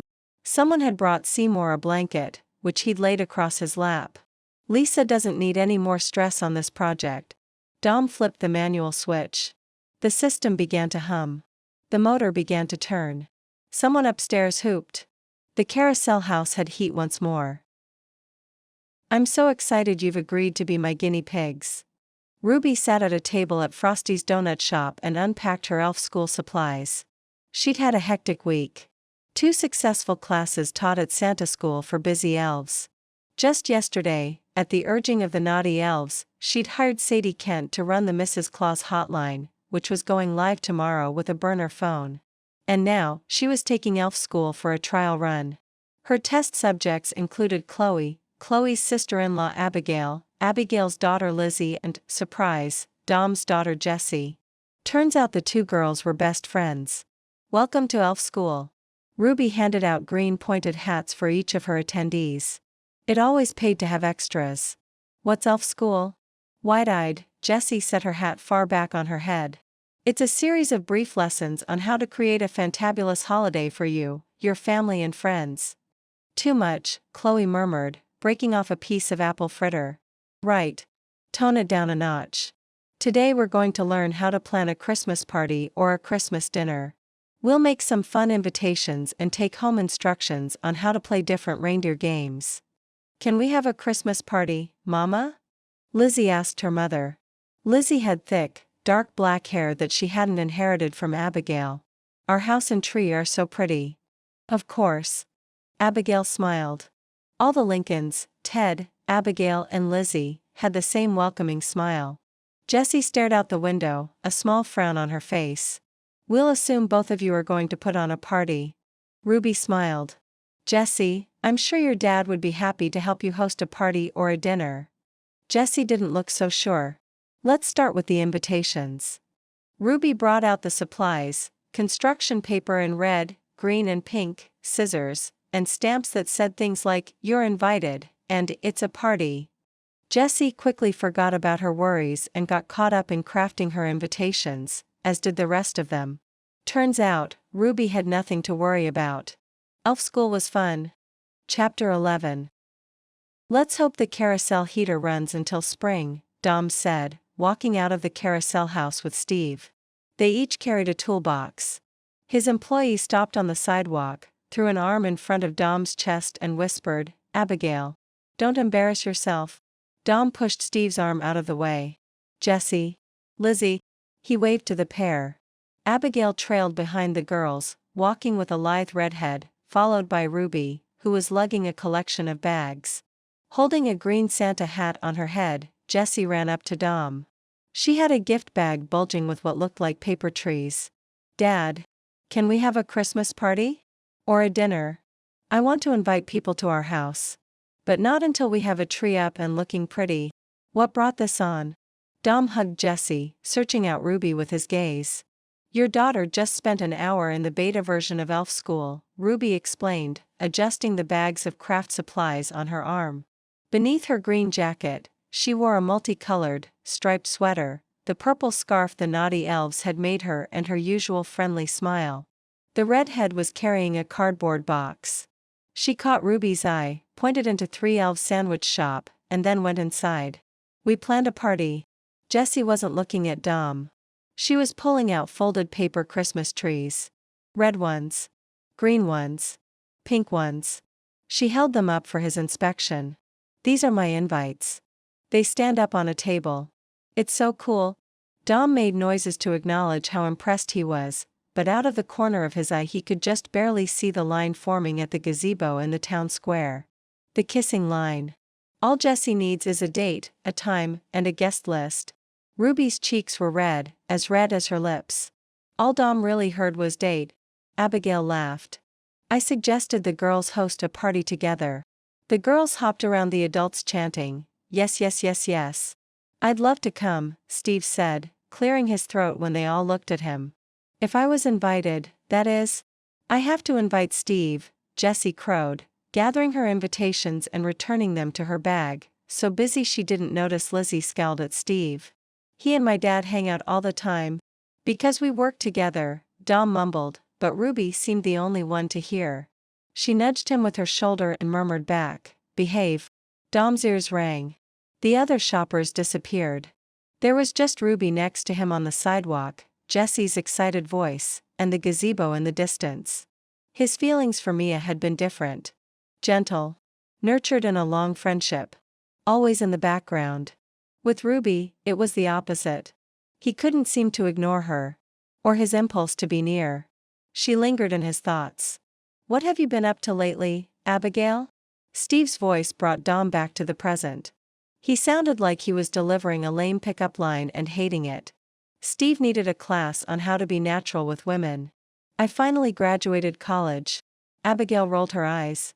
"And now I have to figure out what to do with the rest of my life." Steve stared at Abigail as if he wanted to be part of her lifelong plan. Abigail blushed. "In the meantime, I'm back to juggling and selling magic apples at the mercantile." She glanced behind her to where Ruby was whispering with the little girls. "Speaking of which, I need to get going or my brother will be on my case for being late. Teddy is a taskmaster." Dom stared at Ruby, who'd somehow managed to leave his side. He should ask her to dinner. Or to share a sandwich. Or coffee. Words stuck in his throat. He was as bad as Steve at this dating thing. Ruby, Jessie and Lizzie laughed. Suddenly, Dom wanted to be part of their conversation. "I'll let you two catch up," he told Steve and Abigail before joining the three giggling females. Traffic on the sidewalk was getting thicker. It was Saturday in downtown Christmas Town. Bundled-up shoppers were pouring onto the street from a parking lot located a block away. They slowed Dom. Jessie pressed a finger to her lips and grinned at an approaching Dom. "Don't tell my dad. This is for Santa's ears only." "Since when do you keep secrets from your father?" Dom demanded in mock seriousness. "It's none of your beeswax, Dad." Jessie put her little nose in the air. "I wrote a letter to Santa." "You wrote a letter?" Dom echoed. "To Santa?" Both girls gave him big, solemn nods. Ruby hid her laughter behind a cough. "Miss Barnacle helped," Lizzie said. "Mrs. Barnabas," Dom corrected gently. "She knows, Dad." Jessie rolled her eyes. "It's a nickname. I've only told you like 100 times. Did you mail this letter?" Dom's chest tightened. How was he supposed to know what his daughter wanted from Santa if he didn't read her mail? No, Jessie's confidence evaporated a little. "Letters to Santa are private." Ruby had a mischievous look in her eye. "But you have to remember that Santa can't always fit what you want in his sleigh." Dom wanted to return that mischievous look of Ruby's and find some mistletoe. "I can proofread Jessie's letter to Santa before she sends it." "Dad." Jessie rolled her eyes. "It's private. Between me and Santa. Mama says if you don't write Santa early you aren't guaranteed anything." Lizzie spoke as if she was the voice of experience. Jessie stared up at Dom in horror. "I need you to mail my letter, Daddy. We wrote them in class yesterday. But I left mine at school." Crisis averted. He'd email her teacher and alert her to the circumstances. "Are you still going to the mercantile?" Dom asked Jessie, not trusting himself to look at Ruby, because if he did, he might just walk right up to her, wrap his arms around her and give her that kiss her mischievous eyes were begging for. "Dad, we've been planning parties. I roll to the max, we're going to the mercantile next." And her firm stare seemed to indicate he wasn't invited. "That's where the magic apples are." Magic apples? Had Jessie mentioned these before? "They're grown in Santa's orchard," Lizzie said solemnly. "Which is where our house is." "I've never seen Santa in the orchard, but last year I heard reindeer feet on the roof and they ate all the reindeer food I left on the front lawn Christmas Eve. I can drop Jessie off when we're through." Abigail joined them. Steve loitered behind her. "Is she going to Violet's?" "I've always wanted to see inside the Tarlington house at Christmas. Boxes and boughs did their decorations this year," Steve said, as if he followed such things. "Over 3,000 lights in their front yard." Lizzie gave Steve a squinty look, as if the little girl couldn't decide if she liked him or not. Dom blessed his employee with a look of disbelief, one Steve ignored. Steve was focused on Abigail when her daughter was giving him the stink eye. Steve needed some of the busy elf magic Ruby taught if he was going to win Lizzie over. The girls left, each holding one of Abigail's hands. Steve drifted along with them through the thickening holiday crowd. Dom was stuck with the bag of invitations, his toolboxes and Ruby. "Things were looking up, except, I'm throwing a party." Yes, which you'll learn how to decorate for at our next class. She had a way of smiling that was infectious. Are you ready to concede and pay for my lease? Dom stared down at her, trying not to return her smile with something resembling Steve's worshipful goofiness. No, that would mean he'd have no excuse to keep going to her classes. But what if he hosted a party and invited Ruby and the Tarlingtons? Hey! Ruby nudged his arm with her shoulder, eyes still full of mischief. I know what Jessie wrote in her letter to Santa. She and Lizzie talked about it at elf school. How much would it be worth to you if I told you what Jessie asked for? That's blackmail. He nudged her back. I like your style, but I don't succumb to blackmail. But Dom hesitated. He didn't want to let Jessie down this Christmas. It was their first Christmas without Mia. And Jessie had been adorable, hopping around in her excitement about a holiday party. He didn't want her to be disappointed in anything this holiday season. Her disappointment would only fuel Gerald's resentment toward Dom. But I might make an exception in this case, he said. What are your terms? You have to keep coming to my classes, every class, until the end. That was easy. Dom capitulated. You're a pushover. I sense a rent-free future for holiday cheer. Ruby laughed, the sound rippled through Dom's chest like a gentle rain on a tin roof. Don't rub it in. We made a deal, now give me what I want. His gaze brushed over her lips. He wanted more than Jessie's wish list. Dom had a wish list of his own. Well, Ruby swallowed, her gaze sweeping the shopper-filled sidewalk. She gave you options. One of which is a penguin. She told me penguins are a favorite among the naughty elves. I thought these were realistic requests. Did Ruby have something in her class about how to handle pie-in-the-sky wish lists? Ruby shifted closer, lowering her voice, which had the power to make Dom stand very, very still. She also requested a cat that looks like a reindeer. Dom's toolboxes felt heavy. Or perhaps he just wanted to put them down, so he could throw his arm over Ruby's delicate shoulders and laugh.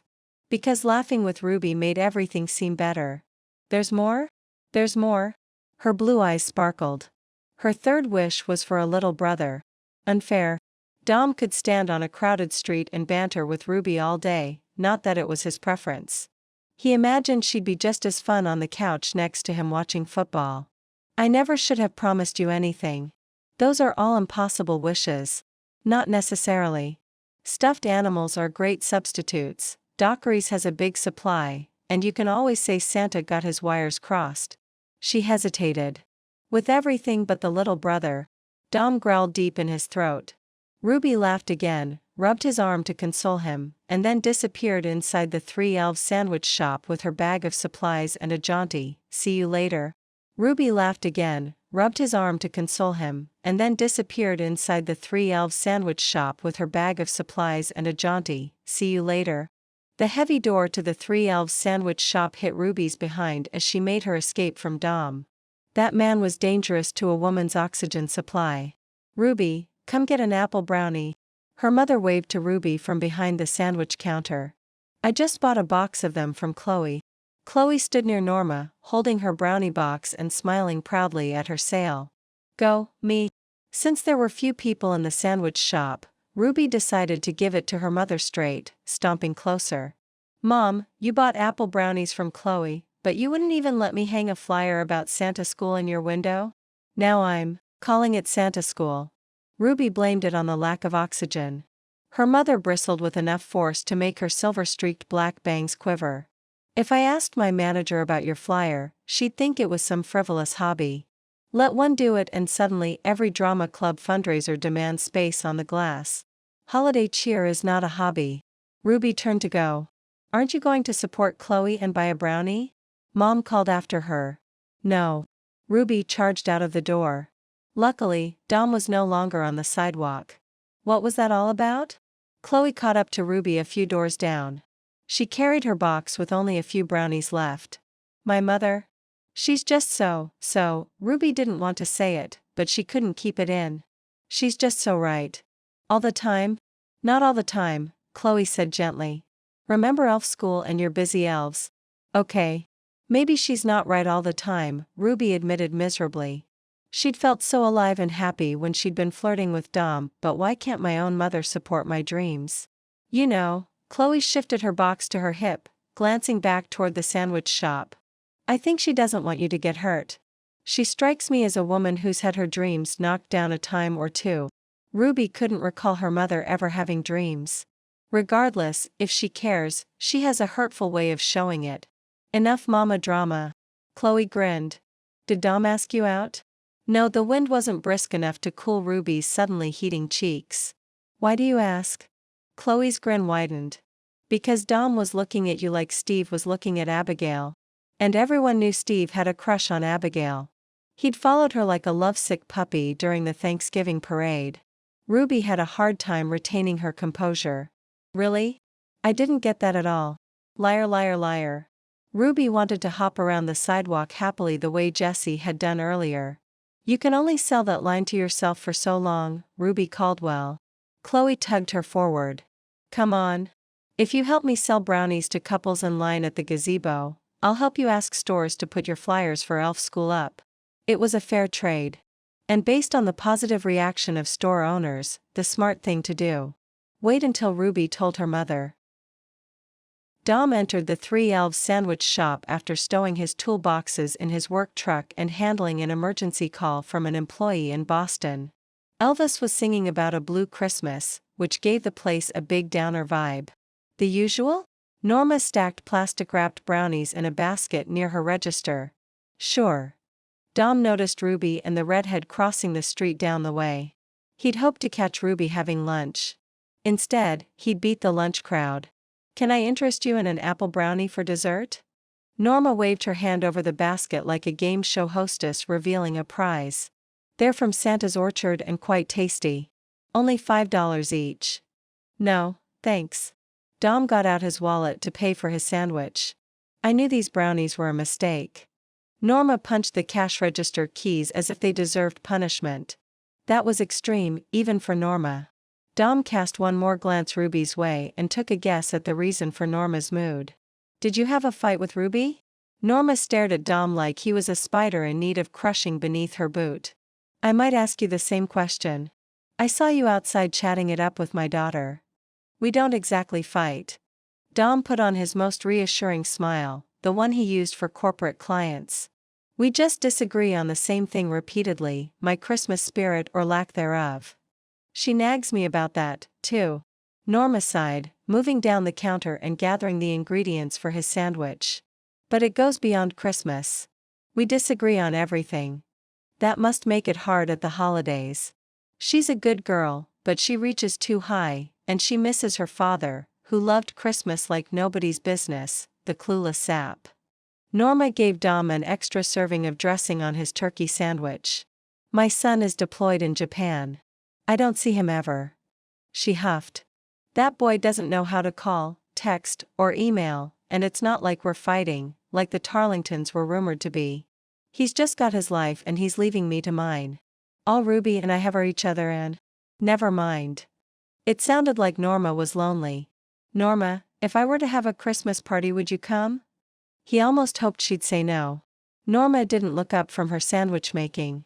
Why in the world would you invite me? Because Ruby would be there. He hoped.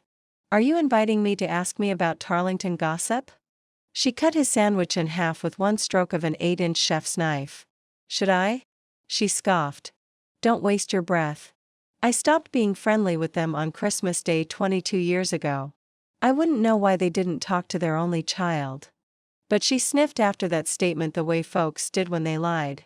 Mia told me what happened on Christmas when the girls were in 4th grade. The fateful Barbie Jeep Christmas. The day 2 sets of marriage vows had been broken. Maybe it's time Ruby knew the truth. Norma scowled. I'll wrap this to go. Dom never took one of her sandwiches to go. She's going to find out someday. Not from me. Chapter 12. I need a volunteer. Ruby stood in front of Santa's throne on the 3rd night of her Busy Elf class. They'd spent the first 30 minutes making centerpieces for their tables using bowls, baskets, pine cones, fruit, and Christmas balls. No one was Martha Stewart caliber, but their work didn't look half bad. The naughty elves had called to say they wouldn't be making any more classes. There were just too many other holiday events vying for their attention. But there were 26 seats filled in class. More referrals had been made. Any volunteers? Ruby asked again. If the naughty elves had been in attendance, 3 hands in the front row would have shot into the air. Instead, no hands were raised. No volunteers? Ruby sked. I guess we'll have to do this the hard way. She scanned the room. The only person brave enough to look her in the eye was Dom, who was not looking at her as if he wanted to ask her out. But he was so handsome, she didn't care. And we have our first volunteer. Ruby gestured that Dom join her on the stage next to the table. And Steve. And Hobart? The 3 men grumbled as they joined her at the front. Holidays are a time to entertain, Ruby began. And it's for you to decide how much you want to dress up your entertaining space. She turned to Dom. I know for a fact Dom is going to put on a holiday party this year. Who's coming to your party, Dom? A mixture of people. Adults? Really? Ruby had assumed Jessie was throwing a party. And for the sake of argument, let's assume Steve is holding an event as well. A party? Steve looked pale. I live in a small apartment. How about a romantic dinner party? Ruby suggested. Let's say a dinner for 2. Steve and Abigail. Understanding dawned. Steve brightened. Yes. Now Hobart, she smiled at the old man. Let's assume you're throwing a party for your family at over the river. It could happen, the old man allowed. His countenance brightened. It could happen on New Year's Day. Everybody loves football. That works. So far, so good. No one had said they would never entertain. You'll need to think about what kind of food to serve. The students in desks shifted uncomfortably, avoiding looking at her. I hear Posey's caters, as well as the teapot. Ruby wanted to ease their minds. You've each got envelopes on your desk with pictures of food choices. It's the middle of winter. What is Dom going to serve his adult guests? Take a guess. Turkey made in a fryer? Yes. Ruby worked the group, trying to infuse them with enthusiasm. Prime rib. Classy. Ruby cried. Ham. Winner. She nudged Dom, suspecting he'd be more likely to cook something a bit more challenging, but for this exercise a ham would do. And Steve will serve. Burgers, Dom whispered from beside Ruby. She ignored him. Pot pie. Adam leaned forward. Pot pie from Posey's. I don't think Steve knows his way around the kitchen. Well, actually, Steve held a finger in the air, as if about to list his culinary skills. And then he pointed at Adam. You are correct. I'll order pot pie from Posey's, along with peppermint pie for dessert. A wise man, Charlie nodded. I proposed over a slice of peppermint pie. Doesn't guarantee the marriage will last. Mine didn't. But this date will go well, Adam reassured Steve. Good good. Ruby clapped. And Hobart will serve? A vegetable plate and deli tray from North Pole Grocery. A selection of cookies from the teapot. Non-alcoholic beer. Hobart nodded, a twinkle in his faded blue eyes. He'd make an excellent Santa. I like the way they think. He clapped a large hand on Ruby's shoulder. You know, we should start a club. The Busy Elves Club, a support group for men to help them through the holidays. Or you should just sign up for the course again next year, Ruby said good-naturedly. She grabbed 3 different tablecloths from a nearby work table. Now that you've decided what to serve, let's move on to what to serve it on, in this case what you'll cover your table with. We have choices. Cloth tablecloths which are classy and washable. Or plastic tablecloths with felt grips on the back for easy cleanup, also washable. Or paper tablecloths decorated with holiday themes. She looked around the room. Who gets a cloth tablecloth? Is this a trick question? Charlie scratched his head. My wife always uses cloth. Adam sat back as if the issue was decided. This is a trick question. Cloth goes anywhere. Correct. Ruby nodded. No matter which event, you could use any type of tablecloth. Somewhere along the line she'd realized that half of her job at Santa School for Busy Elves was to give her students permission to do something without stressing the details and becoming frustrated. Take that envelope with pictures of food inside as well as a handout diagramming what needs to go on your table for different events. The diagrams show you where the cutlery goes. Where the cups and glasses you might use will go. Salt, pepper, main dishes, cranberry sauce, gravy, butter dish, the centerpieces you made. You've got 3 types of parties up here and I want you to join one of these 3 teams. Each team will set a table in preparation for guests. The men gave a collective sigh of relief, which Ruby took to mean they were no longer intimidated by the task at hand. Set that timer, Dom said, rubbing his hands together. And let's get cooking. Who's with me? Who's up for a little romance? Steve challenged, attempting to attract a team. Anyone who helps me, Hobart said, not to be outdone by the younger guys. We'll get an invite to a football party on January 1st. There was a jostling of bodies and excitement in the air. The naughty elves may have been missing, but they hadn't taken her students' enthusiasm with them. That was fun, Dom said to Ruby after everyone else had filed out. More importantly, he had ideas for decorating his house for Christmas this weekend, and it had kept his mind off a second request from his father to meet, this time without lawyers. Once more, Dom had refused. I admit it. Ruby was smiling at him. I was worried when the Santa candle caught the pine cones on fire in Hobart's centerpiece, but everything worked out okay. Lucky for all of them, there'd been a fireman present who grabbed the fire extinguisher off the wall and put out the flames. Ben Fisher had saved the day. About that party, Dom took out his wallet and removed a folded tree invitation, handing the pink paper to Ruby. This is for your party? She glowed. You used Jessie's invitation. How sweet. I'm asking you to come to my party, Ruby. He couldn't resist touching her. He ran one hand through her silky black hair, tucking it behind her ear. Of course, I'll come. She looked a bit nervous. She looked at his lips. Thank you. Dom brushed his thumb over her delicate cheekbone. I might need help. She sighed and leaned into his touch. You'll be fine. I want this party to be special. He pressed a gentle kiss to her forehead, unable to resist because she was going to attend. I want people to be relaxed. And it would be if Ruby was there. At least, he'd be more relaxed. Why? Ruby stepped back, out of reach. Because you're going to read Mia's letters? Or show them her scrapbook? She shook her head and held up her invitation.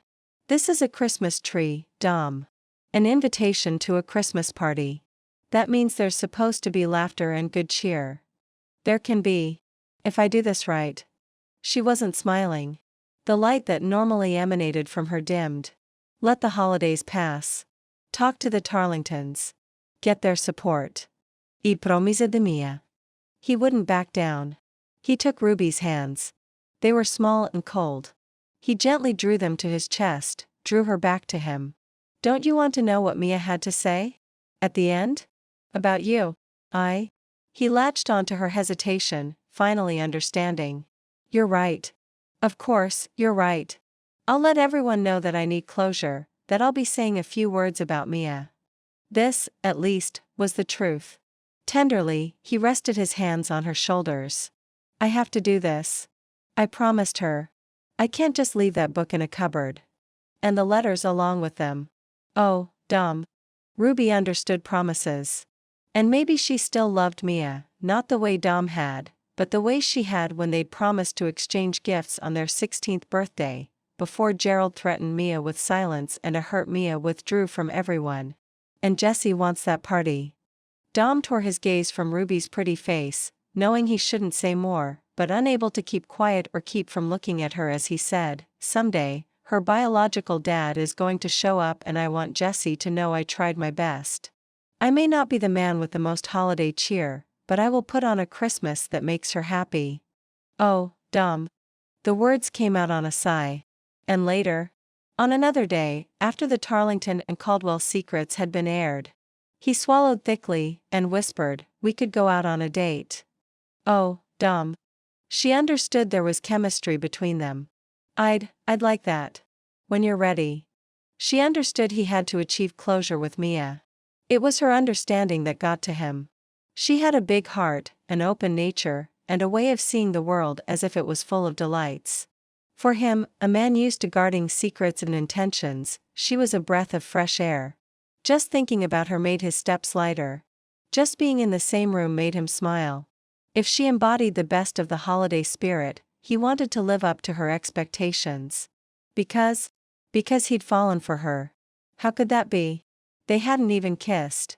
But he'd known Ruby for a long time, having been introduced by Mia via her memories and her regrets. Love. He tested the word in his head even as he looked deep into her blue eyes. I love Ruby. His arms came around her, this gift he hadn't been looking for. He drew her toward him slowly, so that she could protest or laugh it off, this kiss that was coming. Because he was going to kiss Ruby. He was going to kiss her long and slow. And then he stopped thinking about intent because Ruby met him halfway. While he'd been thinking about starting the kiss, she'd closed the distance between them. And they kissed. It was everything Dom had hoped it would be. There was heat. There was excitement. And there was a rightness to it. To them. The door behind him opened. Ruby leapt back. I forgot my gloves. Hobart scurried around them to his desk and his outerwear. Sorry. I didn't see anything. I won't tell the naughty elves. Dom didn't believe him. But then again, Dom didn't care. Gerald had the door open as Dom hurried up his front steps. Dom loved Ruby. There was no way Gerald could ruin his good mood. Jessie, I'm here. You shouldn't smile so much. Gerald was a bitter man. His dreams of a perfect marriage had been crushed, and then he'd tried to crush the spirit of his daughter so no one would know. He held a tumbler with what looked like a big serving of whiskey. Soon, you won't have reason to smile so much. Gerald, I'd like to invite you and Violet to an event Jessie and I are throwing. We're approaching the anniversary of Mia's passing and we'd like to gather her friends and family together to remember her the way she wanted to be remembered. That sounds lovely. Violet walked with Jessie to the foyer. Her gaze caught on Gerald's glass and then shifted to Dom's face, her features pinching. Thank you for thinking of that. Do you want me to host it here? Gerald took a big swig of his drink. No, Grandma. Jessie used her grown-up voice. We want to have it at our house. And afterward, Lizzie and I are going to have a slumber party at her house. That sounds grand. Violet's smile strained the corners of her mouth. She shifted slightly, until her back was to Gerald. Grand? Jessie giggled, putting on her coat. You are the Grands? Violet, we'd like you to help us shop for the gathering. If it fits into your schedule.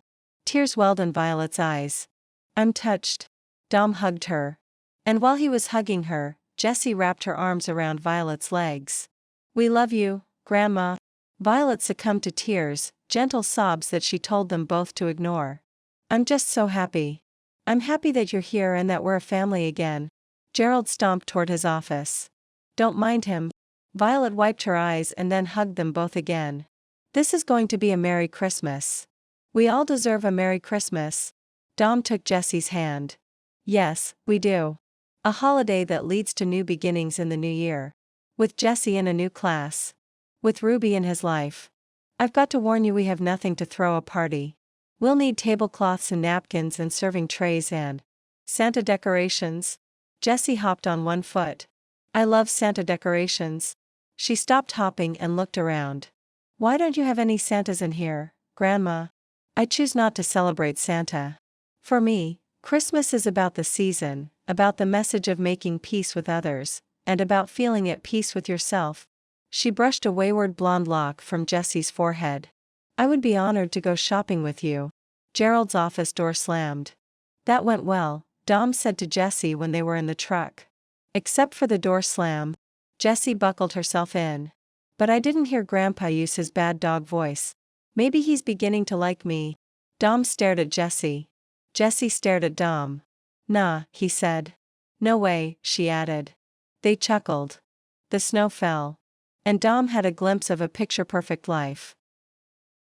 The trailer next to Ruby's was dark when she got home. There were no decorations on the gray unit. There never were. Ruby carried a wreath up the stairs and knocked on the door. Dom had kissed her. He wanted to date her. Ruby's heart felt light. She'd stopped at the grocery store. Everywhere she'd looked, people were happy. Some people, like her Busy Elves, seemed happier just after talking about doing something fun at Christmas. And tonight, she was filled with the joy of Christmas, grateful for the houses glowing with lights. Lights were everywhere. Everywhere. Except at the trailer next door. Ruby knocked again. The door opened. The room was dark, lit only by a small television somewhere out of sight. Ruby held up the wreath. My dad used to say Christmas was like taking all the joy inside of you and casting it out into the world with decorations that made you happy. The woman silhouetted in the doorway harumphed. This year, I have a lot to be happy about, a lot to celebrate. The new year will bring new challenges, ones I'm thrilled to pursue, and perhaps a new relationship. And so, Ruby turned the wreath to and fro. It was frosted with fake snow, dotted with bright red Christmas balls and white LED lights. She turned the lights on, put a hanger on the door, and hung the wreath from it. I thought I'd bring a little of my joy to your house. The woman's spiky hair wobbled. You'll be hurt. Maybe. But I'll be okay, because I tried. Nothing changes if you don't try. When it seemed her neighbor had nothing more to say, Ruby turned and went back down the steps. The door closed, muffling the greeting she'd been waiting to hear. Merry Christmas. Ruby turned on the bottom step, enjoying the beauty of the cheerful wreath and its positive light. Merry Christmas, Mom. Chapter 13. I hope you came hungry, because tonight we're decorating and eating cookies. Ruby stood behind a table with boxes and packages of cookies. Once again, the naughty elves were a no-show, but this time they'd sent over 6 dozen homemade sugar cookies ready to be frosted. Hobart admitted he'd eaten 2 on the drive from over the river. Ruby thought it was more like 4. We'll be practicing a smooth round circle on the round cookies. And a flat application of frosting on these cookie cutter ones. There were bells and Santa heads, sleighs and stockings waiting to be frosted. I'm anxious to hear where the competition comes in. Steve leaned so far forward in his desk it almost tipped over. You'll be frosting 10 cookies, 2 of each kind, and then placing them on a plate for judging. Our judge is due in 25 minutes. She's the owner of the teapot, Gina Banning. She donated 10 dozen cookies to the effort, primarily because Ruby had told her she might get additional orders from some of her single dads after they were comfortable with their cookie decoration technique. Ruby had bought an additional 14 dozen cookies from the North Pole grocery. I suppose we'll be timed, Adam said sourly, which was odd. He hadn't been negative since the first few minutes of class that first day. We're not creating the Mona Lisa, Ruby tried to joke, but no one laughed. 20 minutes to frost and decorate 10 cookies should be plenty. What happens if we break one? Hobart peered toward the cookies. Can we eat them? I have extra cookies, but until you frost your first 10, don't plan on breaking and eating any or you'll hurt your chances of winning. What do we win? The chance to have a tray of your decorated cookies featured in the teapot's display case this Saturday, with a card telling everyone they were done by you. Bodies shifted. No one spoke. What was happening here? Oh, come on. This is an honor. I can't even spread mayonnaise and stay within the crust. Adam slumped. My cookies will suck. I'm just admitting it up front. Charlie pointed a thumb at Adam in solidarity. When I make my kids initial-shaped pancakes they come out looking like blobs. So, you're telling me you're quitting? Ruby thought she might faint. Things had been going so well. Dom cleared his throat. I think what they're trying to say is, they don't want to be judged. He didn't look Ruby in the eye. Which, geez, they'd kissed. You'd think he could look her in the eye when he was being brutally honest about the insecurities of being judged. Judged. Oh. Ruby tugged at the hem of her sweater. I don't want anyone to feel like you're being graded. Think fast, Ruby. That's exactly what you set it up as. I just wanted you to discover your potential without sweating over the details. Most of you haven't decorated cookies since you were a kid. Do you remember that? She was going to talk her way out of this if it killed her. Do you remember not caring what cookies looked like because they could be the ugliest cookies on the planet, but they still tasted good? And if you can decorate cookies, even ones you buy at the store or the bakery, people are going to be surprised and grateful that you cared enough to do something special.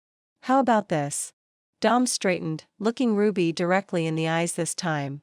Let's put our cookies in order from start to finish. The judge can evaluate them on most improved, most colorful, and best use of frosting. There were head nods and affirmations.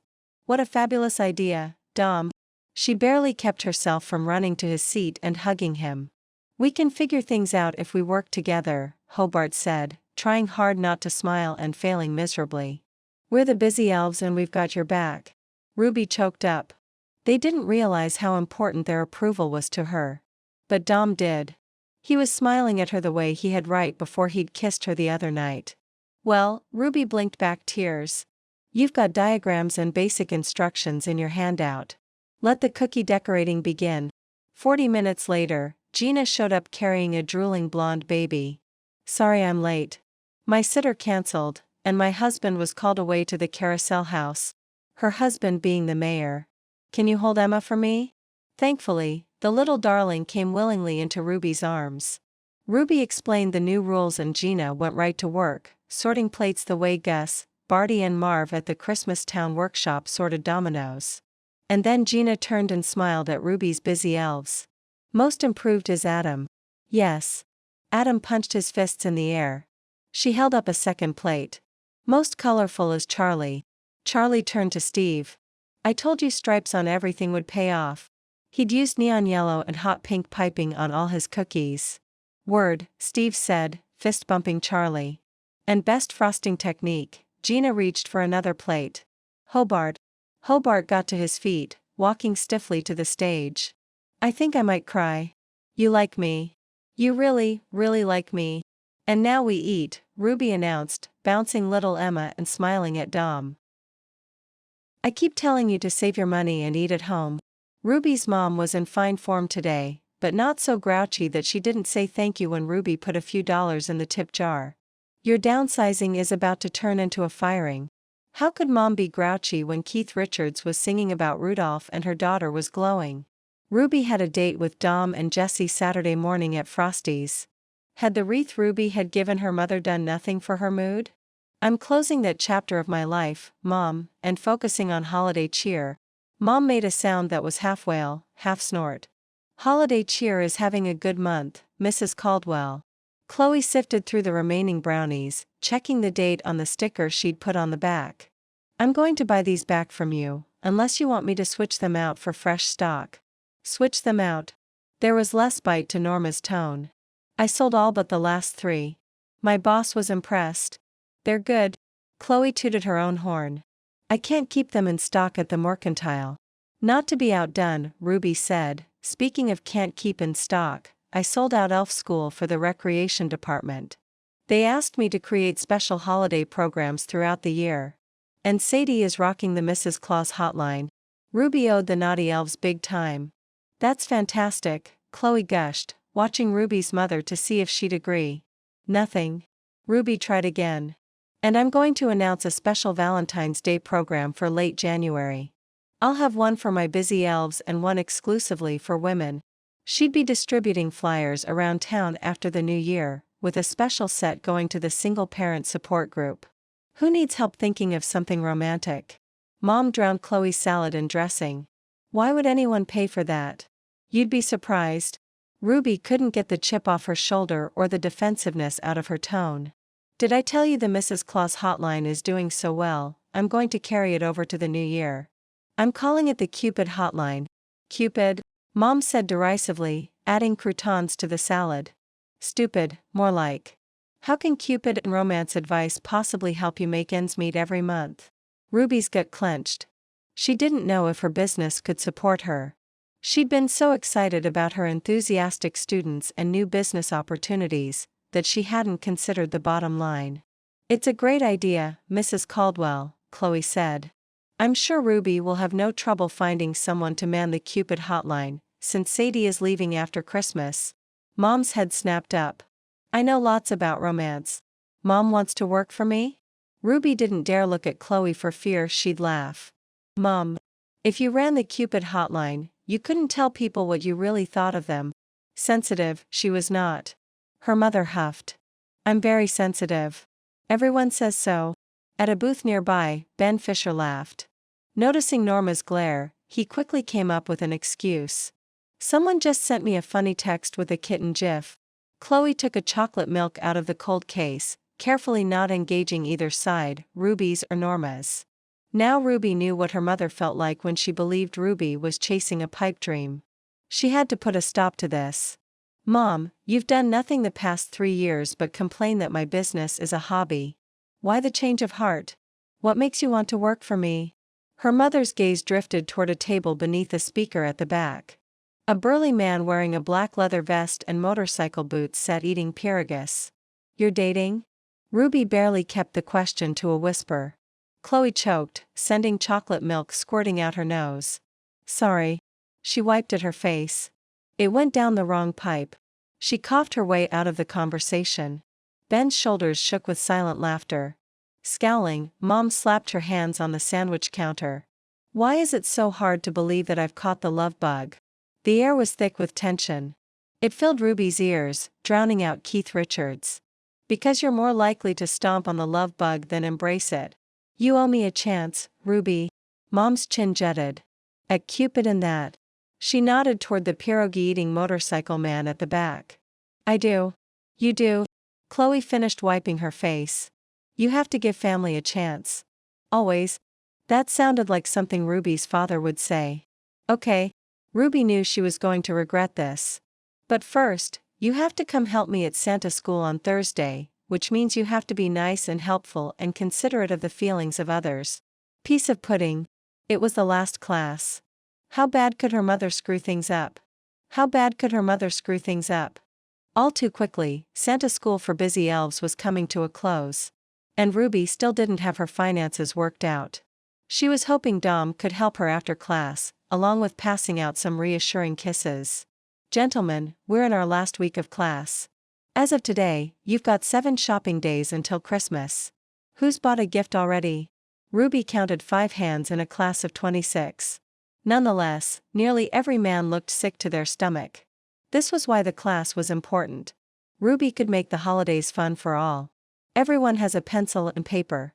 Let's make a column for every person you're buying for. Write their name at the top of the column. Now I'm going to read you a list of prompts and I want you to write down your answers in the appropriate columns. Let's start out with an easy one. Favorite TV show. Write down in each column the favorite TV show of that person. If you don't know it, don't write anything. I have plenty more categories. The men scribbled their answers. I love that you always make this a game. Hobart didn't have an indoor voice. His words filled the room.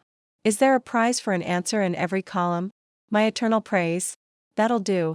Dom slid Ruby a sexy grin. Oh, my. Ruby couldn't wait for the weekend and Dom's party. Heads raised. Expressions looked more confident. Favorite movie? Ruby allowed time for them to write answers. Favorite place to eat? For the next few minutes, she read a long list of favorite categories. There was a lot of scribbling. And no deer in the headlight looks. Ruby was going to remember this class fondly for years to come. For now, it was time to let her little birds test their wings. Gentlemen, she said when they'd covered a plethora of categories. Look at your lists. There should be no puppies written down. But you should have enough inspiration to go shopping. And to make sure you do, we're going to get out early. Bodies shifted in their seats. Gazes were cast and exchanged. No one protested. That's right. You're going to go shopping tonight and at our final class you're going to bring some of those presents and we're going to learn how to wrap them beautifully. She waited to see if there any questions, any doubts, anyone who looked as if they were still perplexed. Ruby liked what she saw. Class dismissed. Everyone filed out in smaller groups.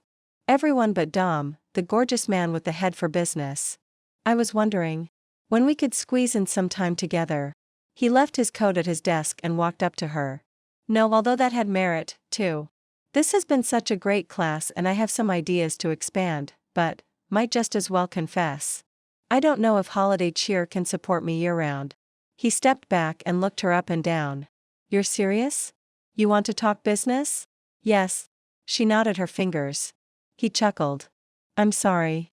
I just spent the last 30 minutes thinking I'd like to spend some time alone with you and then we finally are alone and... You only want me for my financial advice? She nodded. That can be my gift. Financial planning. Seriously? Yes. No. She unlocked her hands and shook them out. Chocolate would be nice, preferably dark chocolate. But barring that, the business advice.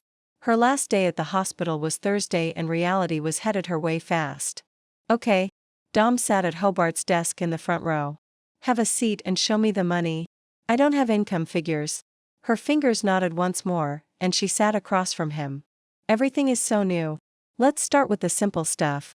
He didn't make fun of her inexperience. He didn't put her down. He was gentle about the sensitive topic. How much do you need to make a month? We'll work backward from there.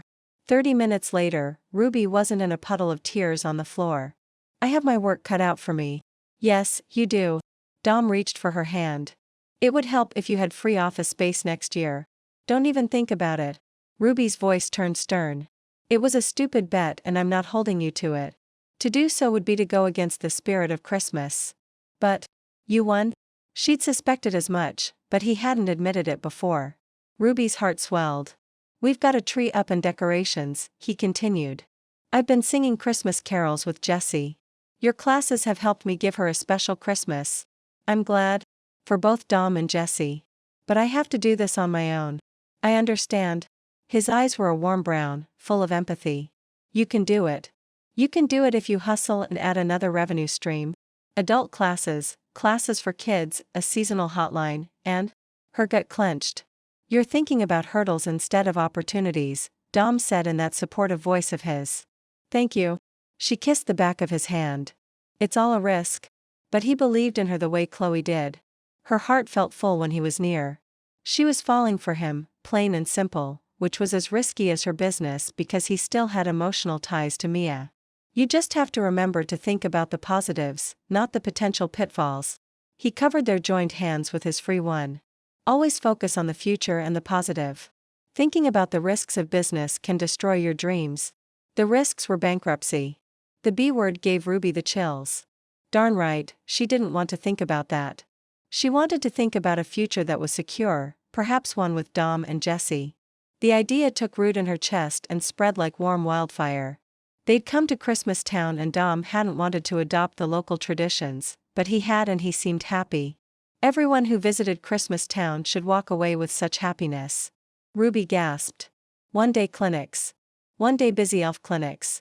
For tourists. You know, out-of-towners. On a Saturday, one more revenue stream. Dom's smile widened. It's something to think about. He stood, pulling Ruby to her feet. He wore the smile that meant he was thinking of kissing her. Can you meet me downtown at the Teapot in 15 minutes? That'll give us time to drive both our cars down and find parking. Why? Don't argue. Just get your butt down there. He grabbed his coat and his shopping list.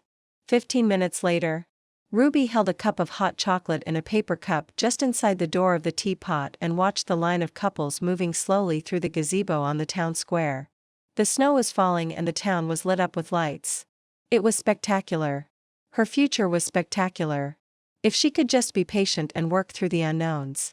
Dom, one of her most exciting unknowns, darted inside, cheeks reddened by the wind. Good. You're here.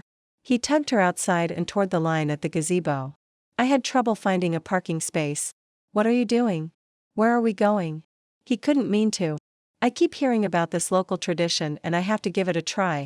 She dug her heels into inches of fresh snow. It's for serious couples. Ones, she assumed, that had already exchanged endearments like I love you. Dom stared down at her. I'm serious. You know what I mean. Ruby lowered her voice. The gazebo? It's for couples in love. I am very much aware of that part of the myth. He resumed his forward motion, dragging her along with him. Do you know that people watch who goes into the gazebo from the Teapot? People would talk. He shrugged. Does it really matter who knows that I've fallen for you? Ruby's breath caught, and she stopped fighting. She stopped talking. She didn't trust herself to speak, because if she did she might object some more. When they were beneath the gazebo, Dom cradled her face in his hands. I know this is like traveling at warp speed. I know there are things that need to be said. She held her breath. What would she say if he said he loved her? Was she brave enough to repeat the words back to him? Could she trust these emotions inside? The ones that swelled in her chest every time he was near? And we'll say them, Dom whispered. There won't be any surprises or any secrets. There'll just be you and me and the truth. Someday soon. And then he kissed her, and she was certain if he had told her he loved her, she'd have enthusiastically declared she loved him in return. On Thursday, Ruby's students entered the classroom carrying bags and boxes filled with gifts. They laughed and joked with each other. It was a stark contrast to the way they'd begun Santa school for Busy Elves just a few short weeks ago. This is our last class. Hobart handed Ruby a potted poinsettia with bright green foil around the base and a big red ribbon. I haven't had a favorite teacher in a long time and an apple didn't seem thank you enough. Several men bemoaned the fact that the class was over. Several others bemoaned the fact that they hadn't brought a parting gift for the teacher. At the back of the room, Ruby's mother sat at a desk across from Dom, eyeing the crowd like a rancher at a bull auction. Unease tickled the back of Ruby's neck. Settle down. Settle down. Ruby was talking to herself as much as her students. Her heart was pounding. No one had ever asked her to kiss beneath the gazebo. No one had ever looked at her the way Dom was looking at her now. And no one would ever guess she'd let her mother sit in on this class because she was considering hiring her for the Cupid hotline. Her life was surreal. Ruby, Hobart prompted from his regular seat in the front row. Yes. Sorry. Ruby cleared her throat. I'm going to wrap a basic box. You've got wrapping instructions in your handout so you can follow along. If you bought something soft-sided to wrap, I have empty boxes in the corner for you to use. There are several sizes. Ruby was happy to see no one had bought a football or a hockey stick to wrap. However, no one looked happy to be wrapping. The nervous expressions were back. You'd think you guys had never wrapped a present in your lives, Mom cackled, earning her a frown from Ruby. Steve held up a hand. I've always bought gift cards. Always? Ruby's mother could hardly believe it. Always, Steve said. The handful of other men in their 20s nodded. We've got some gift cards on sale at 3 Elves Sandwich Shop, Mom said dryly. That got her some laughs from the class and served as an icebreaker. All right. We can't end this class without a competition, Ruby said after she demonstrated her basic wrapping technique, which included curling ribbon. I need 3 volunteers to each wrap a present. Winners in each heat earn dollars off Cupid School for Busy Elves registration. Hands shot in the air. You can't win just by finishing first. You must pass my mother's inspection on your wrap job. Ruby's father may have taught her how to wrap, but her mother had final presentation of gift approval, perhaps because they'd lived across the street from the Tarlingtons. Mom promises to be gentle. Her mother came up to the front. Black t-shirt. Black jeans. Black hair dye and makeup. She looked like an aging goth girl. A blushing, aging goth girl. I feel so honored. Mom waved her hands near her face as if she'd won a beauty pageant. I didn't bring tiaras for the winners, but I did bring sashes. Sure enough, her mother pulled a white sash from a plastic 3 Elves Sandwich Shop bag. It said, Busy Elf Winner, in glitter. Ruby hugged her mother. It had been so long since they hugged, she'd forgotten how tight her mom's hugs were. I love you, Mom. Mom sniffed and looked away. I'm just here to help you achieve some of those joyous dreams you've got, Ruby. After the wrapping was done and class was nearly over, Hobart stood on stage wearing a winning sash. I'm serious about forming the Busy Elves Club. I'm going to make sure you all sign up for the Cupid class. I know where you guys live, so don't be surprised if I show up with one of Ruby's flyers. Everyone laughed.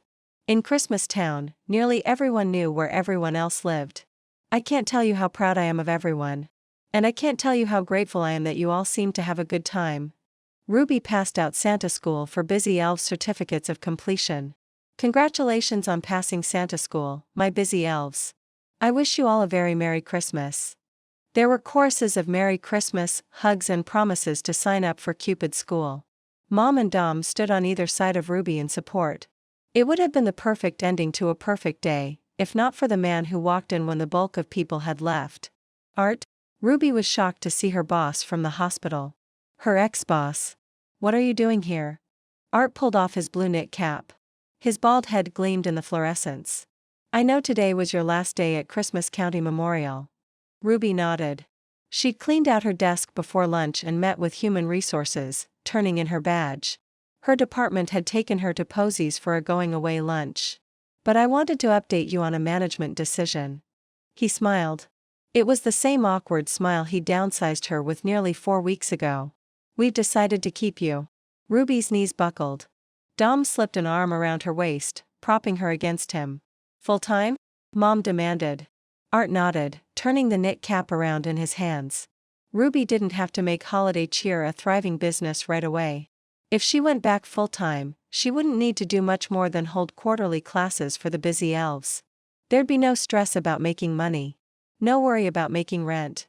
But much as she'd enjoyed her job helping others at the hospital, Ruby got great joy from running holiday cheer. She felt closer to her father than she had since he died. Every gray cloud she'd seen the past few weeks, all of them had been gilded with silver linings. "She won't come back without a raise," Mom said staunchly. "Mom." Ruby could barely breathe. "Well," Art dug his fingers into his knit cap. "I'm not authorized." "Well, get authorized," Mom snapped. "And don't pussyfoot around the truth. You want Ruby back because people love her. Because she does a good job at your cold hospital. She's always on time. She lives next door to me and I see her leave extra early on snow days. You won't see her calling in because of the weather." "Mom," Ruby said with more assertiveness. Trust her mother to get behind her when Ruby least expected it. "What?" Her mother had her hands on her hips and her spiked hair looked spikier. Art looked grateful of the reprieve. "I have a job," Ruby began. "Yes." Mom gestured toward Art. "He's giving it back to you." "No, Mum. I have a job here. At Holiday Cheer." The rest of the conversation didn't go well. Art stomped out. Mom stomped out. And Ruby might have shed a tear or two in Dom's arms, because going out on her own was scary and she'd just lost a safety net. Chapter 14. "Our tree looks beautiful," Jessie said on the day of their holiday party. She danced around the Christmas tree. "Even if it doesn't have a popcorn strand. I prefer to eat popcorn than to string it." Dom swept Jessie into his arms. There was a wreath on the door, lights outlining the eaves, a big inflatable Santa on their lawn.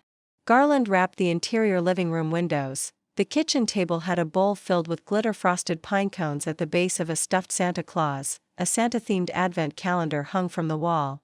Mia's scrapbook rested on an end table, a big green bough stuck on the cover.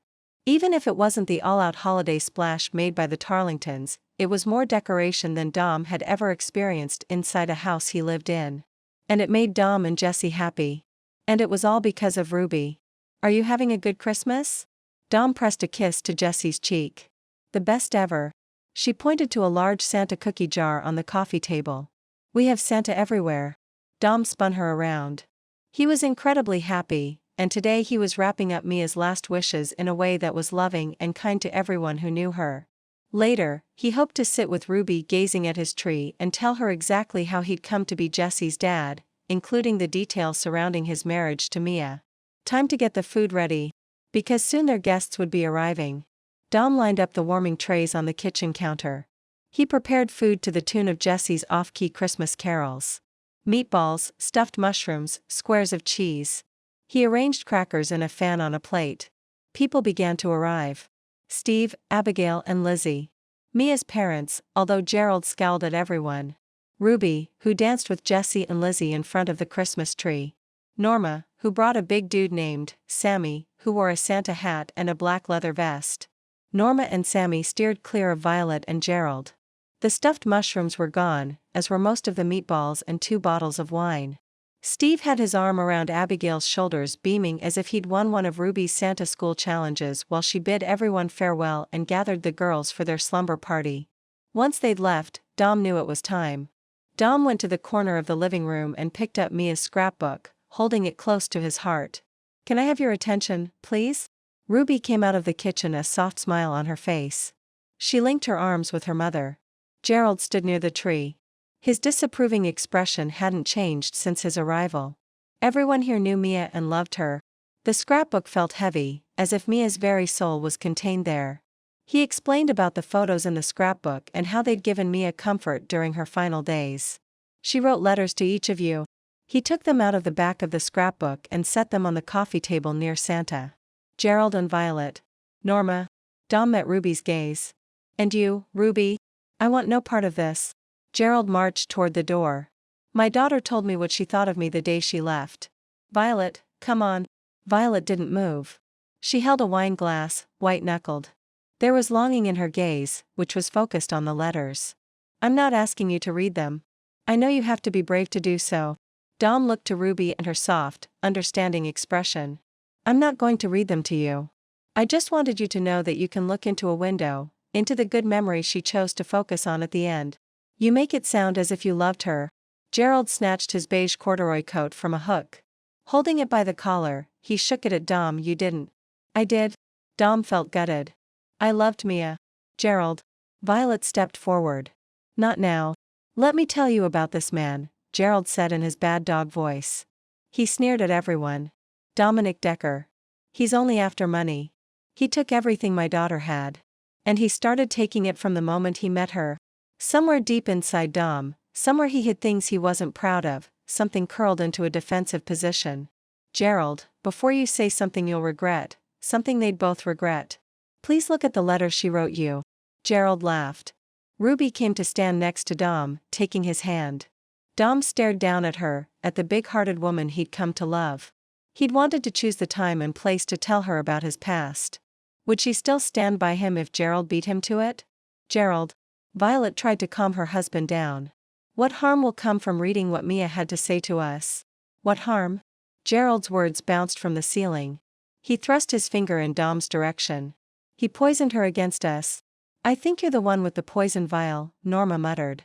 She was gone long before she met Dom. You, Gerald shook his finger at Norma. You stay out of this.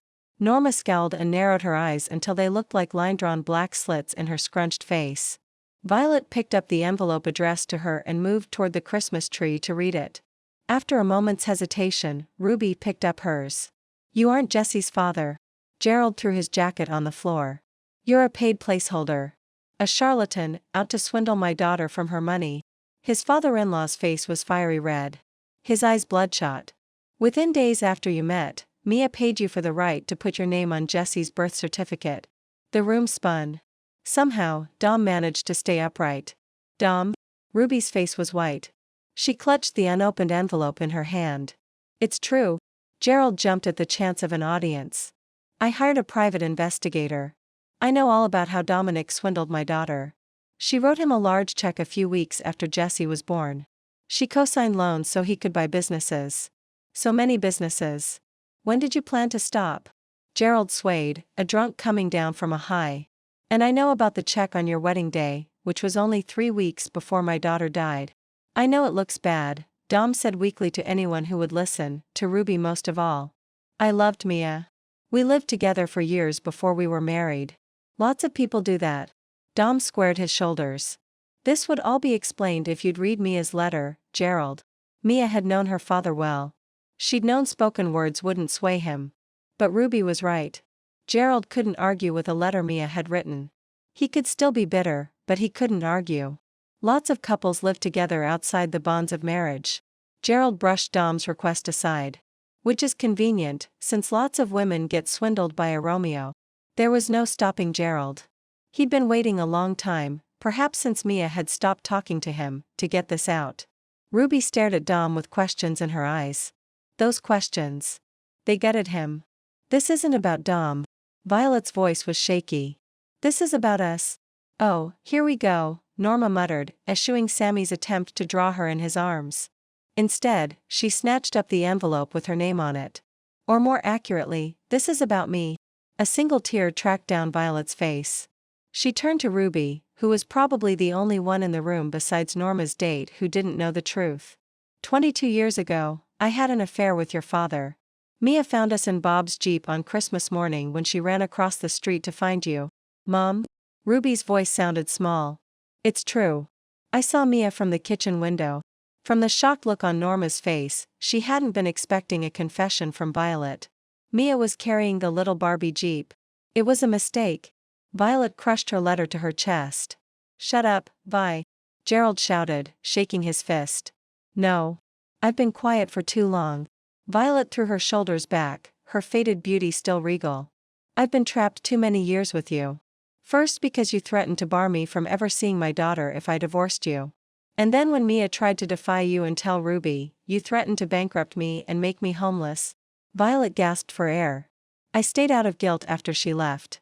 And that's no way to live. Mia didn't want me to live like that. She shook her letter at him. And this letter proves it. I don't love you, Gerald. I stopped loving you a long time ago. And no amount of money will make things right. I don't care if I walk away homeless and penniless. I want a divorce. Gerald stormed out. The slamming door shook the house. Mia's letter says I should divorce Gerald. Violet didn't move. I didn't think I'd ever be strong enough to say those words out loud. She stared at the door. I think I need to sit down. After a moment, Norma went to Violet and helped her into a chair, rubbing her back. No one spoke. But as the silence lengthened, all pairs of eyes turned Dom's way. There was still the question of the money, the checks and investments. Dom sank to the couch next to the modest Christmas tree, his hopes for a relationship with Ruby sinking lower than the quilted tree skirt at his feet. Dom. Ruby's voice was small. Tell them it isn't true. Tell them you'd never take money from Mia. Tell them you didn't kiss me under the gazebo without first telling me about your past, about your secrets, about my secrets. Dom didn't deny he'd taken Mia's money. He sat near the Christmas tree, twisting a red and green paper chain until the paper tore. He let it fall to the floor. Ruby hated secrets, and now that everything was coming out in the open, she might just hate the truth even more. Everything she'd thought she'd known about who her father was, destroyed. And Mia? She'd paid Dom? Worse. He'd taken her money? Ruby's head hurt. Sammy opened a bottle of wine and began filling glasses. He may have looked like an enforcer in a motorcycle gang, but his Santa cap and his actions said he had heart. Speaking of which, Ruby's heart was breaking. There'd been clues about Dom she'd ignored or overlooked. Him saying he wanted to tell her the truth someday. Him saying he didn't always play fair. Intellectually, she knew she couldn't choose who she fell in love with. But this? She needed answers. Dom, Ruby said, her voice hoarse with unshed tears. Please. He raised his dull brown gaze to hers, but he didn't have a chance to speak. I didn't just break my wedding vows. I broke my best friend's trust. Violet turned and clasped Norma's hand. And I've regretted it every day since. Can you ever forgive me? I moved on from you and Bob a long time ago, Ruby's mother said in her usual way, husky and full of defensive attitude. Perhaps Sammy would give it back to her. Now Ruby understood where it came from and where her mother's holiday spirit had gone to. Violet stood and gathered Norma into a hug. Ruby and I made cookies already, but I'll make them again if you want to do it together. Ruby joined the women in a hug, heart aching over this hurt as well. For heaven's sake. Norma disengaged. I don't move at this speed. You have got to give me time. All right, Violet said in a small voice. And then Mom wiped a tear, streaking her makeup. I was thinking of trying to make brownies. Apple brownies. Anything. Violet gave Norma a watery smile. We'll get some of those magic apples the Lincolns sell. Ruby faced Dom, waiting for him to deny everything. I took Mia's money, Dom said in a brittle voice, one Ruby hadn't heard since the day they'd met. Please let me explain before you leave me. Dom expected her to run away from his truths. People in love didn't run. They stood and weathered the storm.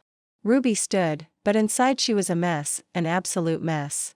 But in looking around, there were women who'd weathered worse than falling in love with a man who'd swindled their former best friend. They'd weathered years of silence trying to do the right thing. For Ruby. For Mia. She owed it to Norma and Violet to stand tall and listen. She squared her shoulders. He nodded, as if he'd been waiting for some sign that she'd bolstered her courage. I told you before we met during a service call. And for 7 days after that, she called for service every day. What she really needed was an experienced nanny, and I told her so. She was used to controlling everything, but a baby? She seemed afraid of Jessie's father. She didn't know how to ask for help and she wasn't talking to her parents. His features stiffened as he tried to smile at Violet. On day 7, I gave her an ultimatum. I told her I wasn't coming back. I'd already fallen for Jessie. Jessie was a doll, but even getting paid cash for a service call at the end of the day, it didn't feel right. Ruby could imagine Mia, the strong woman she'd become after living under her father's thumb, the freedom she'd gained by earning a scholarship and escaping to Cambridge. But she also remembered the meeker Mia, the girl who'd jumped when Ruby's brother Brad wore a Halloween mask, the girl who didn't want to sleep alone because something might be under her bed. With a baby, the meeker Mia must have felt stalemated. She offered me money. Dumbfound. A lot of money. She paid me to put my name on Jessie's birth certificate. That was check number 1. I'd just been forced out of the business I'd run with my dad. I used that check as a down payment on a repair shop of my own. Ruby held her breath. It was wrong on so many levels, and yet done with good intentions. She didn't know how to feel. Who to be angry with? Dom? Mia? Gerald? Her mother? None of this would have happened if the truth had come out all those years ago. I didn't hear from Mia for several months, not until she went back to work. Dom glanced toward Violet and Ruby's mother. You know how hard it is for working parents. Kids get sick. Daycare ends at 6. Mia had a demanding career. She couldn't keep up. She called me and asked me to take on the role of father, to fill in the gaps when she couldn't. Relieving the nanny after work and staying until Mia made it home. And I was fond of Jessie, so I accepted another check. And I used it to buy another business. Ruby recalled Jessie's wide, open smile when she looked at Dom. Clearly, Dom loved Jessie. Clearly, he was a good caregiver. But the money? Accepting the money was worrisome. And then Mia landed this big case. The biggest one of her career. Dom stared at the Christmas tree, but he might just as well have been staring at Mia back in time. The hours were brutal. She asked me to move in and, Dom shrugged, but there was nothing casual in his gesture. It was heavy with regret. You get the idea. I moved in a week before Jessie's first birthday. If you looked in a window back then, you'd see a happy little family, a little pretend family. And then somewhere along the line it wasn't pretend anymore. In some ways, I was ashamed of how I ended up in such a beautiful family. I mean, it was luck that I was the heating repairman Mia called that day. He swallowed and almost looked Ruby in the eye. But in other ways, I carried guilt. Mia didn't take me to company parties. She didn't take me as her +1 to client dinners. And always in the back of my mind was the question of Jessie's biological father. I felt he had more claim to Jessie than I did. Ruby's heart constricted, forgetting for a moment the money he'd accepted. Mia had made Dom feel inadequate. He loved Mia. And she loved me. But we'd never made it legal. I always thought when Mia got through the next big case, we'd go on a vacation and I'd propose. His gaze drifted around the room, finally landing on Ruby. His brown eyes brimmed with regret. And then one day, Mia finished a big case, went to the doctor, and learned she was going to die. We went from the doctor's office to the courthouse and got married. You made her happy, Sammy surmised. He'd planted himself firmly next to Ruby's mother and had been rubbing her back throughout Dom's confession. And you are the perfect father for Jessie. Violet's eyes were full of tears once more. I don't care about the money. I don't care, she dissolved into tears. Norma wrapped her in a big hug. Ruby finally found her voice.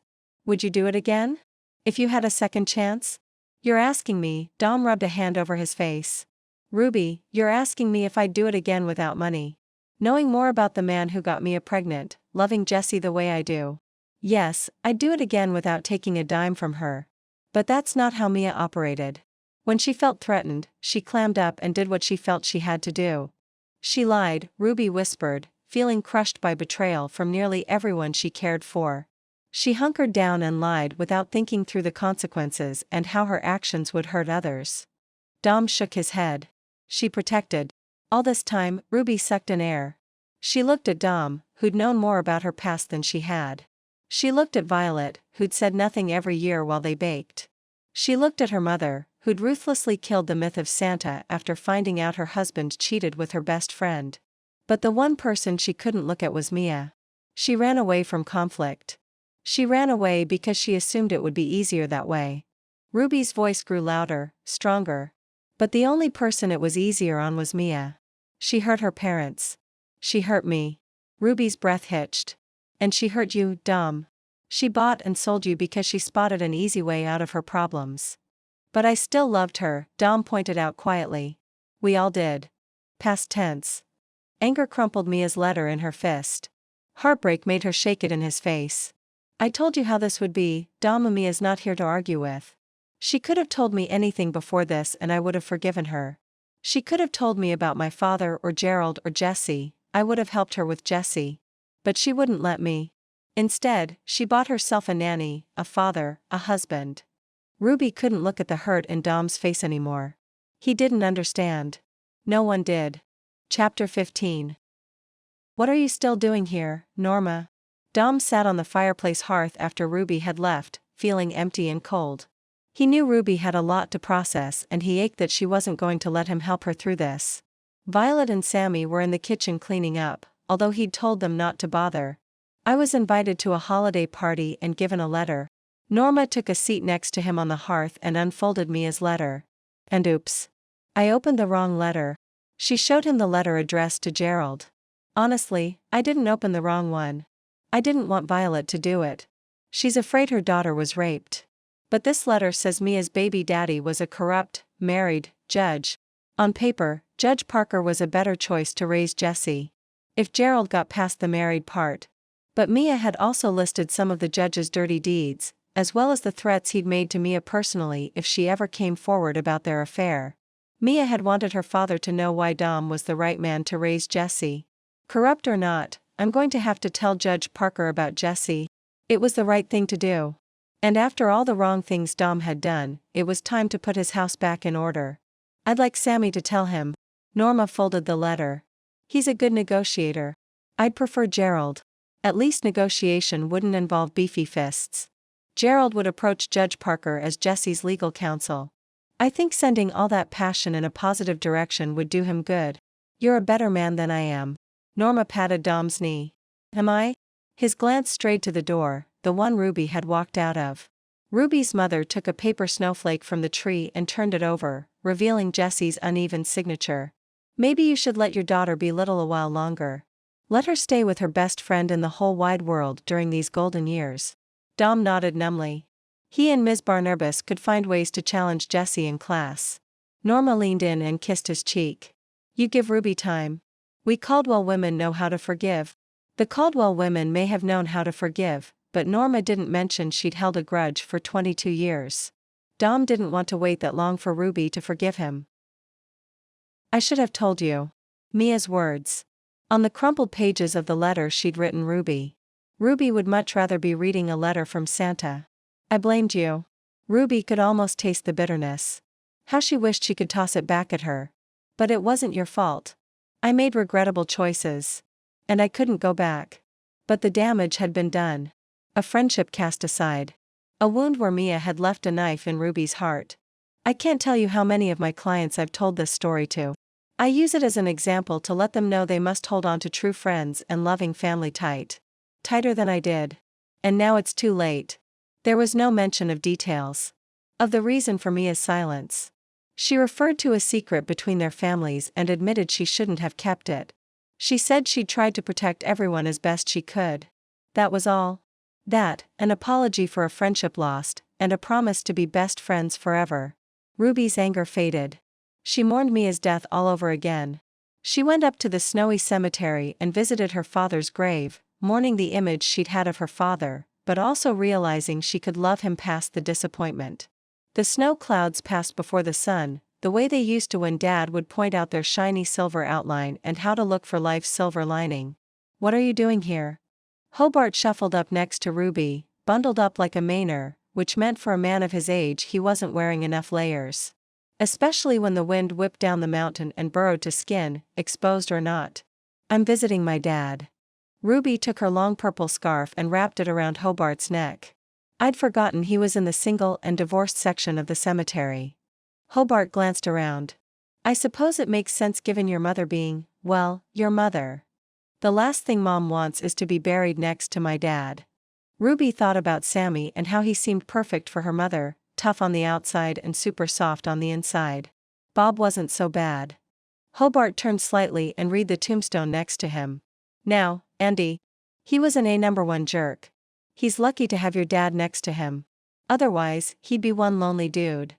Do you think my dad wasn't so bad? Ruby was still coming to terms with her father's indiscretion. Yep. Your dad had the A1 holiday spirit. Year-round. Nothing got him down. Kind of like you. Hobart took one look at her face and cleared his throat. Most days. Ho ho ho. For a moment, Ruby thought Santa's greeting came from her father's headstone. Ho ho ho. A skinny Santa with a pathetically skimpy beard trudged up the hill toward them. Of all the things Ruby didn't need right now, a Santa who hadn't received proper training wasn't one of them. Ho ho ho. Santa stopped on the other side of Dad's headstone. Santa had heavily lined eyes and bright red lipstick. Mom? Hobart chuckled. I thought I'd find you here. Her mother brushed snow from the top of the headstone and rested her elbows on it. Hobart, can you give us a minute? I was just leaving. Hobart made his way carefully away from them and down the hill. I owe you an apology, Mom said. The wind blew the cheap beard against her face, sticking to her lipstick. She pried it back with a gloved hand. I should have told you about your father and Violet. Yeah. Maybe then I would have understood why you didn't want to bake cookies anymore or why you'd look at Santa and scowl. I was hurt. Grieving your father and the idyllic life I thought we'd been living. Grieving the loss of my best friend. Trying to make ends meet. You could have told me, Ruby said sullenly. When? When you were 10? When you were 18? When your father died? The wind picked up the white palm on her Santa hat and shook it. When is the right time to tell your daughter her idol isn't perfect? When is the right time to try and crush her dreams? You've been trying to crush my dreams ever since I opened Holiday Cheer. Ruby's howl rivaled the wind through the pines. Okay, that. Mom tugged her lipstick-streaked beard down below her chin. That was my one mistake. The wind gusted past. Below them, in Christmas Town, people moved around like colorful ants without a cohesive goal. Ruby could relate. She sighed, knowing she'd forgive her mother, halfway to doing so already. Whose Santa costume did you borrow? It's hideous. This old thing? Mom held out the faded fabric. It's your dad's. I never saw Dad wear that. It was too thin. There was nothing plush about it. Mom's blue eyes sparkled beneath the brim of Santa's cap. Your father didn't wear it in public. EW. Dad didn't deserve you. A woman who kept his secret and let her kids think she was the reason the marriage fell apart. You've got that right. Mom tugged the cap over her ears. Given the thinness of the suit, she had to be freezing. I lost my best friend. I don't think I'd have minded knowing Dad was a cheat if I could have kept her. It made you tough. Her mother shrugged. And you only lost her for about 20 years or so. Mom was nothing if not a realist. You'll have her the rest of her life up here. She tapped her temple. And in here. She tapped her heart. You've always been the better friend. And now, you can watch out for me as daughter. I can keep my eye on her. Casually. Around town. You can raise her, Mom said slyly. If you marry Dom. Ruby's heart panged. I can't marry Dom. He lied to me just like the rest of you. You expected him to walk in here and drop the truth on your doorstep? Mom raised penciled brows. You think it was easy for him to show up in town and bring up the painful past? He could have gone anywhere. He could have tucked that scrapbook and those letters away. He didn't. Mom rubbed her arms. He may have taken Mia's money and kept her secrets, but he bore you no ill will. And he showed up here to make amends when Mia wasn't brave enough to show her face. Ruby didn't want to talk about Dom or Mia. She wanted to get away from the pain of the past. I'm going to close Holiday Cheer. Her father would have been disappointed. Why? Mom blinked. I thought you said things were going well. What is Santa but one big lie? I have nothing cheerful inside me right now. It'd be easier to go back to work at the hospital. To help people there, even if it didn't give her as much joy. Don't make any rash decisions. Let's go down to the teapot for a cup of hot chocolate. Mom held out her hand. Before your new Cupid freezes. You're assuming Holiday Cheer stays open. Ruby accepted her mother's hand. They walked arm in arm down to the parking lot. If I do keep it open. About that Cupid hotline job. Yeah. Mom sighed. I think you should ask Abigail to fill the position. And maybe Violet can fill in for Mrs. Claus next year. You're okay working at the sandwich shop? I like it. She pulled off her Santa hat. Plus no one complains when I play Christmas music by Twisted Sister. Chapter 16. Dominick Decker. Dom turned, anchoring Jessie when she would have kept on going. They were on a mission and she was excited. Lisa Garland hurried across the street. Dad. Jessie tugged him toward the town square. Just a minute, honey. Dom waited for Lisa. If the heat isn't working again, I can be there in 1 hour. He had something important he had to take care of. Maybe 2. Lisa looked at the pair of them and nodded. The heat is working fine. She took out a piece of paper from her jacket pocket and unfolded it. I just wanted to make sure you billed me correctly. She showed him the invoice he'd mailed her earlier in the week. Oh, that. It's correct. But Dom. Your invoice totaled $5. Lisa wasn't humming. She was whispering, as if speaking at normal volume might give away one of Santa's secrets. I was expecting something more like 500. What is it your grandfather says about business relationships? They need to be mutually beneficial.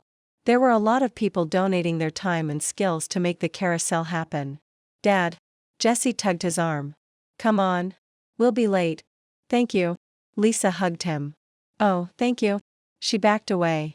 I'm going to add Jack Frost Heating and Air to the list of businesses that helped make the carousel happen. It's going to be posted permanently on the wall inside. Merry Christmas, Dom. Merry Christmas, Lisa. I hope your marriage goes off without a hitch. Ruby, dear. Violet appeared next to Ruby and Norma at the teapot, wearing a stadium jacket and a pair of tall black boots. I'm sorry my dysfunctional family broke your heart. Tears sprang to Ruby's eyes. I may have lost Mia, but you lost her, too, and years of watching your granddaughter grow up. Violet sniffed, her face puckered with sorrow. You ladies need to hug this out, Mom said gruffly. Violet, you'll be joining us for hot chocolate. Somehow, they found a table, which was a miracle in itself considering it was the Sunday before Christmas. They'd just gotten their orders, and Ruby was defrosting with a cup of hot chocolate when Steve burst in the door. He scanned the room until he spotted them. Ruby.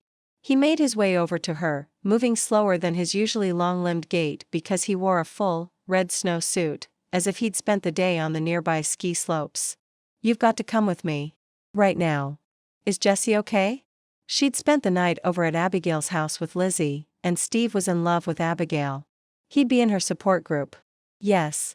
Steve tugged Ruby to her feet, grabbing her jacket and helping her put it on. But you need to come right now. Where? Why do you ask so many questions? Mom gathered her things. Hialimput. Her lipstick-stained beard. Because I'm your daughter. Her mother chuckled and helped Violet out of her chair. Put it that way and it doesn't seem like a bad thing. Steve led them outside and then across the street onto the snowy town square and a clustered group of guys, all wearing red pants and pointed hats with white pom-poms on the ends, red ones, blue ones, green ones. They were Ruby's Busy Elves from Santa School. Oh. Ruby stopped. Steve and her mother pulled Ruby forward. We wanted to do something for you, Steve said. Dom wanted to do something for you, her mother corrected. Ruby's heart slowed with a heavy thud. Dom. Her mother had forgiven him. The naughty elves were with the group, too. Odette waved. Steve ran ahead to join Ruby's students. Ruby. They cried when they saw her. And then they burst into a horribly off-key rendition of Here Comes Santa Claus. Mom and Violet joined the carolers. Her father would have loved it. Ruby loved it more. She felt some of her Christmas spirit return. And then the group formed a semicircle, revealing Dom and Jessie. They were sitting in a Jessie-sized Barbie Jeep, one of those battery-powered versions that kids could sit in and drive, much larger than the Jeep Ruby had asked Santa for all those years ago.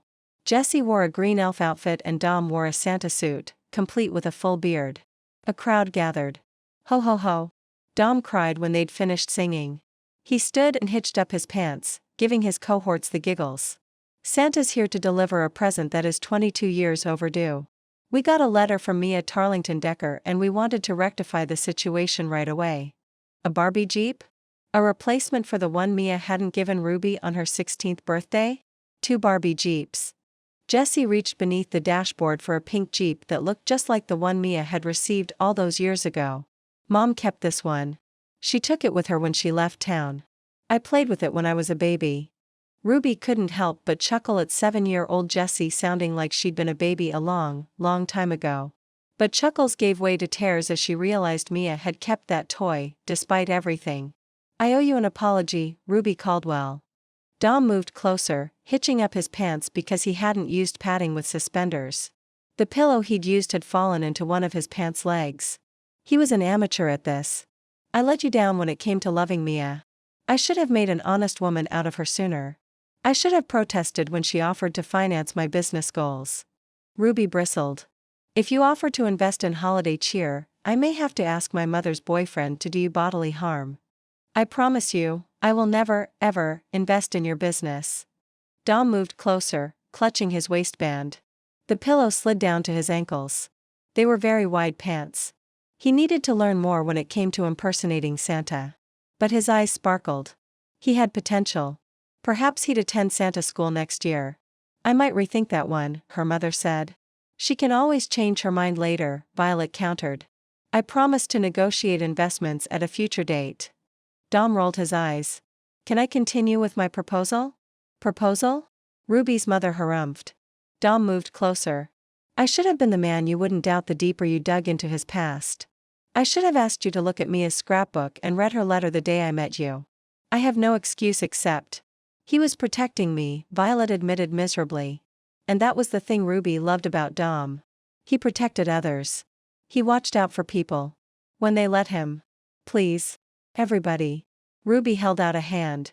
I'd like to hear Dom speak his piece without further interruption. Dom captured Ruby's hand and held it against his chest, over his heart. I knew you before I ever met you. I knew you and loved you because of the stories Mia told about you when you were best friends. You're kind and caring. You're strong and determined. You're not afraid to take on 26 guys and convince them Christmas is nothing to get brain freeze about. 26 men and 3 naughty elves, June said. Ruby chose to ignore her. I'm not proud of the way I handled my relationship with Mia. I loved her. My heart broke when she died. But I had a little piece of her by my side in Jessie, and so I pushed myself forward. That's why when I found you and I couldn't get you out of my mind. You see, he drew her closer still. When Mia and I were together, I was overthinking the relationship. It's not an algebra test, Charlie said. Get or done, Decker. Both Ruby and Dom ignored him. Dom's voice was a whisper now, words meant only for Ruby's ears. With Mia, I wanted to do things the right way at the right time. But I learned there is no right time, because you don't know how much time you have. The only right time is now. The only right decision when you love someone is to grab hold and tell them and then give them a kiss to seal the deal. His brown eyes sparkled. Before today, Ruby would have sworn brown eyes couldn't sparkle. But his did. All the secrets are out, mine and yours. In the spirit of Christmas, can you find it in your heart to forgive all of us?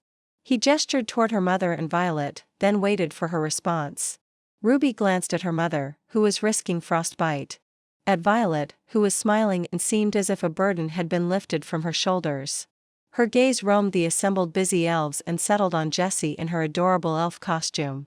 She wished her father could be here and know Ruby would carry on the Christmas spirit. And then she looked up at Dom, with love shining so clearly in his eyes. I love you, Ruby Caldwell, Dom said. I've got you in my arms and I'm ready to kiss and seal the deal. Ruby loved him. She knew it deep in her heart. But for whatever reason, the recent hurt, grieving for Mia, the icy wind or the crowd, she couldn't seem to form the words.